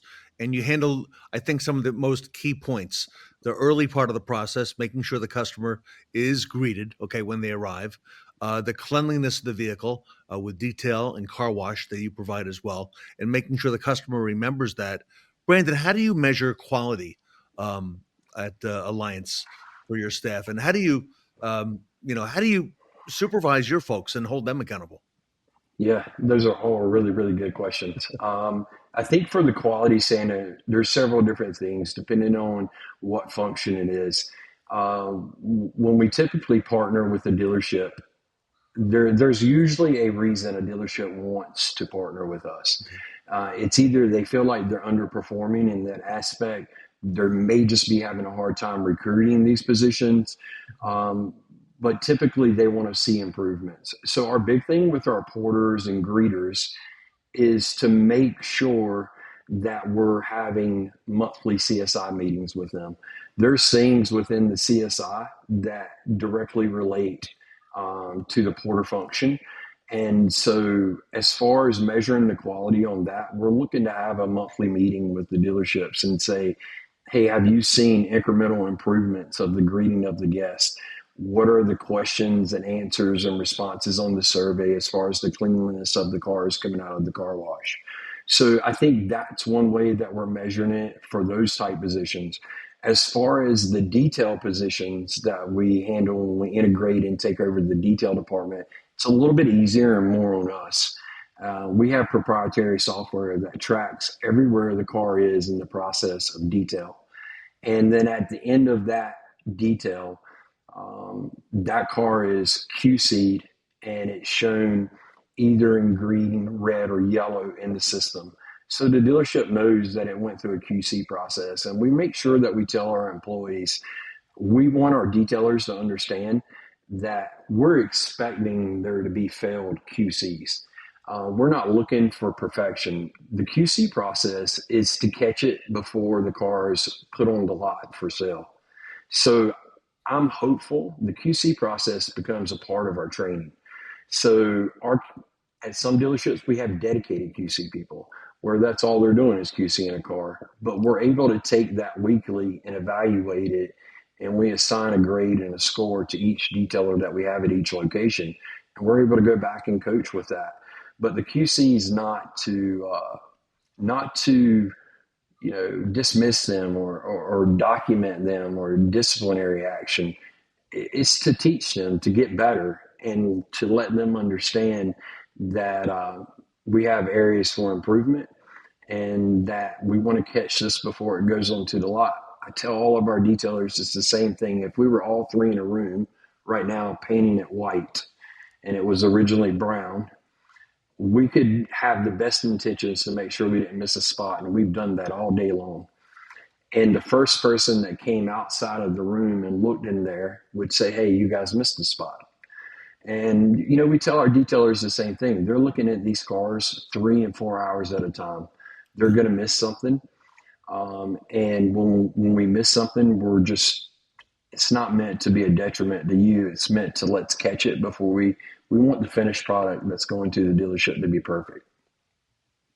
Brandon, a lot of our listeners today, we have, dealerships from across the country, and some of those markets have, seasonal or other, market fluctuations that happen, based on the time of year it is and, who's coming in and out of those areas. So how do you handle, pieces like that with seasonal or market fluctuations that you see? Yeah, so we adapt to the environment that we're in. I think that's key. I've heard and I know the struggles that go into recruiting people and the onboarding and exit of people. You have some towns that are really big on hiring college students when they're out for the summer, but you have to be prepared for that and you have to be able to utilize them in certain areas. I think for us at Alliance, our dedicated ability to have a dedicated recruiter to our company is key in that area. But we're also looking for stability because it's proven time and time again. If you treat these porter positions and greeter positions and car wash positions and detailer positions as people that you don't want to see as this rotating door, you want to see the longevity of the employee because it makes the customer feel better. The product starts becoming better and better every year that the employee's there. So we're looking at all those things. It's not to say that we won't use college labor because I think that is huge to develop the employee in the person and for their benefit in their career. But we've also seen it work out for us too as well because somebody starts working for us as a porter or as a car washer while they're in college. And then when they're finishing college, they're coming to us onboarded as a manager, or it could be an area manager or regional manager. So the growth impact for this to become a true career for them is huge. So we're really adapting to each dealership. Each market's very different with that. But having a dedicated recruiter for our company is really, really beneficial. We're constantly hiring. Brandon Hall is Vice President of Alliance Dealer Solutions. They work with dealers in many, many states, and they help dealers with a lot of the tasks that are mundane and daily, yet so critical to the functionality of the dealership, including things like greeting, porters, valets, service pickup and delivery, wash, and detail. Brandon, so when a dealer or a general manager or a fixed ops service used car manager watching today, knows they've heard about this type of thing from their peers, maybe in 20 groups. How do they go about reaching out to you? How do they, I imagine they're going to have questions, right, about their operation and how this would affect them. Are you available to answer those? How does this work? How do dealers reach out and take that next step? Absolutely. So we are a big proponent of being able to be super transparent and be able to get a hold of us. They can go to our website, alliancedealersolutions.com. There is a link in there to schedule a meeting. It will come directly to me. One of the things that I'm also a super big proponent of is to have a free consultation, to sit down if you want it 30 minutes or 60 minutes, just to talk to us about what's going on. And it's not necessarily that you have to use our services. I think I get super excited to see where the car business is going, and for there to be transparency and to change people's mind, because sometimes the perception is that you get customers that just don't have the trust and the belief in the dealership world. And we want that to change across the board, whether that's you're partnering with us or you decided to do it internally. I think having a conversation with us and being able to discuss these things is the right starting point. Excellent. Alliance Dealer Solutions, some of the best dealers in the country work with them, and Brandon Hall is the vice president. You can reach him at the email scrolling on the bottom of the screen. Also on the web, alliancedealersolutions.com. Sarah, I see this era of hospitality growing and growing and growing in importance because it helps the dealer focus on what they do best. It does, Ted. And Brandon, thank you for sharing your expertise. I know there's going to be an exciting time ahead in 2026 as hospitality continues to make waves and take a bigger stage. Absolutely. Thank you, guys. Brandon, dealers now are making their plans, not just for the fourth quarter, but for the new year. Okay. Everybody reach out to Brandon at Alliance Dealer Solutions. Brandon, if it's okay, Sarah and I would like to invite you back on the next roundtable, which will be before the big convention at in New Orleans, I think in early February, and maybe talk a little bit more about this, and maybe even hear from some of the dealers and some of your people, because I think that's very impressive as well. So, if you don't mind, we'd like to have you come back and take this up a couple notches. Looking forward to it. Everybody, Brandon Hall with Alliance Dealer Solutions here with us today at the Fixed Ops Roundtable.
Bank to the curve of the course by adapting to customer needs. Learn what's new in our next panel filmed live at our New York City pop-up event.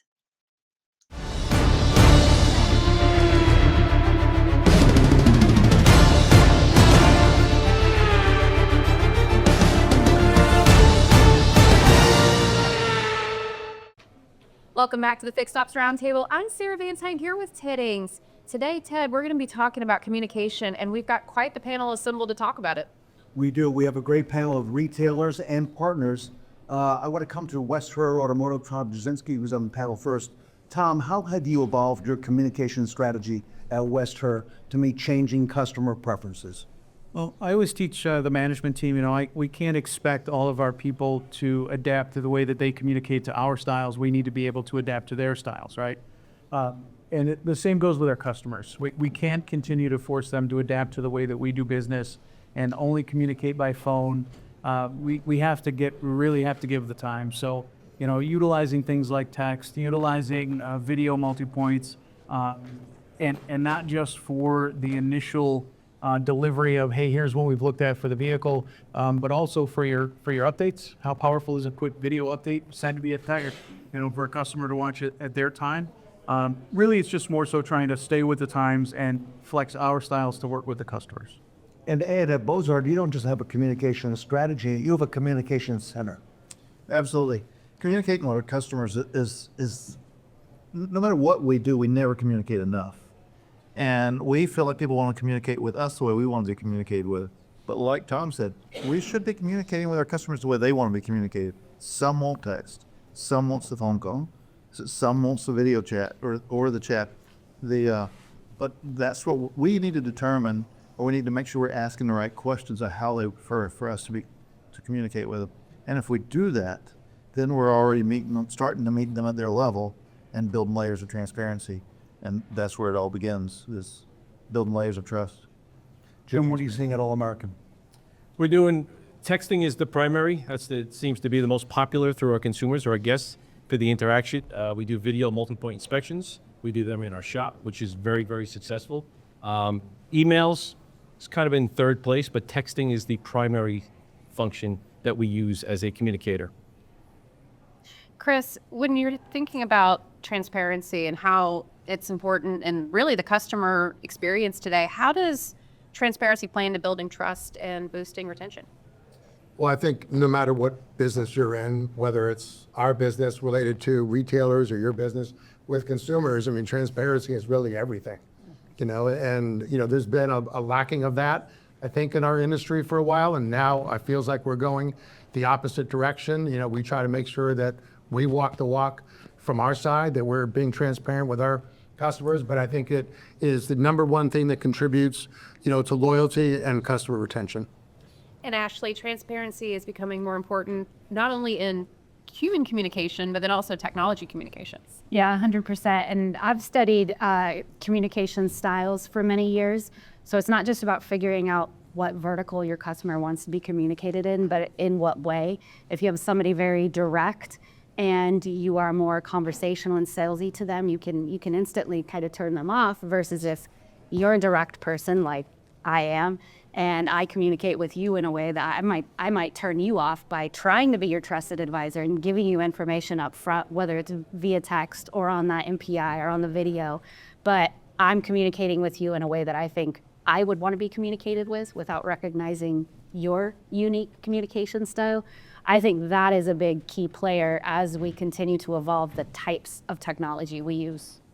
And Mickey, trust is really important when it comes to retention as well. I don't think you can retain a customer if they don't trust you, right? And I want to go back to the communication piece. Whatever it is, we're in a unique position where we have two customers. We have the car dealers that we sell our products to, and then the end user of it. And whatever your form of communication is, they want it quickly, right? They don't want to wait to the end of the day, or every hour seems like a week to them. But back to the trust piece, you only get one chance to make a first impression. And human psychology tells you that once that's gone, you're 98% likely to lose the trust in that consumer. So, we live in a world today where you can't really lie to the consumer. They can get on their phone, they can find out whatever it is. And by the time they leave your dealership or your organization and get in the car, they've posted on their Facebook page or whatever it is, and you're finished. So, I tell our reps all the time, and we're very blessed that we don't have to do that. We're a very profitable company. We've been around for a long time, and we tell the truth and we're honest, even if it hurts. But when we do it quickly. And Tim, just coming back to the transparency piece of it, how do you see it continuing to evolve in the customer experience? I think when we talk to our dealers, when it comes to transparency, it's all about meeting the customer's expectations. I think what I'm really proud of is the industry has evolved in the vehicle we communicate. It used to be just call us and that's it. Now there's lots of ways to communicate with our dealerships, but what is said and meeting the customer's expectation, that's the next thing that we have to think about when it comes to communication. Trust and transparency is a no-brainer. You have to have that. Anticipating the consumer's needs is the next round of that, and essentially taking care of the consumer in a way where they actually are wowed by the communication, not worn out by the communication. That's where we see dealerships really pulling away to that greatness. And Maureen, thinking about that trust element when it comes to how the customer is looking at the ROs, what are you seeing? It's really interesting. I always think of customers so globally, right? You've got the customers that come in and buy our products and our services You've got our internal customers, which are our employees. We've talked about our beloved technicians.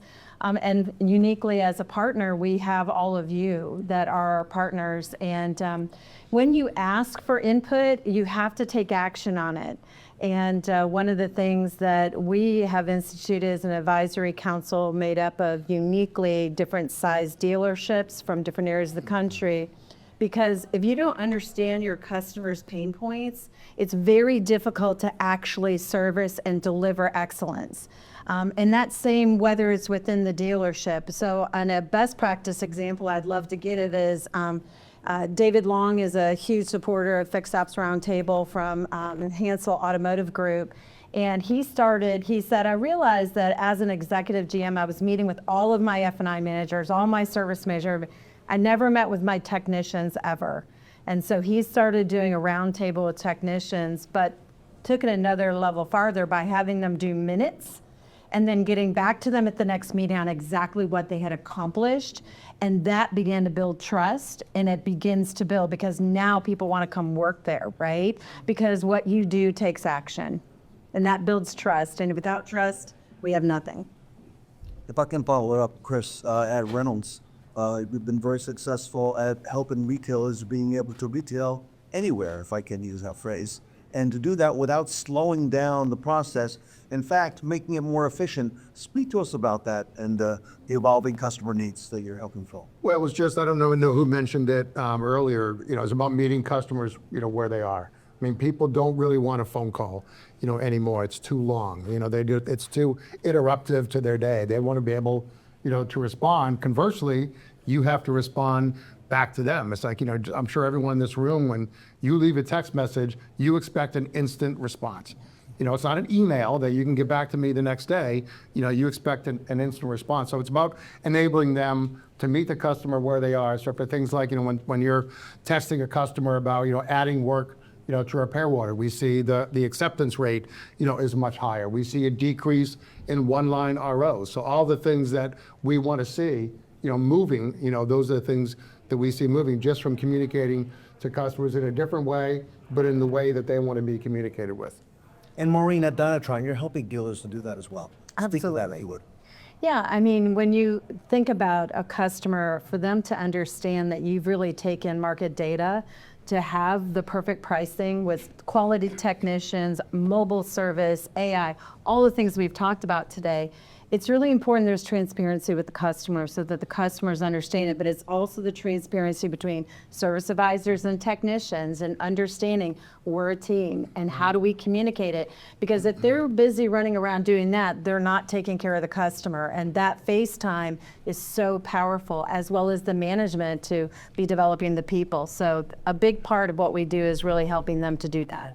And actually, this really is the dawn of a new day with all the things such as telematics that are now built into the cake, baked into the cake, if you will. Yeah. You're helping dealers go the last mile on communicating that to the customer. Speak to us about that, because that's brand new. Yes, brand new, hot off the press. We are reaching out proactively to customers to let them know why their check engine light is on, not just they know their check engine light is on, but to prompt them that, hey, this is a critical safety concern, or this is just a maintenance light. If we're reaching out to them first and being that first line of contact, then we're not going to lose that $60 billion to the aftermarket in parts and service. And we're just not going to lose our customers if we are the ones that are reaching out to them and letting them know what their vehicle needs. Ed, I like this evolution. It's really good for the consumer, good for business all the way around. Absolutely, and it's about giving customers back what they're looking for. If they tell you their form of communication is text, send them a video text. Seeing is believing. The picture's worth 1,000 words, well, the video's worth 1,000 pictures. Send them. If they tell you their form of communication is false, FaceTime them. When they see what's going on, they believe it. If you just call and leave a message, hey, I know I told you your car's gonna be ready at 5 o'clock, but the tech got tied up and it's he's not quite done. That's a whole different conversation when you're on FaceTime out there in the bay with their vehicle in the background. Hey, he's been working away on your vehicle. It's not gonna be done at 5 o'clock. I don't want to rush him. I need some more time on. It's taking what they're asking for and raising the level. And Tim, you've been really good at taking all this and making it sticky for dealerships with a lot of the new tools that Capital One has come out with and continuing to come out with. I don't know if you want to speak to some of that, but this communication is really an opportunity. Yeah, so I mean, I think communication is critical. We've been developing some tools with some dealers. I think the thing that we're struck by is when you find a communication vehicle that allows you to transfer your culture and your tone in the communication vehicle you've chosen, that's when that customers really start to respond. You know, for example, at Capital One, just to be transparent, we're kind of like loose with our communication. We're kind of fun. We're actually trying not to be real stuffy when it comes to communication. We're trying to be a little cheeky, and we found that some dealers are kind of in the same boat. I think recognizing that consumers are very busy, they have their own lives, and they need to communicate in either a very fast way or maybe a little bit less of a stressful way. And so that's the thing we're trying to build into things like Chat Concierge and the vehicles we're using to communicate between dealerships and consumers. Sarah, exciting times. It really is, Ted. We've got a lot to look forward to in this industry. Want to thank the communication panel, everybody. Thank you for all you do for the industry. Great to have you with us here at the Fixed Ops Roundtable. We're in New York City. We are at the home of Uber at the World Trade Center, and Sarah and I will be right there. Do you want to provide your customers with an exceptional car buying journey rather than just a transaction? As Carl Sewell advocates in his book, Customers for Life, the key to ensuring customer loyalty lies in delivering an enjoyable and memorable experience. And that starts with assembling the right team. But how do you guarantee that you're hiring the best talent for the job? According to Sewell, one of the most effective methods is using a pre-employment assessment called the Trego Personnel Survey, which consistently identifies top talent and transforms company culture. While many dealerships recognize the importance of recruiting top talent, the challenge lies in identifying such talent during the hiring process. Enter Go Trego. With over 40 years of research and expertise in the auto industry, Dr. Trego and his team have been instrumental in helping clients like Sewell and many others figure out if the applicant can and will do the job. We adopt a scientific approach to evaluating candidates' behaviors and accurately predicting their job performance. Say goodbye to the frustrations of dealing with subpar hires. With Go Trego, you can transform your staff into the happiest, friendliest, and most reliable team your customers have ever encountered, ensuring customers for life. Let Go Trego guide you in selecting the perfect talent for your organization. Welcome to the high-stakes world of the intern. Only the most dedicated, hard-working, and eager student will stand out above the rest and earn exclusive opportunities, recognition, and rewards from the Fixed Ops Roundtable. It's time to turn the tables. This time, it's more than just an internship. It's a competition. We're hosting an entire reality show. 10 interns will enter the boardroom. Only one will win it all. Who will drive their career to the top? We'll see you in the boardroom.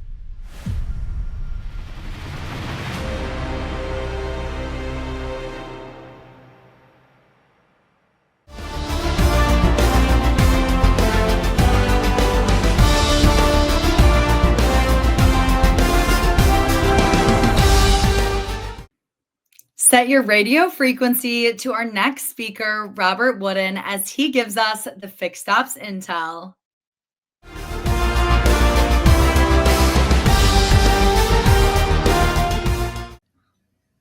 Welcome back to the Fixed Ops Roundtable. I'm Sarah Vantine here with Ted Ings. Today we have a very important topic, Ted, and it's going to be a lot of fun to unpack this. Sarah, you're so right. We're really grateful to have Robert Wooden with us of Fixed Operations Intelligence. Robert, welcome to the Fixed Ops Roundtable. Yeah, thanks, Ted. Thanks, Sarah. Good to see you. Robert, a great colleague from our industry. And Robert, you're working on so many things. What a great niche right now to be in fixed operations, now, but I mean, you've been doing it your entire career. So it's, Yeah. not an overnight success. No, it's the long haul, but it is nice to kind of see fixed operations side of the business come to the forefront instead of being kind of the back seat. Again, given the state of the industry today, they're really leaning on the fixed operations side of the house to cover things and keep things going. So it's nice. It's challenging, but it definitely, there's opportunity out there for folks to excel. Well, Robert, to kick things off, one of the exciting things that we're going to be talking about today is warranty uplift. And a lot of retailers are probably listening to this, and they're interested in this topic, but again, there's some pieces around this that they may not be so sure on how to execute or what's the best path forward. So to kick things off, why is retail warranty reimbursement so important? Well, for the dealers, obviously, the financial side of it is hugely important, that they're able to, collect a rate that allows them to, pay their people. People need to get paid, and we all know that the cost of living is not going down. It goes up. So those employees are looking for better pay, better benefits. So, having a parity of rate between your retail rate and your warranty rates helps the dealers to do that. Again, dealers that are profitable are better for the manufacturer. They have better facilities. They train their people. They have better equipment, and they're able to take care of their customers so that they retain those customers and keep them coming back and purchasing vehicles in the future. So there's that component as well. So it really is all, something that helps everybody.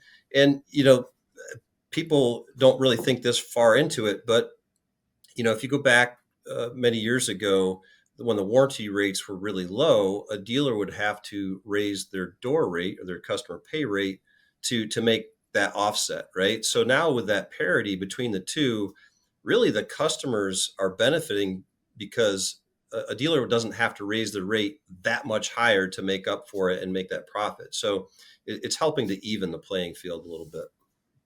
And Robert, you take this task off the dealership's hands from that of the service manager or service director, who is busy doing a lot of other things every single day. Talk to us about that and why it's important to have somebody focus like yourself on this who specializes in this.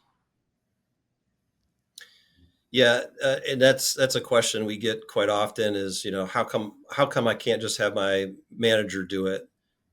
And we all know that managers are very busy between, the employees, the customers, the factory.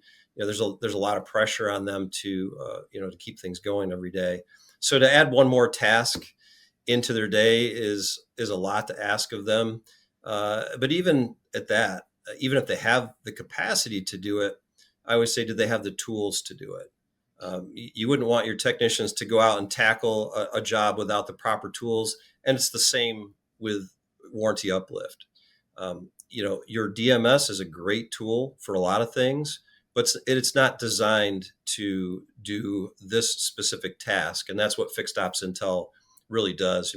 When I started designing it, that was the original vision behind the software, is to do specifically that task of analyzing and finding the best group of ROs that yields the highest rates for the dealer and making the process for us and our dealer clients that much smoother and faster. So those are a couple things that I would say are a benefit to the manager in the stores.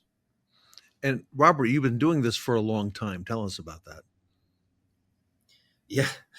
Yeah, this is our 28th year of doing it. And really the genesis of warranty uplift and doing this whole thing started way back when we had a dealership. We built and moved to a new facility, and I applied the old way. We used to have to call around and get all the different rates from the stores, and I mailed it in and I got denied.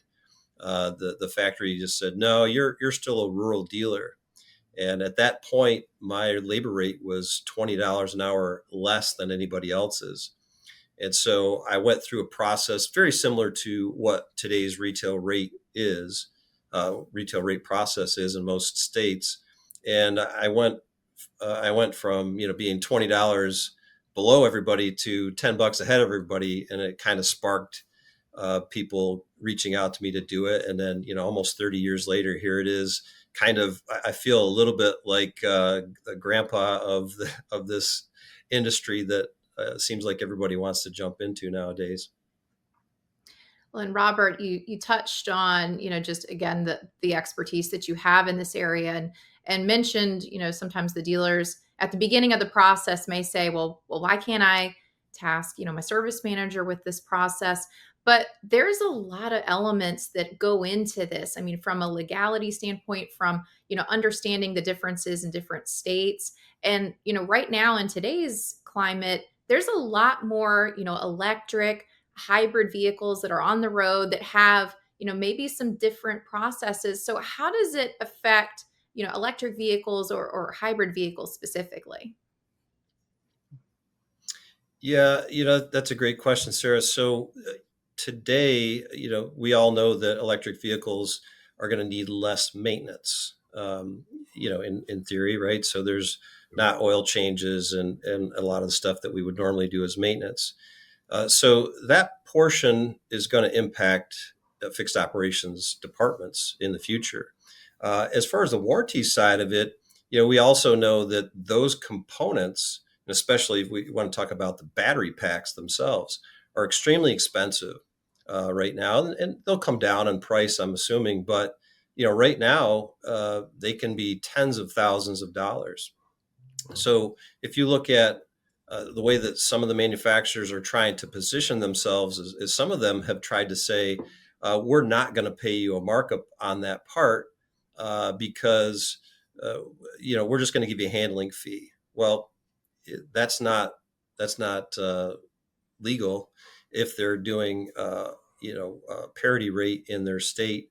And then some of the manufacturers are actually trying to say that the customer does not own the battery pack, that the manufacturer still owns the battery pack. So there's a little bit of a legal wrangling that's happening now. So that's going to be interesting. But navigating through some of those pitfalls, you need somebody who has been doing it for a long time, has worked with all the manufacturers, and is doing this on a constant basis, because the landscape is changing every day, and you just have to keep on top of it. So, Robert, you come in and you help the dealers determine if there are any opportunities, in their warranty reimbursement on labor and parts.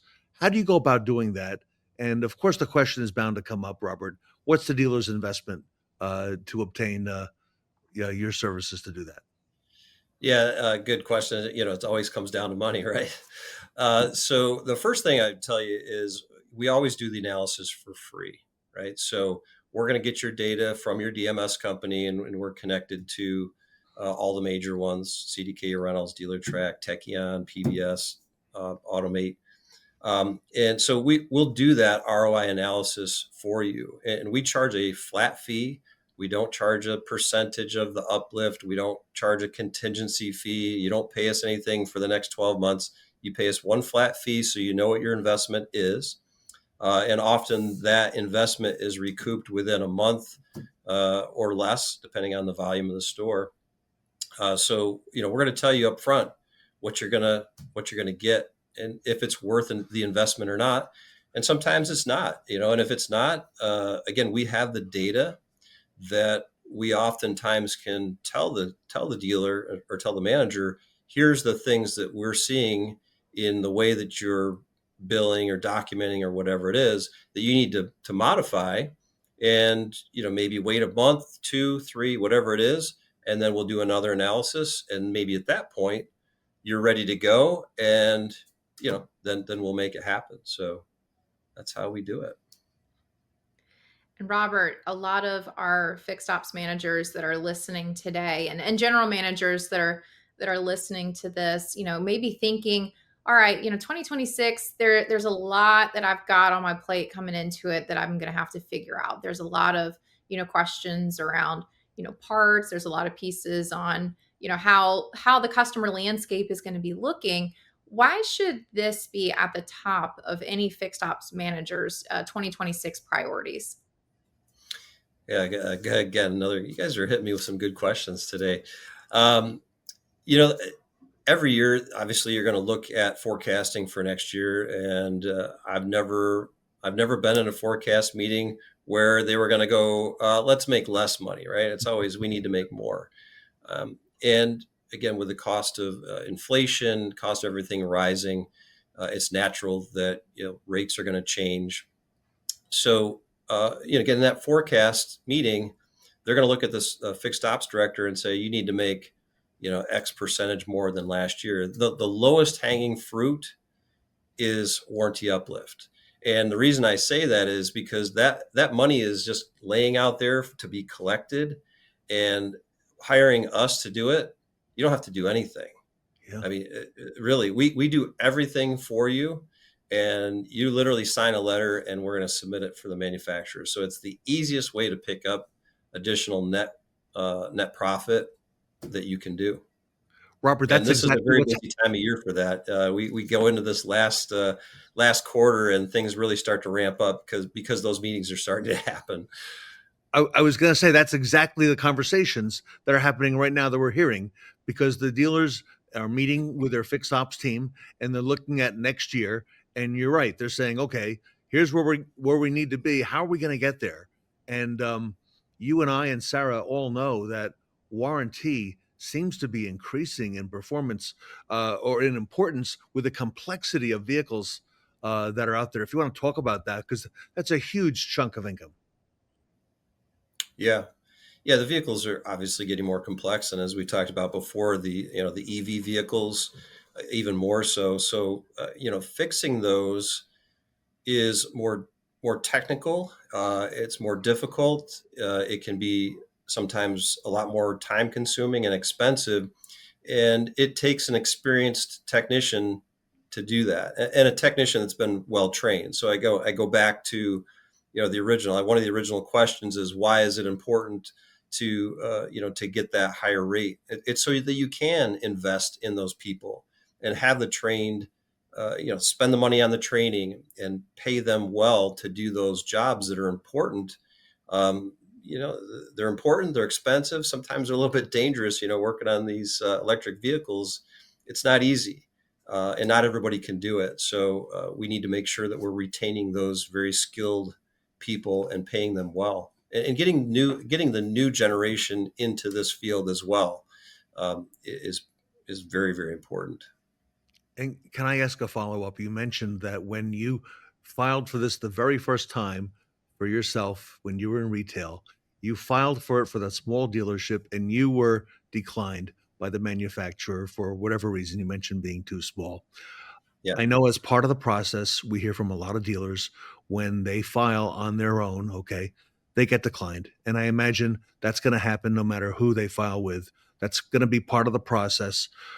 What happens at that point? Do you help the dealer in terms of how do they go and respond to the manufacturer? Take us through that, because I think that's also a very, very important point for our audience to hear. Yeah, that's a great question. We do get quite often a manager will call and say, I've applied 2-3 times. They keep denying me. And it's just that part of it comes down to process and experience and knowing what is required. As far as the manufacturers declining, we don't get a ton of it. But I will tell you that the manufacturers have ramped up their resistance, and they're trying to find creative ways, I'll say that nicely, creative ways of rebutting a dealer's claim. So understanding how to do that, what the process is for not only the manufacturer, but the state in which you are in is really important. And what we do is, once we submit for our clients, that's not where the relationship ends. Two things is, obviously, if that submission comes back and it's not successful, if it's something that we didn't do properly, we're going to do it again or for free. That's on us, but I can't tell you the last time that it's happened. It just doesn't happen too much. But the other thing is if we need to make legal points back with the manufacturer, we draft those letters and, we submit those on behalf of the store and walk them through that process. So yes. And then the other side of that is, they're going to have access to fixed ops intel for the next year. So they'll have access to that for 12 months. And what will happen a lot of times is the manufacturers now are in certain states are allowed to ask for additional documentation either prior to or after the original submission date. So again, you might have to get another 60 days worth of documents, which could be literally 5,000-10,000 repair orders. Again, that's something that we can do electronically using fixed ops intel that we can do within hours, which would take a manager weeks to do. And I imagine when the manufacturer has these creative responses, I imagine that foils some dealers who take it upon themselves to do it with their own manager who doesn't have the experience in this volley back and forth, if you will, in how to go about it. Yeah, and that's exactly what's happening. A lot of the manufacturers, let's just say that the dealer submits for $200 an hour, and the manufacturer will come back and say, well, we'll give you $180. And the dealer might already be at $175, and they're like, well, let's take the $5 and let's not fight them. But on the other side, you just left $20 an hour on the table. That's a lot of money. And the manufacturers are counting on that, and they are actually being successful with it. And again, every store, it's their own personal decision what they do. And I never advocate for, battling with the manufacturer or anybody. It's not a good idea. But there are some points where you have to say, hey, no, I'm not going to accept that. And, let's negotiate. A lot of times the manufacturers want to negotiate a rate. That's up to you. Or, or if we need to go that legal route, that's an option as well. Robert Wooden, everybody, he handles warranty uplift for dealers, helping them obtain retail rates for warranty repairs. Probably nothing more important that you can do that would impact the bottom line for 2026 and the revenue for your dealership as well. He is the expert at it. He's done it for 20 plus years. He knows the ins and outs. He knows his way around. Robert, if our audience wants to reach out to you, maybe they have questions. How would this work for our particular circumstance, our OEM, or for our group? Are you available to answer the questions if they reach out to you? Yeah, absolutely. They can, you can Google warranty uplift. You can, fixed ops intel, warrantypart.com. That's been our website for 25 years. So if you Google us, just look for us, you'll find us. You can certainly call or email. If you call, it's going to be me you're going to be talking to. So please give us a shout. We'd love to talk to you and, help you through that and answer the questions, whatever they are. Robert Wood and everybody, warrantypart.com is the website. You can look them up on the web. And a lot of our dealers here at the Fixed Ops Roundtable use Robert's services. So Robert, congratulations to you on the success you're having for our dealers and for yourself and for Fixed Ops Intel. And Sarah and I want to wish you and your family a very happy Thanksgiving next week. Yeah. Thank you, Ted. Sarah, thank you. Happy Thanksgiving to you as well. And we look forward to seeing you again soon. Yeah, we'll see you back on the next show, and we'll have a lot to talk about in January. So Robert Wooden, everybody, Fixed Operations Intelligence, here with us today at the Fixed Ops Roundtable. Introducing Warranty Uplift, powered by Fixed Ops Intel and brought to you by Wooden Automotive Consultants. Warranty uplifts are complex and mistakes cost time and money. Fixed Ops Intel uses the latest technology to analyze your dealership's service data to ensure maximum reimbursement rates while accelerating and simplifying the process. Trusted by single-point stores to the largest dealer groups, Wooden Automotive Consultants pioneered Warranty Uplift nearly 30 years ago and has thousands of satisfied clients from Maine to Hawaii and representing every major vehicle manufacturer. Fixed Ops Intel, delivering smarter service for your dealership.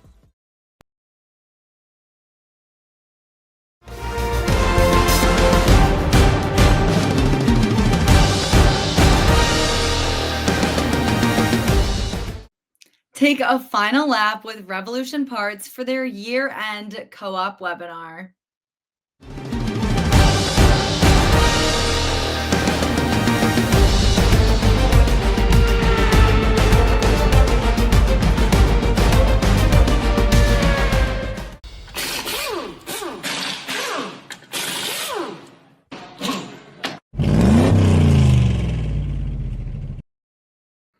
Welcome to Revolution Parts. I'm Ted Ings. This is the Use It or Lose It, How to Maximize Your Co-op Funds Before Year-End webinar presented by Revolution Parts and assisted by the Fixed Ops Roundtable. I'd like to introduce our distinguished panel. With us here today, Sarah Van Tine, Vice President of the Fixed Ops Roundtable. We also have from retail, Allie Peters, who's the Director of Fixed Operations in San Antonio at Jaguar Land Rover. Liesl LaRouche is with us. Welcome, Liesl, Vice President of Customer Success at Revolution Parts, and Amanda Poe, Director of Marketing at Revolution Parts. Ladies, welcome back to the webinar, and excited to have you all here today. Thank you for having us. All right. So joining us, everybody, with this powerhouse panel of female leaders, we're going to be sharing some insider tips on how to use your co-op funds strategically here as we come to year end. And Liesl, I thought nobody better than you to kind of get things started. For my first question, if I may, Liesl, first, let's set the stage. What are co-op funds and how do they benefit fixed operations? Co-op is simply a catch-all term. So when you look at co-op funds, it's how automakers create incentives in partnership with their retailers. And it's so important to have that partnership because there are so many shared goals between automakers as well as dealerships across the country. So I really look at them as that opportunity to work together, to collaborate, to actually reach all of our goals. And really, when it comes down to it, co-op means a dealership or retailer is putting in something. The automaker is also matching or contributing towards their success. So it's a mutual partnership and one that can really drive a much more profitable return on any type of marketing budget.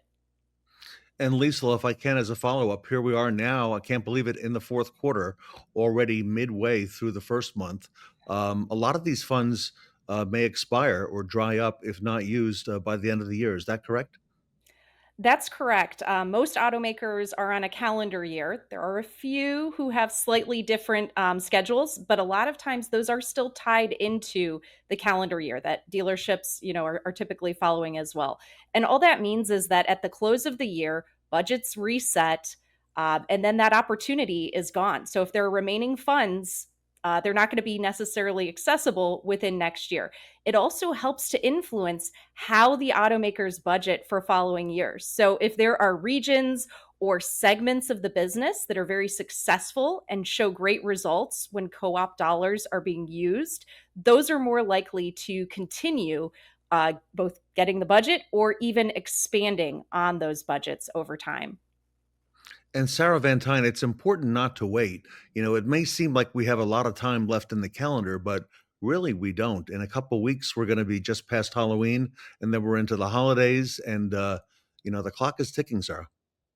It is, Ted. And that's the piece that I think for dealerships to really keep in mind about co-op funds. They are not just front-end ad spend. That's a misconception that a lot of dealerships think about. They think just co-op is available for the front end of the house and how they're marketing those pieces. But these funds, they're OEM approved dollars. You've already earned whatever amount that's available in that bank. And what you can do is you can really directly fuel your fixed ops profitability and your fixed ops focus by tapping into some of these opportunities. But like Liesl said, every single program has a finite expiration date that you have to get all of these pieces into your fund. Otherwise, you're not going to be able to leverage those to strengthen your fixed operations and your parts departments.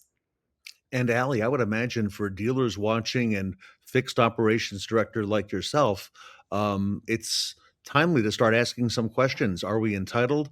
How much are we entitled to? How do we apply for them? Allie, your thoughts from retail. Absolutely. I will say, as a fixed ops director, I have worked with a few brands, and I absolutely didn't know what was available to us on the fixed ops side, because exactly like you guys are discussing, oftentimes variable is the focus.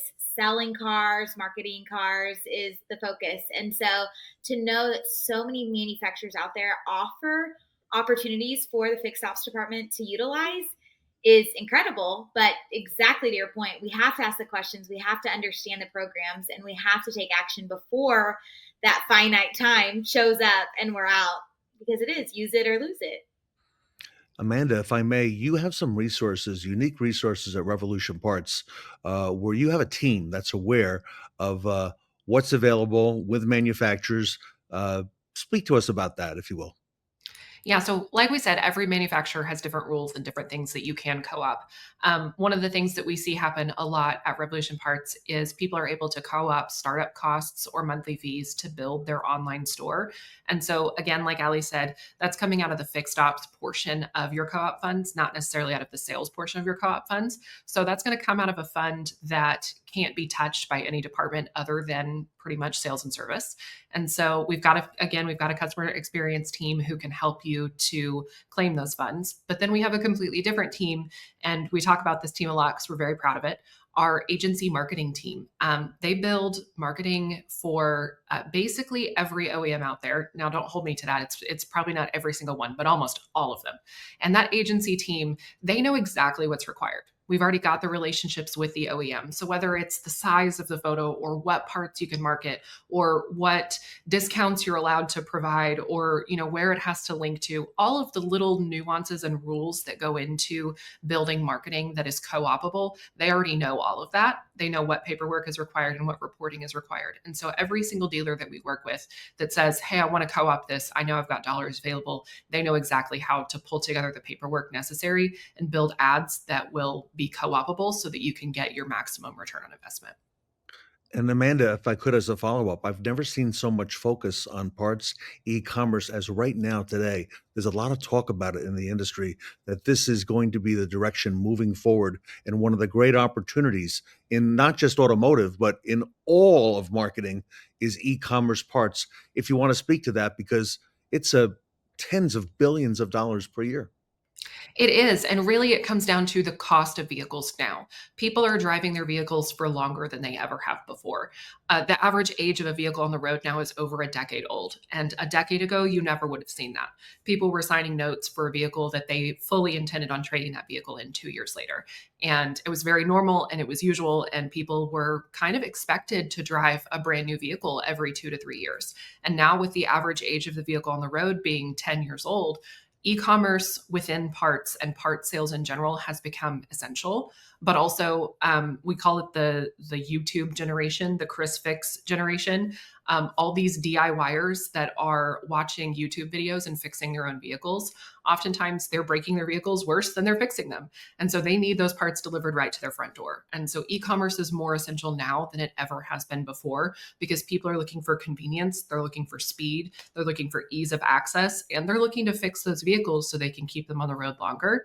And I think we're going to continue to see the average age of the vehicle increase over the next few years because of these people. And again, because of the reliability of those older vehicles. I know we've got a few older vehicles in our garage, and my husband refuses to get rid of them because he says, and I quote, they don't build them like they used to, which I think is something we all in the automotive industry have heard many, many times. I love it. Liesl, if I can, for the dealers watching and fixed ops and parts managers watching, what is the cost of underutilizing or underutilization of co-op funds? In other words, going back to the title of our webinar, use it or lose it. It can be stunning. So when we look at the investment that you make into parts e-commerce, Amanda talked about the initial startup fees. There's also ongoing fees, marketing costs. Some automakers really permit up to 50 or even 75% of those costs to be covered completely by the automaker's funds. So by leaving that on the table, some dealerships are definitely benefiting. They're getting online, they're starting to engage with customers.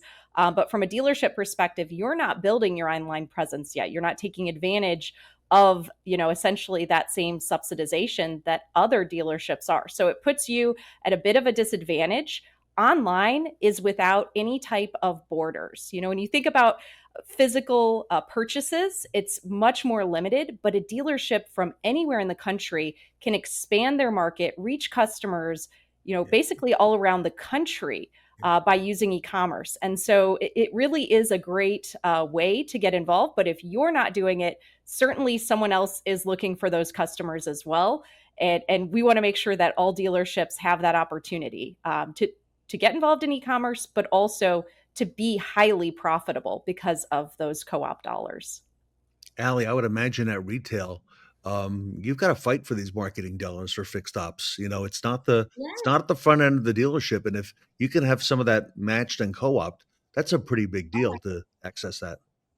Absolutely. It's a game changer. I mean, we all go to work and we do our jobs, and I can speak for me, but I think we as industry leaders, we do our best to be stewards of the organization's money when we make decisions, but to know that we can do all the things that we are excited about and we're working towards as far as growing the business and getting creative with the business, to know that the manufacturer can jump in and add just even a little bit, but sometimes a lot, will truly, like I said, I believe genuinely it would be a game changer and will be a game changer for those people who utilize those funds that the manufacturer has to offer.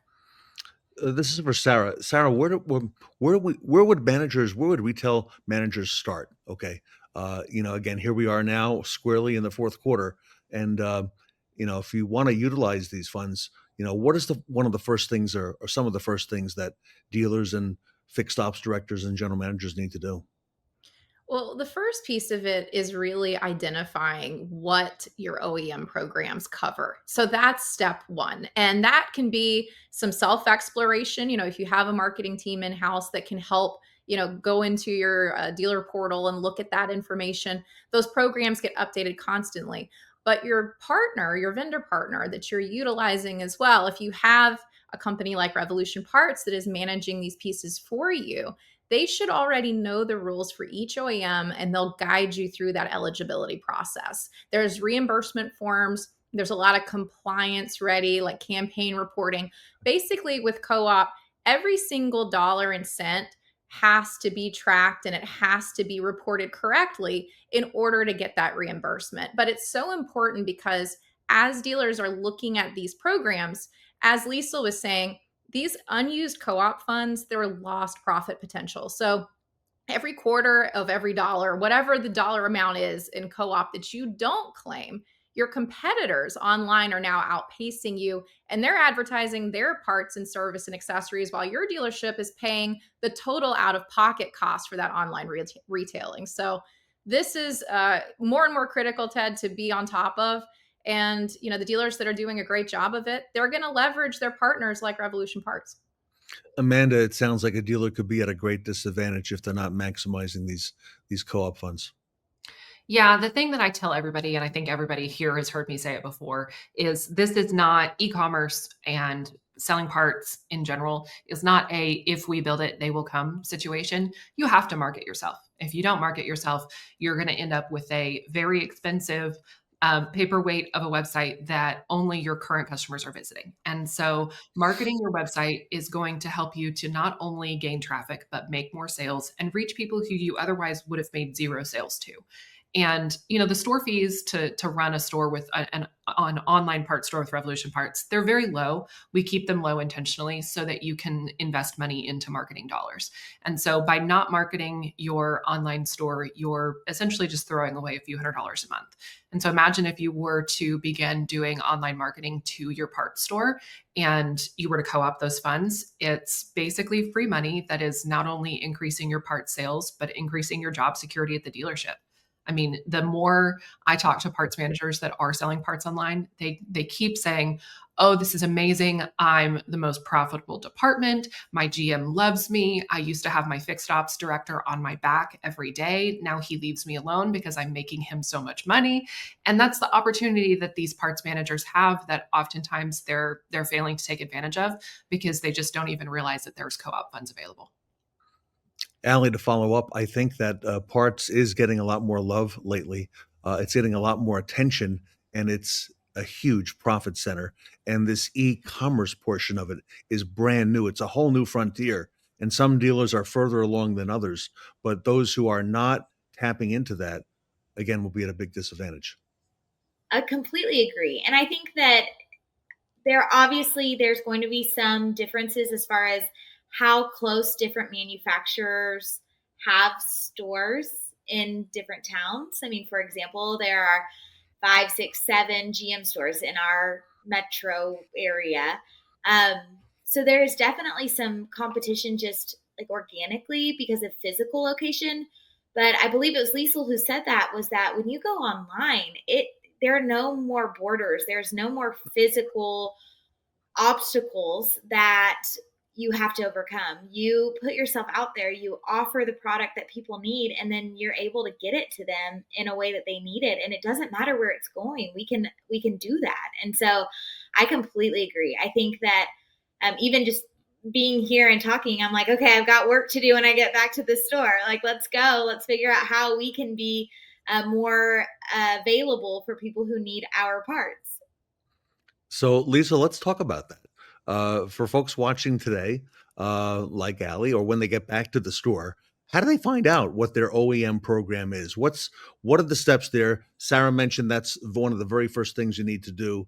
And, perhaps maybe what are some examples of what different OEMs have available, if you could speak to some of that. Absolutely. One great resource is any type of field team from your automaker. That is really your resource for what's available because they also are looking to apply those funds in a way that increases sales, that improves fixed operations at the dealership. If you want to get into a strategy of how that fits into your overall profit, that's where I recommend reaching out to a partner like Revolution Parts because we've helped dealers effectively utilize those funds in a way that makes them profitable. Sometimes I've seen dealerships that try to do it on their own. They find out this is a great program. I can access 25% or 50% of my marketing costs. I just have to submit an invoice. And it turns out that they need to do a little bit more. They need to show that they're compliant with the brand guidelines. Their logos are the correct color and size and position. To be honest, I think you need a really good web designer and a really good marketing agency to make that all really easy. You can do it yourself. You can find out, but there are a lot of missteps. And the thing that happens with co-op is you don't get a second chance to go back and fix what your website looked like a month ago. You want to make sure to have a compliant and co-op ready website and marketing campaigns right out the gate. And that's where a partner comes in to really guide you and just make it an easy button for you to get started in tapping into co-op. I like that. Co-op ready. Sarah, you've lived in this world for a long time. Your experiences on some of the things that Lisa shared. Yeah, so I'll go back in time a little bit to when I was managing this, not only with the BDC, but also covering all of the marketing expenses and the co-op funds that we would spend for sales and service for multiple rooftops. One of the biggest pieces that is so important about this entire process is what Liesl just described. It is making sure that you have OEM ready reports, screenshots, metrics, because if you slow down that reimbursement process and you don't have the right documentation available, it can completely close the window on how you can tap into those funds. But as an example of what Liesl was just describing, there's a lot of things that OEMs do cover that dealerships can take advantage of that they may not be aware of. So some of those pieces, for example, like Liesl was just talking about, website enhancements for service or parts. That's a component that can be covered, and the processes and the fees that go into updating your website for those. Paid search and video ads promoting e-commerce, those can be covered. local SEO, digital merchandising, email marketing. Those are some other areas that it can be utilized. Also, vendor and platform setup fees that increase your fixed ops visibility. That's another component that you can successfully claim in that entire process. But the biggest piece that's important in all of it, you have to have proof of performance. So that means how many impressions were they for were there for this ad? How many clicks? What were the conversions? All of the ROI reports. And you have to have a partner that understands all of those little nuances of these programs. And the other component, Ted, that a lot of people don't realize, these programs can change. So one month you might have co-op available for a certain type of promotion, and the next month a totally different one becomes available. So to have a partner that's experienced, that understands the nuances of each OEM, they're anticipating what to have ready, what screenshots, what metrics they need to provide. All those pieces are going to ensure that you maintain compliance and that you have the right processes in place. Amanda, it sounds like Sarah is co-op ready, and there are a lot of things that go into these buckets that she described. There are, and I laugh when she says you have to have the screenshots, because she's absolutely right. You know, Lisa mentioned the logo. I, back in the day, again, just like Sarah, taking it back a few years, was responsible for making the ads that had to be co-opted. And I'm telling you, if that logo is just the wrong color, just 0.5 centimeters too small, you could get your co-op request completely denied. And that's why I love our Revolution Parts agency team, is they know exactly what has to be done. But then, just as Sarah mentioned, you have to have the screenshots. I remember getting on the GM portal back in the day to submit all of the images of the ads, submit the reporting. And I'd be willing to bet everyone that is watching this webinar today, if I asked you to raise your hand on how many of you knew how to log into Facebook Business Manager, I would get probably 0 hands raised. And so getting into Facebook Business Manager and taking screenshots of the reporting so you can show the number of impressions, the number of clicks, the dollars spent, that's a huge effort for a parts manager who's already got 43,000 other things on his plate.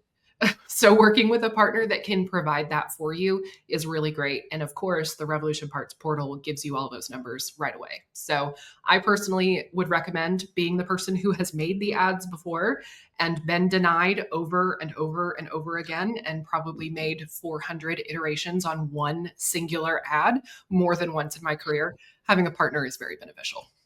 Allie, you're busy running a very busy dealership, a lot of employees, a lot of moving pieces, service, parts, and then some.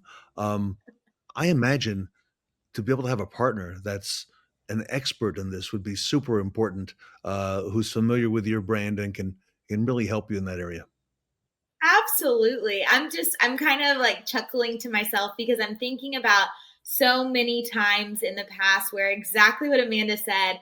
In my last position, we had multiple manufacturers that we were responsible for, and they all had different requirements, and they would all do certain things for service and parts. And so kind of DIYing it was tricky, and it was hard, and we had to resubmit. And so I'm just kind of going back in time to that. But absolutely, Ted, I think that oftentimes service managers, parts managers, we are tasked with being a jack of all trades.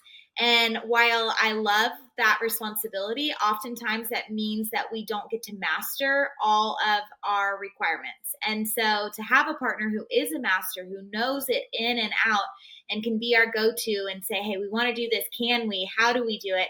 Oh my gosh, would be just truly wonderful. So it's really great to get to meet you guys and to understand all that Revolution Parts does, because we're always looking for partners that can help us become better at our craft. I think that's the right word, partner. And Lisa, let me come back to you. So tell us what types of things are usually covered by co-op funds from the Revolution Parts perspective, and how do I claim reimbursement for those things, and how do we focus on the results, and like Sarah and Allie and Amanda are talking about, and being able to track everything. Every brand is a little different, but this year we've seen a lot of expansion in how the automakers are thinking about co-op funds. So in the past, I would say it would cover your standard website enhancements or implementations, some of the subscription fees, of course, digital ad spend, SEO, marketing dollars. This year, we've seen more willingness to lean into marketplaces as well. eBay has been a huge opportunity across the board. So, depending on the automaker, they are getting much more creative, open to different opportunities. And if you're going to spend on a Google ad or a Bing ad, why not spend on an eBay ad when that's the place that so many parts buyers start their search? So we've seen a great evolution. I would say the sky is the limit in some cases, depending on the brand.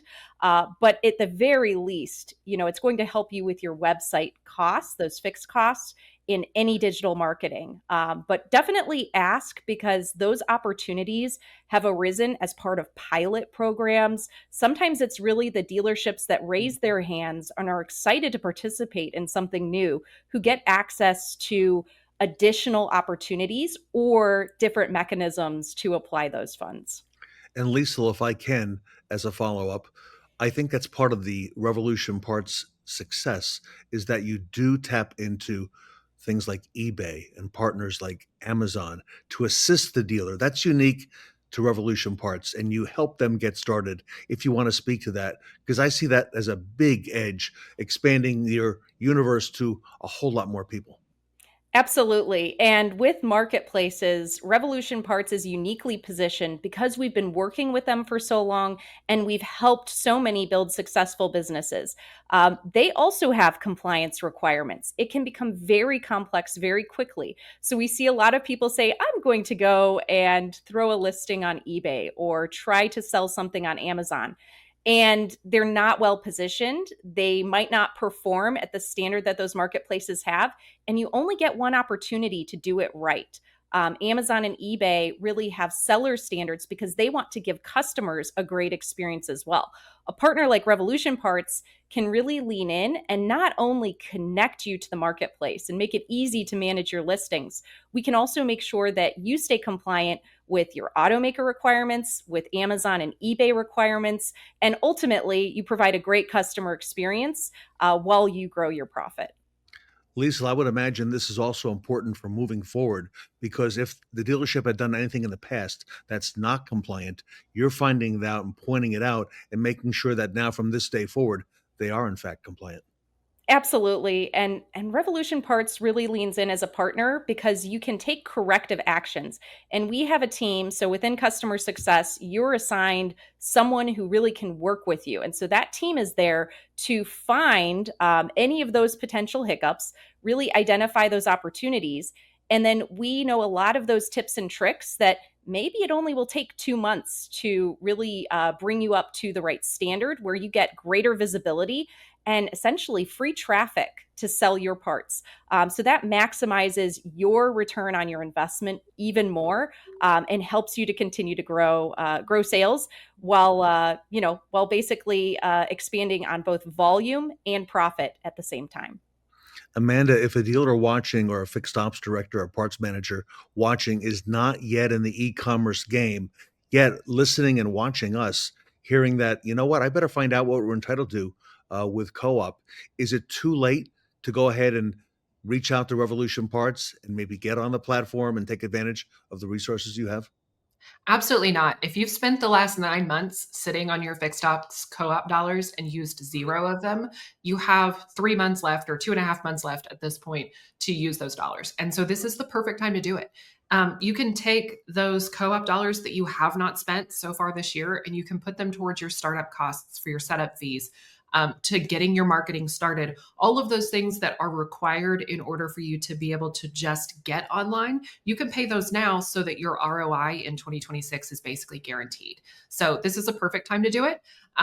Normally, I like to say that when the calendar resets, so does the mind. So when you put all of those expenses in 2025 and that calendar resets in 2026, suddenly you are just looking incredibly profitable and looking great to your GM. So this is a perfect time to do it. And it's not a long process either. When you talk to somebody at Revolution Parts, we can get you answers pretty quickly. You can talk with one of our experts if you reach out to us today within the next couple of days or whenever you're available for that phone call. And then if you do decide to move forward, the entire process of getting set up, you could be online before Christmas.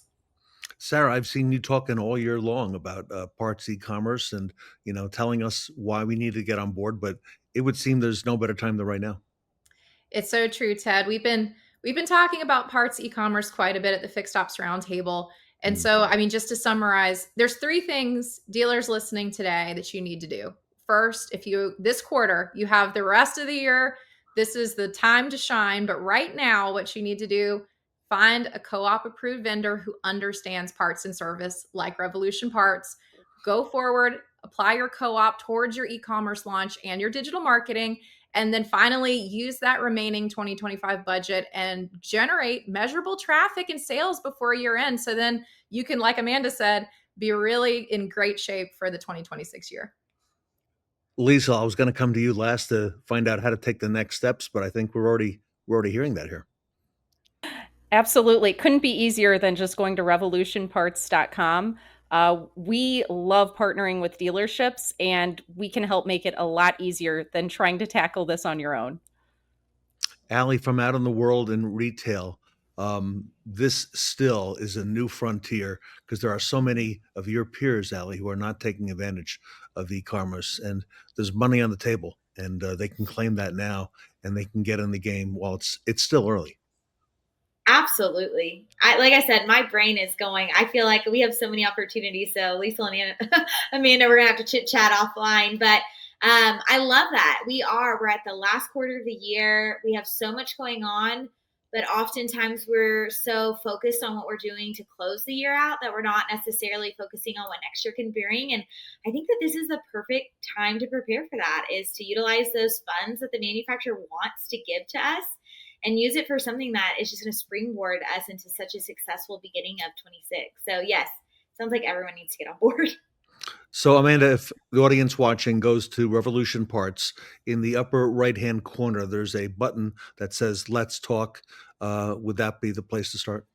Absolutely. Head to our website, revolutionparts.com, hit that Let's Talk button. You can see on that page, once you hit that button, a lot more details about Revolution Parts, what we do, who we work with. You can see real words from real dealers on that page of their experience working with Revolution Parts. And you can schedule a call with one of our experts to figure out if e-commerce is right for you and get some more information about your OEM's co-op program. Liesl, it's amazing to hear from all of you here, all leading women in automotive. And Liesl, this e-commerce wave is transforming dealerships and dealership profitability. Anything else you want to close with today? We just really appreciate having the opportunity to partner with so many dealerships across the country and being in the position to help them as they grow. It's really an honor. And that's what customer success at Revolution Parts is all about. Yep. All right. It is a revolution. Revolution Parts, everybody. This is the year of the parts department. Take advantage of those co-op funds. Be sure to reach out to Revolution Parts. Hit that Let's Talk button. I want to thank our panel today, Allie Peters from retail, from San Antonio Jaguar Land Rover, Sarah Van Tyne from the Fixed Ops Roundtable, Amanda Poe, Director of Marketing at Revolution Parts, and Liesl LaRouche, Vice President of Customer Success at Revolution Parts. Thank you all for being with us today. Exciting stuff and exciting times ahead. I'm Ted Ings, everybody. Thank you for joining us, and stay tuned for more on the growing e-commerce revolution.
This event is going by at the speed of light.